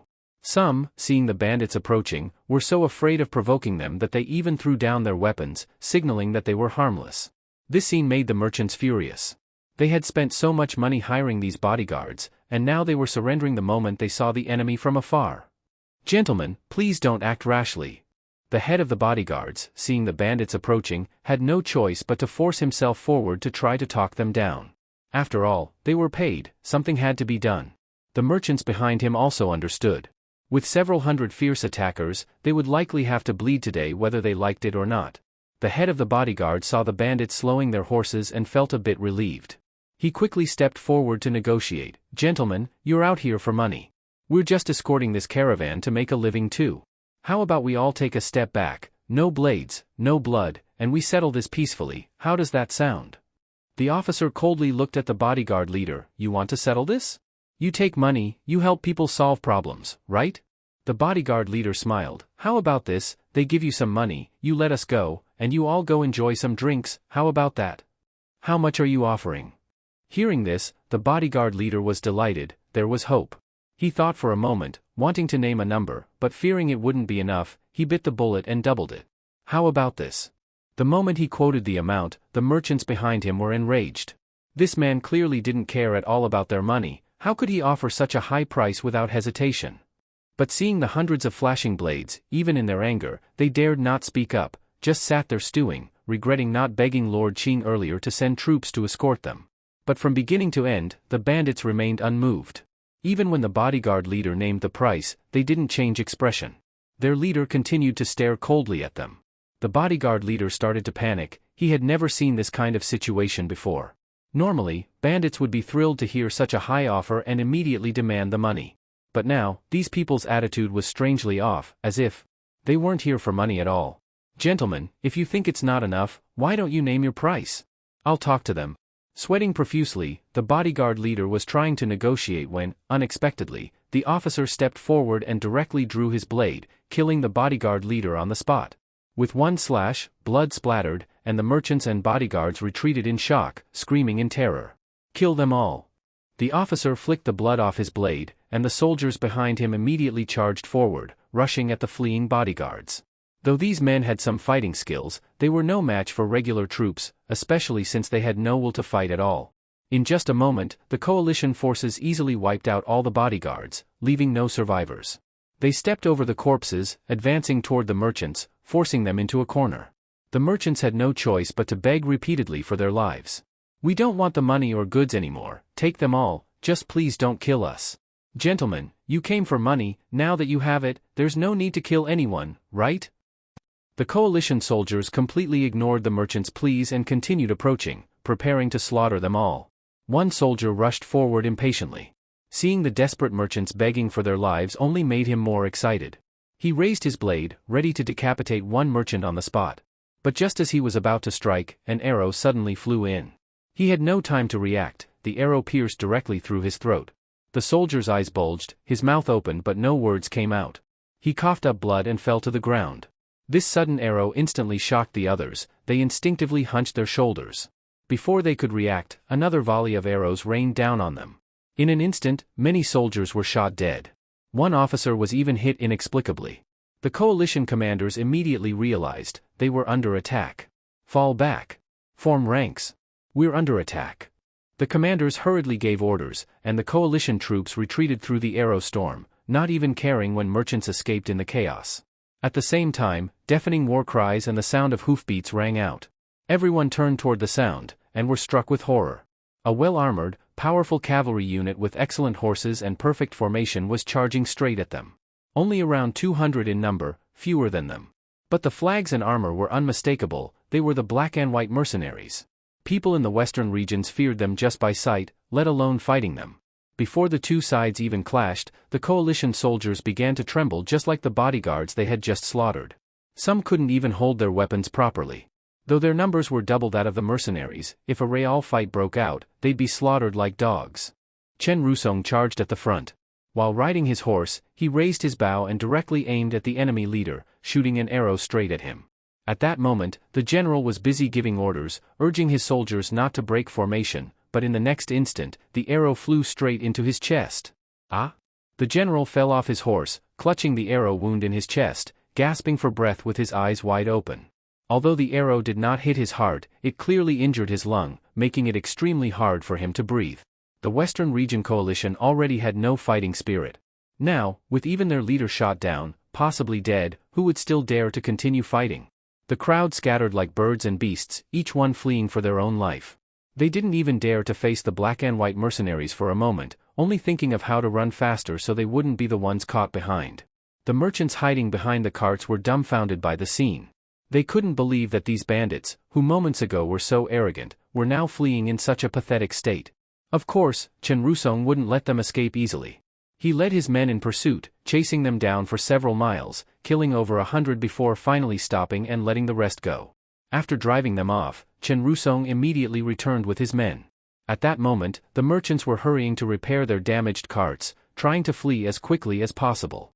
But when they saw Chen Rusong and his men return, the relief they had just felt was immediately replaced with tension. "Sir, how about you take half of the goods, or no, take it all? Just leave us a few animals so we can at least make it back alive, please?" The merchants begged earnestly. At that point, they didn't dare to hope for saving their cargo, just surviving was already a blessing. Chen Rusong didn't respond. He simply stepped forward, took off his helmet and mask. When the crowd saw Chen Rusong's face, they were stunned. They hadn't expected this man to be a Han Chinese. "Everyone, don't panic. I don't want your money or your goods." Chen Rusong cupped his hands in greeting and said, "I was just passing by and happened to see my fellow countrymen being bullied by Westerners. As we share the same bloodline, I couldn't just stand by, so I stepped in to help." Hearing this, the merchants were so moved they nearly burst into tears. So this man was a righteous hero who stood up for the oppressed. "Thank you, sir, for saving our lives." They were so grateful that many knelt down on the spot to thank him, startling Chen Rusong, who quickly stepped forward to help them up. "Don't do that. Please don't, I only did what anyone should do." As soon as he helped one person up, another knelt down. It was impossible to stop them all. "You say it was just a small effort, but to us it was a life-saving act. If you hadn't helped today, we'd all be dead." "That's right. Even though we're all Han Chinese, there are plenty of Han bandits in the western regions who do evil and don't care about who they kill.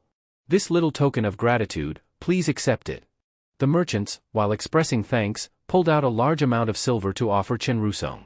But he firmly refused. "If you insist on giving me money, then you're slapping me in the face." Chen Rusong said sternly, "I didn't save you because I wanted money. If you make me accept it, doesn't that go against my original intent?" At that, even if they wanted to insist, the merchants couldn't force it anymore. But they still pleaded for Chen Rusong to accompany them and were willing to pay him as a guard. Chen Rusong showed some difficulty on his face. "Everyone, it's not that I don't want to help you, but my situation is rather complicated, especially the identities of my brothers here."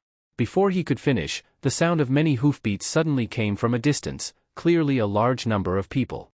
The merchants thought the bandits had returned with reinforcements and hurried to hide behind the carts again, pleading for Chen Rusong's help. "Sir, as long as you help us get rid of the rest of the bandits, we'll pay you a high reward." Chen Rusong laughed loudly. He immediately ordered his brothers to mount up and prepare for battle. "There's no need to mention money, we're all Han people. Helping you is what we should do." Everyone prepared for another battle. But as the hoofbeats got closer, they finally saw the newcomers clearly. Their armor looked very familiar. Upon closer look at the banners they carried, they finally realized who they were. "It's the Tang army." The merchants were overjoyed and quickly asked Chen Rusong not to take action. They personally went forward to welcome the Tang troops. "Greetings, officers." The Tang army reined in their horses upon seeing the merchants approach. The front soldiers parted to let their commander step forward. That commander was Shuiren Gue. "Everyone, I just received word that a group of bandits was following you. I was concerned you'd be attacked, so I brought troops to assist." "Did they cause you any trouble?" A merchant stepped forward and cupped his hands. "So it was General Shui. Just as you said, a group of bandits did appear. Not only did they try to rob us, they wanted to kill us. All the bodyguards we hired were killed." He pointed to Chen Rusong and his mercenaries. "If this Han brother hadn't shown up with his men to help, we'd all be dead by now." "Oh?" Shuiren Gue looked over at Chen Rusong, clearly surprised. Chen Rusong also pretended to be seeing Shuiren Gue for the first time, with a slightly surprised and guarded expression. Both dismounted to meet, but kept a deliberate distance, pretending to be cautious. "My name is Shuiren Gue, commander of the Tang army at Dingxi. May I ask your name, sir?" Upon hearing this, Chen Rusong suddenly realized and replied, "My name is Chen Rusong. I was originally from Chang'an, but couldn't make a living there, so I came to the western regions to do mercenary work, just trying to survive. These brothers behind me are all capable men I've recruited over the years. Among them are Africans and Roman whites. The locals in the western regions call us the black and white mercenaries." "So it's you?" Shuiren Gue's expression immediately changed. With a wave of his hand, the soldiers behind him raised their crossbows and fire weapons, aiming at Chen Rusong and his mercenaries. The sudden turn of events caught Chen Rusong off guard. He quickly stepped back, and his brothers immediately raised their bows in response. The two sides were now in a tense standoff, ready to fight at any moment. The merchants were so startled that they immediately stepped back, completely not understanding why Shui Rengue would act like this.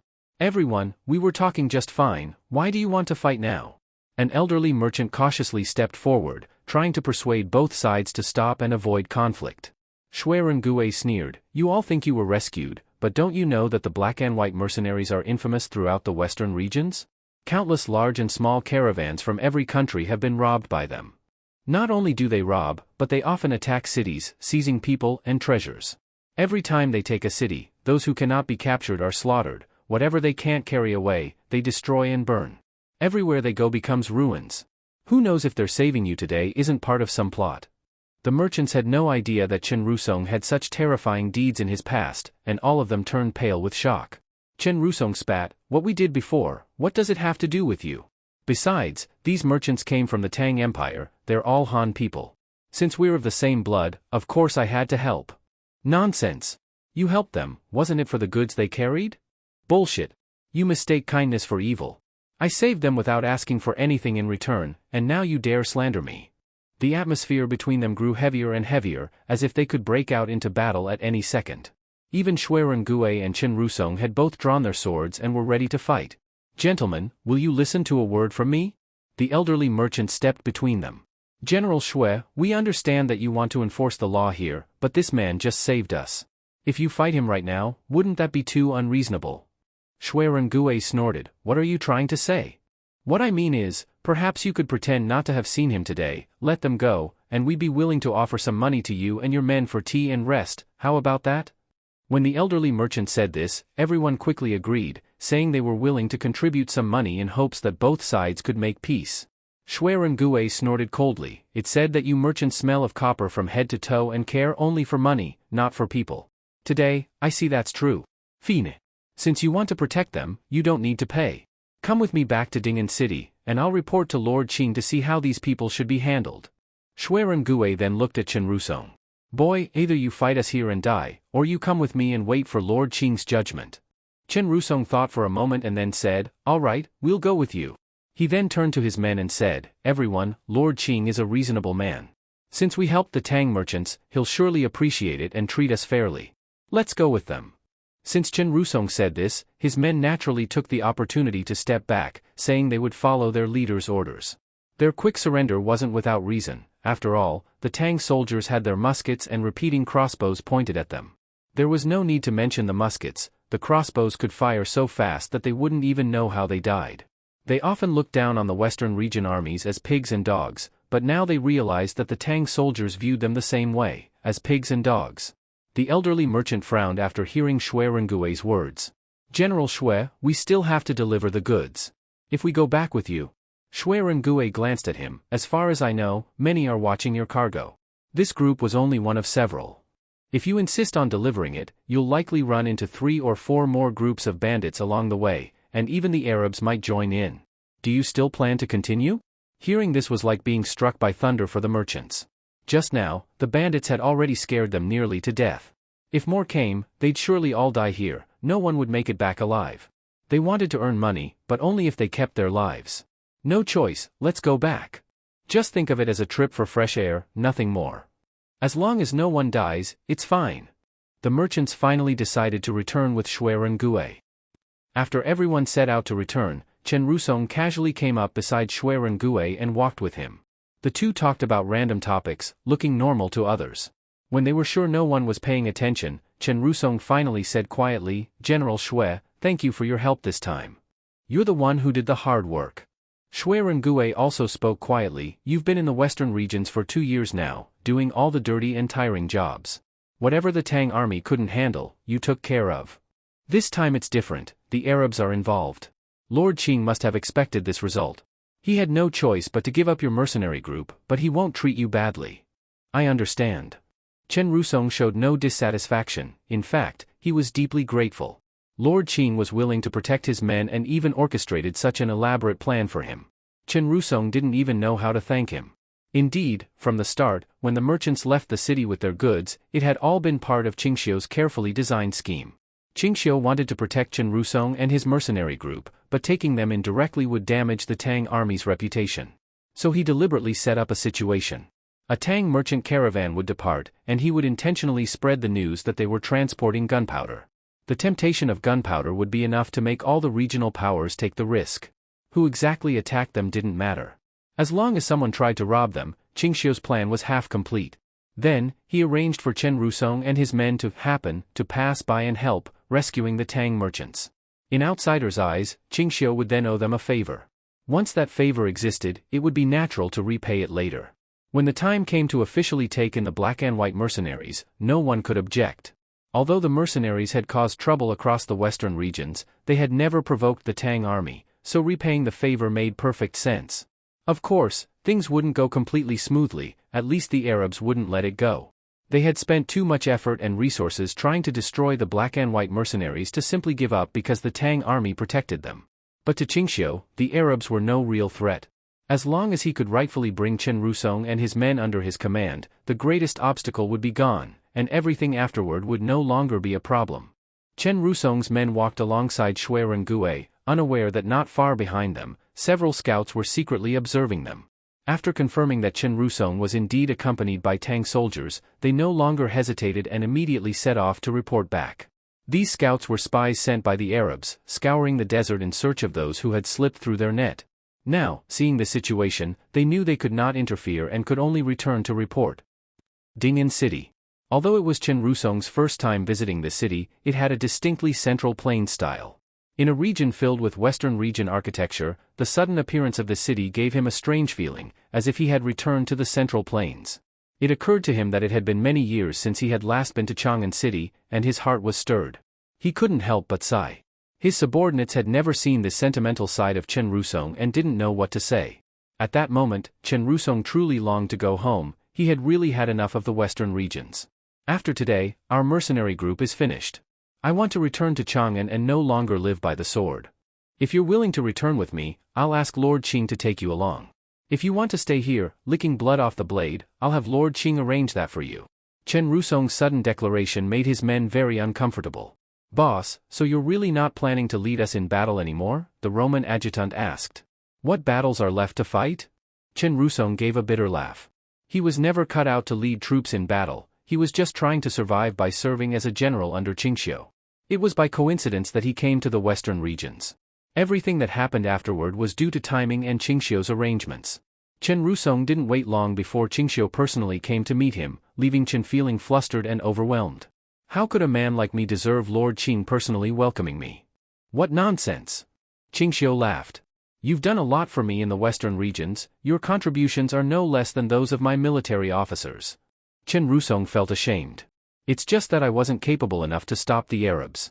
Otherwise, I could have done even more.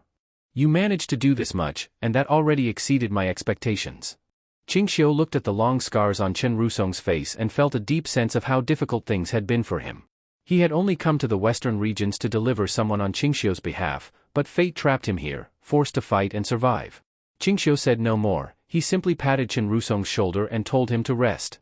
He also ordered accommodations for Chen's companions.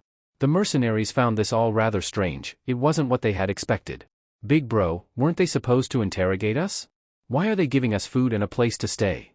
Does this mean they're not going to make trouble for us? Chen Rusong was annoyed by their questions and snapped, what nonsense? Can't you just enjoy the rest? Do you need to be arrested and interrogated to calm down? At that, they immediately shut up. Qingxiu then looked at the merchants who had returned with them. Seeing their uneasy expressions, he laughed. Everyone, it's been hard on you. Even though the goods weren't delivered, the matter was handled properly.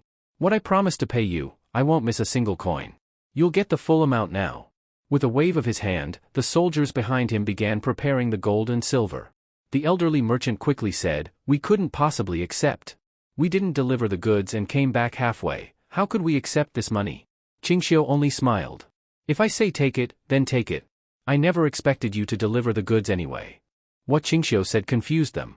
Everyone looked at each other, wanting to ask more, but Qingxiu only motioned for them to take the money and leave, there was no need for more discussion. Once the merchants were gone, Qingxiu ordered the transported crates to be brought back. He casually opened one and glanced inside, then turned and walked away. The crate didn't contain any goods, only a pile of broken stones. 2 days later.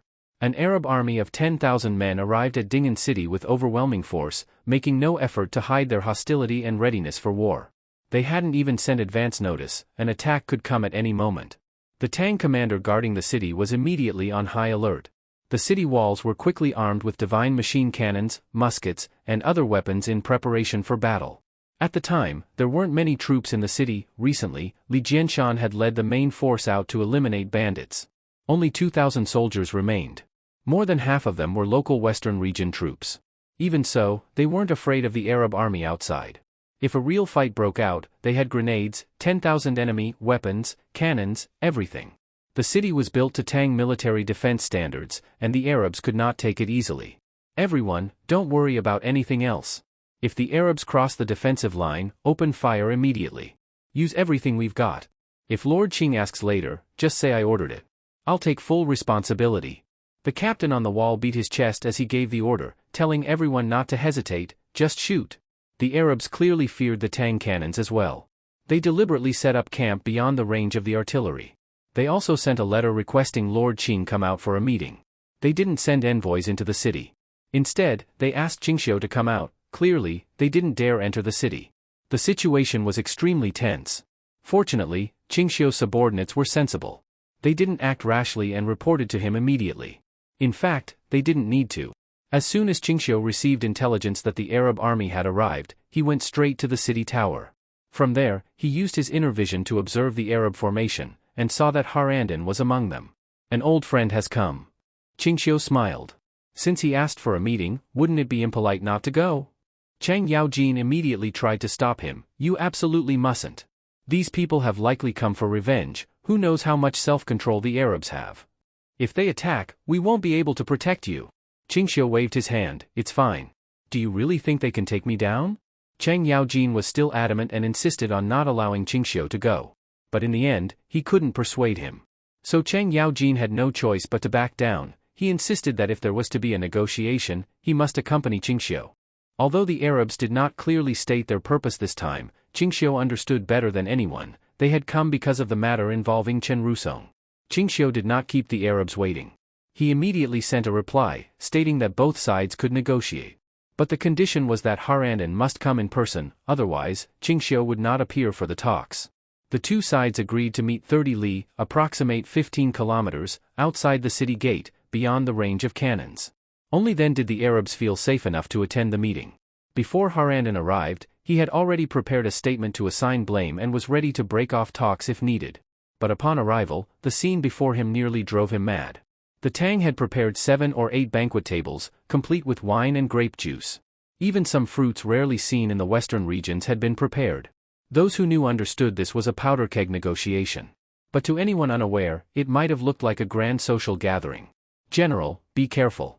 Who knows what tricks they're up to, a staff officer warned Harandin. Harandin nodded. Qingxiu never plays by the rules. If anything goes wrong, signal immediately. Yes.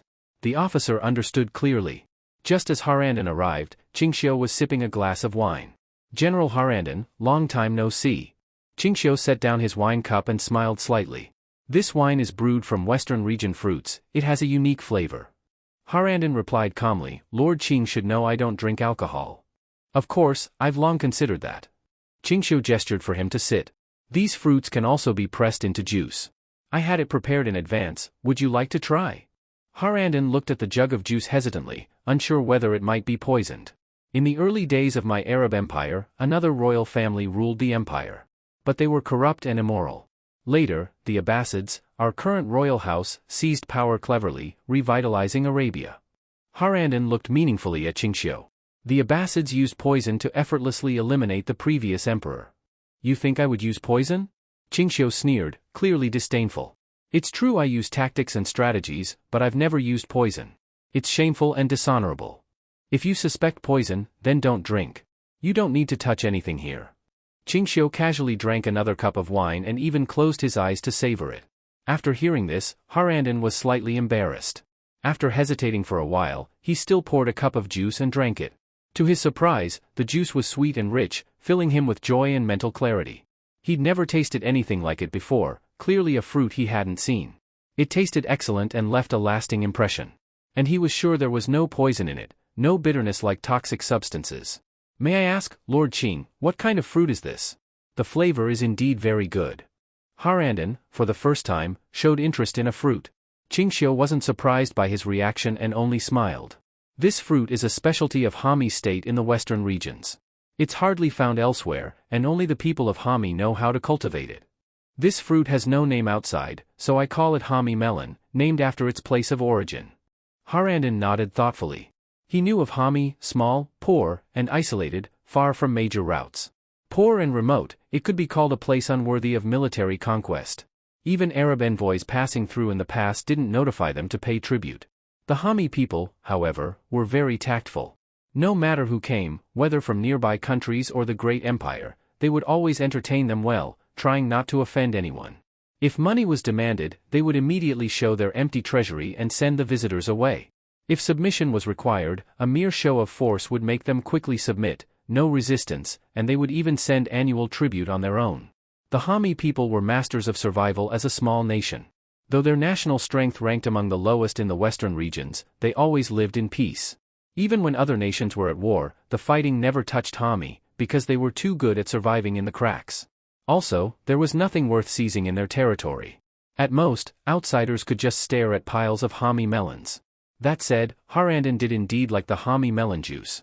Holding his cup, he thought to himself that he must visit Hami one day to get some melons. Hopefully, he could even take some seeds back to try cultivating them in Arabia. Suddenly, Qingxiu called out, and several soldiers brought over several large bags and placed them next to Harandon. His guards grew wary and stepped forward to inspect the bags. Inside were large Hami melons. General, Hami melons grown elsewhere are never as good as the originals. If you like them, just let me know, I'll have them sent to you, Qingxiu said with a smile. Harandon looked a little embarrassed but still cupped his hands politely. Thank you, Lord Qing. It's nothing. I've got plenty of them. If you think it's not enough, I'll have more brought over. Qingxiu was about to summon someone, but Harandon quickly said, No need. Lord Qing, don't trouble yourself. I came here today to talk about serious matters. I know, Qingxiu smiled slightly.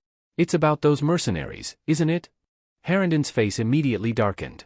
So you already knew about our conflict with those rats?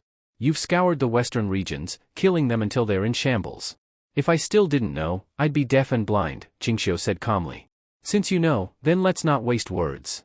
Harandon said, though I don't know why you would shelter them, now that my army is here, I've made my stance clear. I've come to demand that you hand them over. Qingxiu set down his wine cup and slowly exhaled. I'm aware of all this. And yes, the black and white mercenaries have a terrible reputation in the western regions, everyone wants them dead. To be honest, when my general Shui Ren-Gue brought them back, he too planned to execute them. If you could execute them on my behalf, I'd be grateful. But please deliver their corpses and heads to me, so I can report back to His Majesty. I didn't execute them, Qingxiu replied flatly. Not only did I not execute them, I plan to keep them. Whether dead or alive, I will not hand them over. Harandon originally thought Qingxiu would try to argue or make excuses. He had even prepared counterarguments in advance to deal with Qingxiu's sophistry. But unexpectedly, Qingxiu directly made his stance clear. He was determined to protect the black and white mercenaries. Lord Qing, you should know what kind of reputation those scum have in the western regions, right? If given the chance, almost every country would want to wipe them out. They have committed terrible blood crimes in the western regions, even slaughtering them all might not be enough to atone. Harandon harshly denounced the black and white mercenaries. Qingxiu did not respond, he simply listened quietly until he finished. I am well aware of the crimes they committed in the western regions. In fact, when Shui Ren-Gue brought them back to Ding'an City, part of the reason was to punish them. At this point, Qingxiu suddenly changed the subject. But there is one thing I cannot ignore. These men saved my merchant caravan, and that caravan just happened to be transporting a batch of materials extremely important to me. Harandon's expression twitched. He knew exactly what Qingxiu meant. It must have been the shipment rumored to be carrying gunpowder. That made him all the more certain that Qingxiu had used that merchant convoy to secretly transport gunpowder deep into the rear, though he couldn't yet guess the true reason. But he believed it was most likely preparation for a future war against them. I can understand Lord Qing's thinking. But Your Excellency should prioritize the greater good, Harandon persisted. The greater good? Then tell me, what is the greater good? Qingxiu's smile vanished. He countered, my Tang merchant convoy was traveling without protection. When it was attacked by bandits and no one came to help, these men stepped forward and helped, otherwise, my goods would have been lost. To me, that is the greatest of all greater goods. Those supplies are more important than anything. If it had been troops from another Western region country who saved my merchants, I would have placed that country under Tang's protection as well. The terrible things they did in the past, I will handle that. But one thing does not cancel out the other. I cannot pretend they never helped me. By this point, Qingxiu's stance could not have been clearer. No matter who came today, even if it were the emperor of the Arab Empire himself, this would not change. He absolutely would not hand anyone over. Seeing that moral pressure was not working, Harandon realized he had to try another approach. Harandon said in a deep voice, "Does Lord Qing know why they fled to this place?" "I don't. But if you're willing to explain, I'm willing to listen. These bastards raided one of the vassal states under the protection of our Arab Empire. Not only did they breach the city, kill its people, and loot its wealth, but they even burned our nation's religious temples and murdered the clergy." The more Harandon spoke, the angrier he became. In the end, he was practically grinding his teeth. "If I don't wipe them all out, I'll have no face to return and meet His Majesty." Qingxiu's face changed instantly. There was such a horrifying incident? His reaction wasn't entirely fake. Part of it was for show, but a small part was real. He hadn't expected Chen Rusong to go that far. He had only told Chen Rusong to cause chaos, not to take his sword and strike the Arabs directly. No wonder those religious fanatics had chased him across half the western regions, and even now wouldn't relent after he sought refuge under Qingxiu. After all, Arabia was a theocracy. From civilians to officials, all were devout. Insulting their religion or clergy was equal to insulting the entire nation. This kid. If he hadn't taken refuge with me, he'd be dead already. That was too extreme, Qingxiu thought to himself. Seeing Qingxiu's reaction, Harandon pressed further. "I understand that you may not want to be seen as ungrateful because they helped you. So how about this, keep them in Ding'an City for half a month. During that time, we won't interfere. After half a month, let them leave. Don't notify us. Whatever happens afterward has nothing to do with you, let's leave it at that." Seeing Qingxiu still silent, Harandon added, "I hope that for the sake of the good relationship between Arabia and the Tang, you won't let such lowly men harm the friendship between our nations." At that, Qingxiu's mood immediately soured. He usually responded well to soft talk, but not to pressure. He had originally planned that even if no agreement came of this today, both sides would at least part with dignity, then deal with the rest later. But now that Harandon was trying to use the Arab Empire to pressure him, Qingxiu had no more patience. "General, every other word from you is, the Arab Empire. Do you take me for one of your subjects? Or do you think I'm scared of that name?" Qingxiu flung his sleeves and stood up. The soldiers beside him also stood at once. This sudden movement startled Harandon's guards, who instinctively reached for the hilts of their swords. Although no weapons were drawn, the atmosphere had already become extremely tense. On the city tower, Shuiren Gue, who had been observing through a telescope, raised his hand. The soldiers behind him immediately prepared to mobilize. "General, we're here to negotiate. What are your men trying to do?" Cheng Yaojin was clearly angered.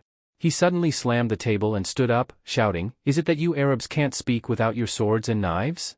Harandon's face darkened. Seeing Qingxiu's cold, emotionless face, he realized this negotiation had likely failed. "So Lord Qing refuses to hand them over today? You think your empire can settle everything? Then let your emperor come himself. If he can persuade the Tang emperor, then you can take whoever you want." With that, Qingxiu turned and left without another word.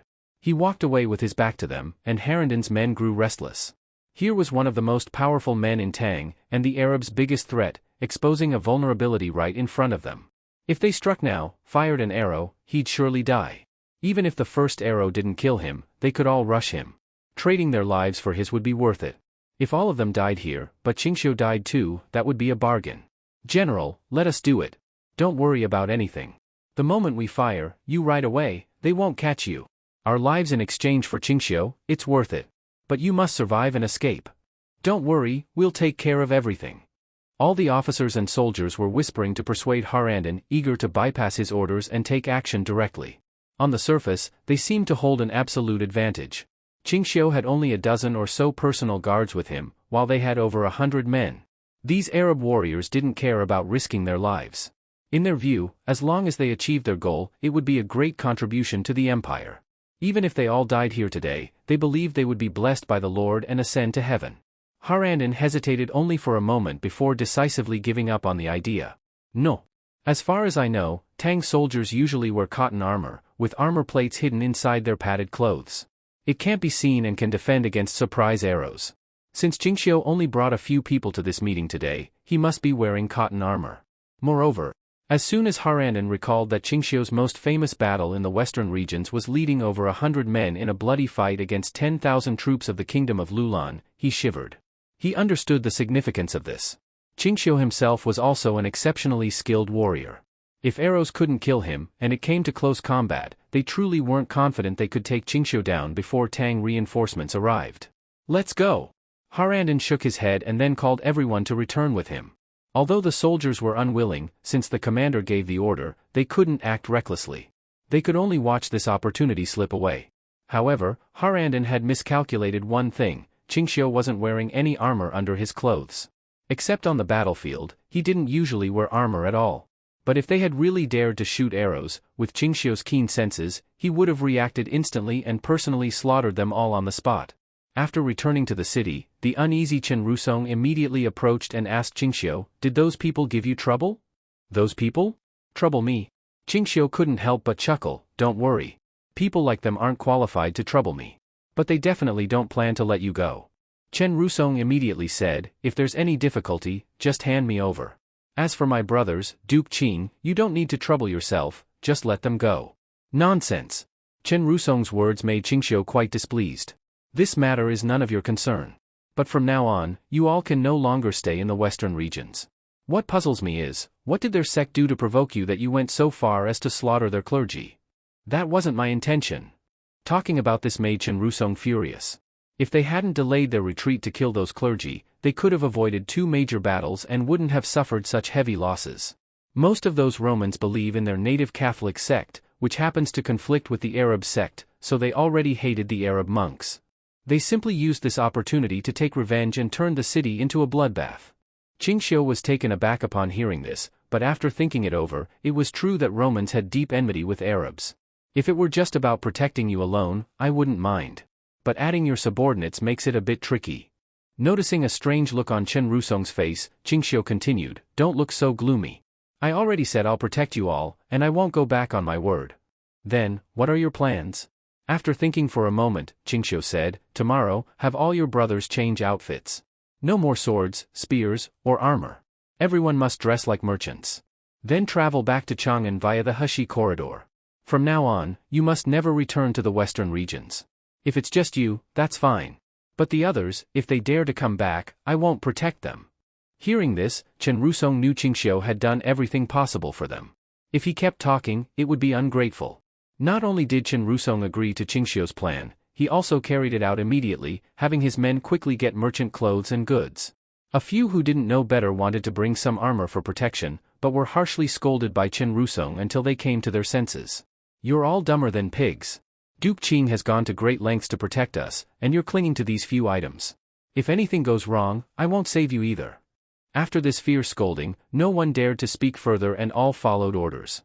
By the very next day, they received the travel documents from Qingxiu and immediately set out for the Tang capital. But before they left, Qingxiu insisted on seeing them once more and issued them a final warning. "I know you're all used to killing and looting, none of you are innocent. In the western regions, I don't care what chaos you caused. But remember, once you reach Chang'an, if you don't behave, commit crimes, or even hurt others, no matter what the offense is, I'll kill you on the spot, no mercy." Chen Rusong immediately patted his chest and swore, "Rest assured, Duke Qing. If they act up, I'll be the first to strike them down." With that promise, Qingxiu said no more and only ordered them to leave quickly. Chen Rusong gathered his men and didn't delay, setting out the same day with great speed. To prevent their movement from being noticed by the Arabs, Qingxiu specifically ordered them to split into 4 or 5 groups, blending in with the merchant caravans entering and leaving Ding'an City daily, to avoid drawing attention. On the Arab side, they were still keeping watch, unaware that the black and white mercenaries had already slipped away right under their noses. At first, they didn't notice anything. But after several days, they realized there was no trace of the mercenaries. They even sent merchant caravans to investigate, but still found no signs of any black or Roman individuals. After some time, Haranden began to feel something was wrong. He bribed a few merchants who frequently traveled in and out of Ding'an City, asking if they knew anything about what was going on inside. These merchants didn't know what kind of intelligence he was seeking and simply reported everything they had seen in recent days. You said, in the past few days, there have been many Romans and black people entering and leaving Dingen City? Harandon immediately sensed something was off. Well, not entering exactly. We only saw them leaving, not coming in. Maybe they're merchants who live inside the city. After hearing this information, Harandon was struck as if by lightning. He suddenly realized he had been deceived. He was extremely frustrated that he hadn't realized the situation. Now that the caravans had already been leaving continuously for more than half a month, those mercenaries had probably long since withdrawn completely. Even if troops were dispatched now to chase and kill them, it would be too late, everything was already over. Retreat. Tell the brothers they don't need to stay here on guard anymore. Although Harandon was unwilling in his heart, he still had to accept this fact. But we can't just let these people go for nothing. Are we really going to let it go? Of course not. Harandon shook his head. They set fire to our mosque and killed so many people. This blood debt must be repaid. According to his thinking, Qingxiu had probably transferred those people back to the Tang dynasty to seek asylum, since the western regions were no longer a place for them to stay. This was actually much easier than trying to find them in the vast western regions. As long as those people were in the Tang dynasty, he could use the diplomatic relationship between the two countries to request the Tang court to hand them over. Just like Qingxiu said, if he couldn't convince Qingxiu, he'd go over his head and let the emperor negotiate with the emperor of the Tang. After Qingxiu learned that the Arabs had fully withdrawn, he personally stood on the city wall to see them off, making sure they were really retreating and not just pretending. Looks like these people really have no more options left.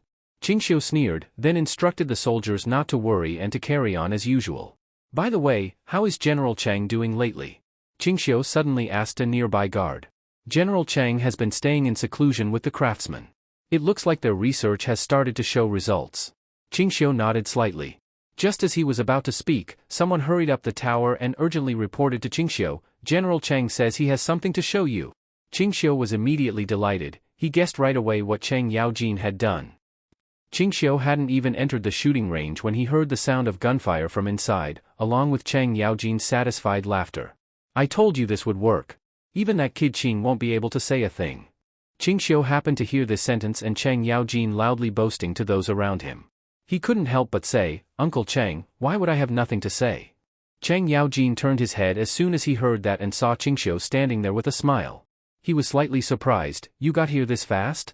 Uncle Chang said there were results. I had to hurry over and take a look. Qingxiu smiled. Then you came at the perfect time. Chang Yaojin didn't waste words and immediately had someone hand the firearm to Qingxiu. It worked? Qingxiu asked at once. Of course. Chang Yaojin said proudly. Back to your idea, it was genius. Putting the gunpowder and lead bullet together ahead of time, then igniting it, it saved a lot of steps. Before Chang Yaojin finished, Qingxiu had already asked someone to bring him a paper cartridge. He wanted to try it himself. Previously, Qingxiu had drawn a simple diagram showing the structure of how to load the lead bullet and paper cartridge. Because of that, once they had the materials, they could immediately create paper cartridges. The paper cartridges they made were about as thick as a pinky finger but much longer.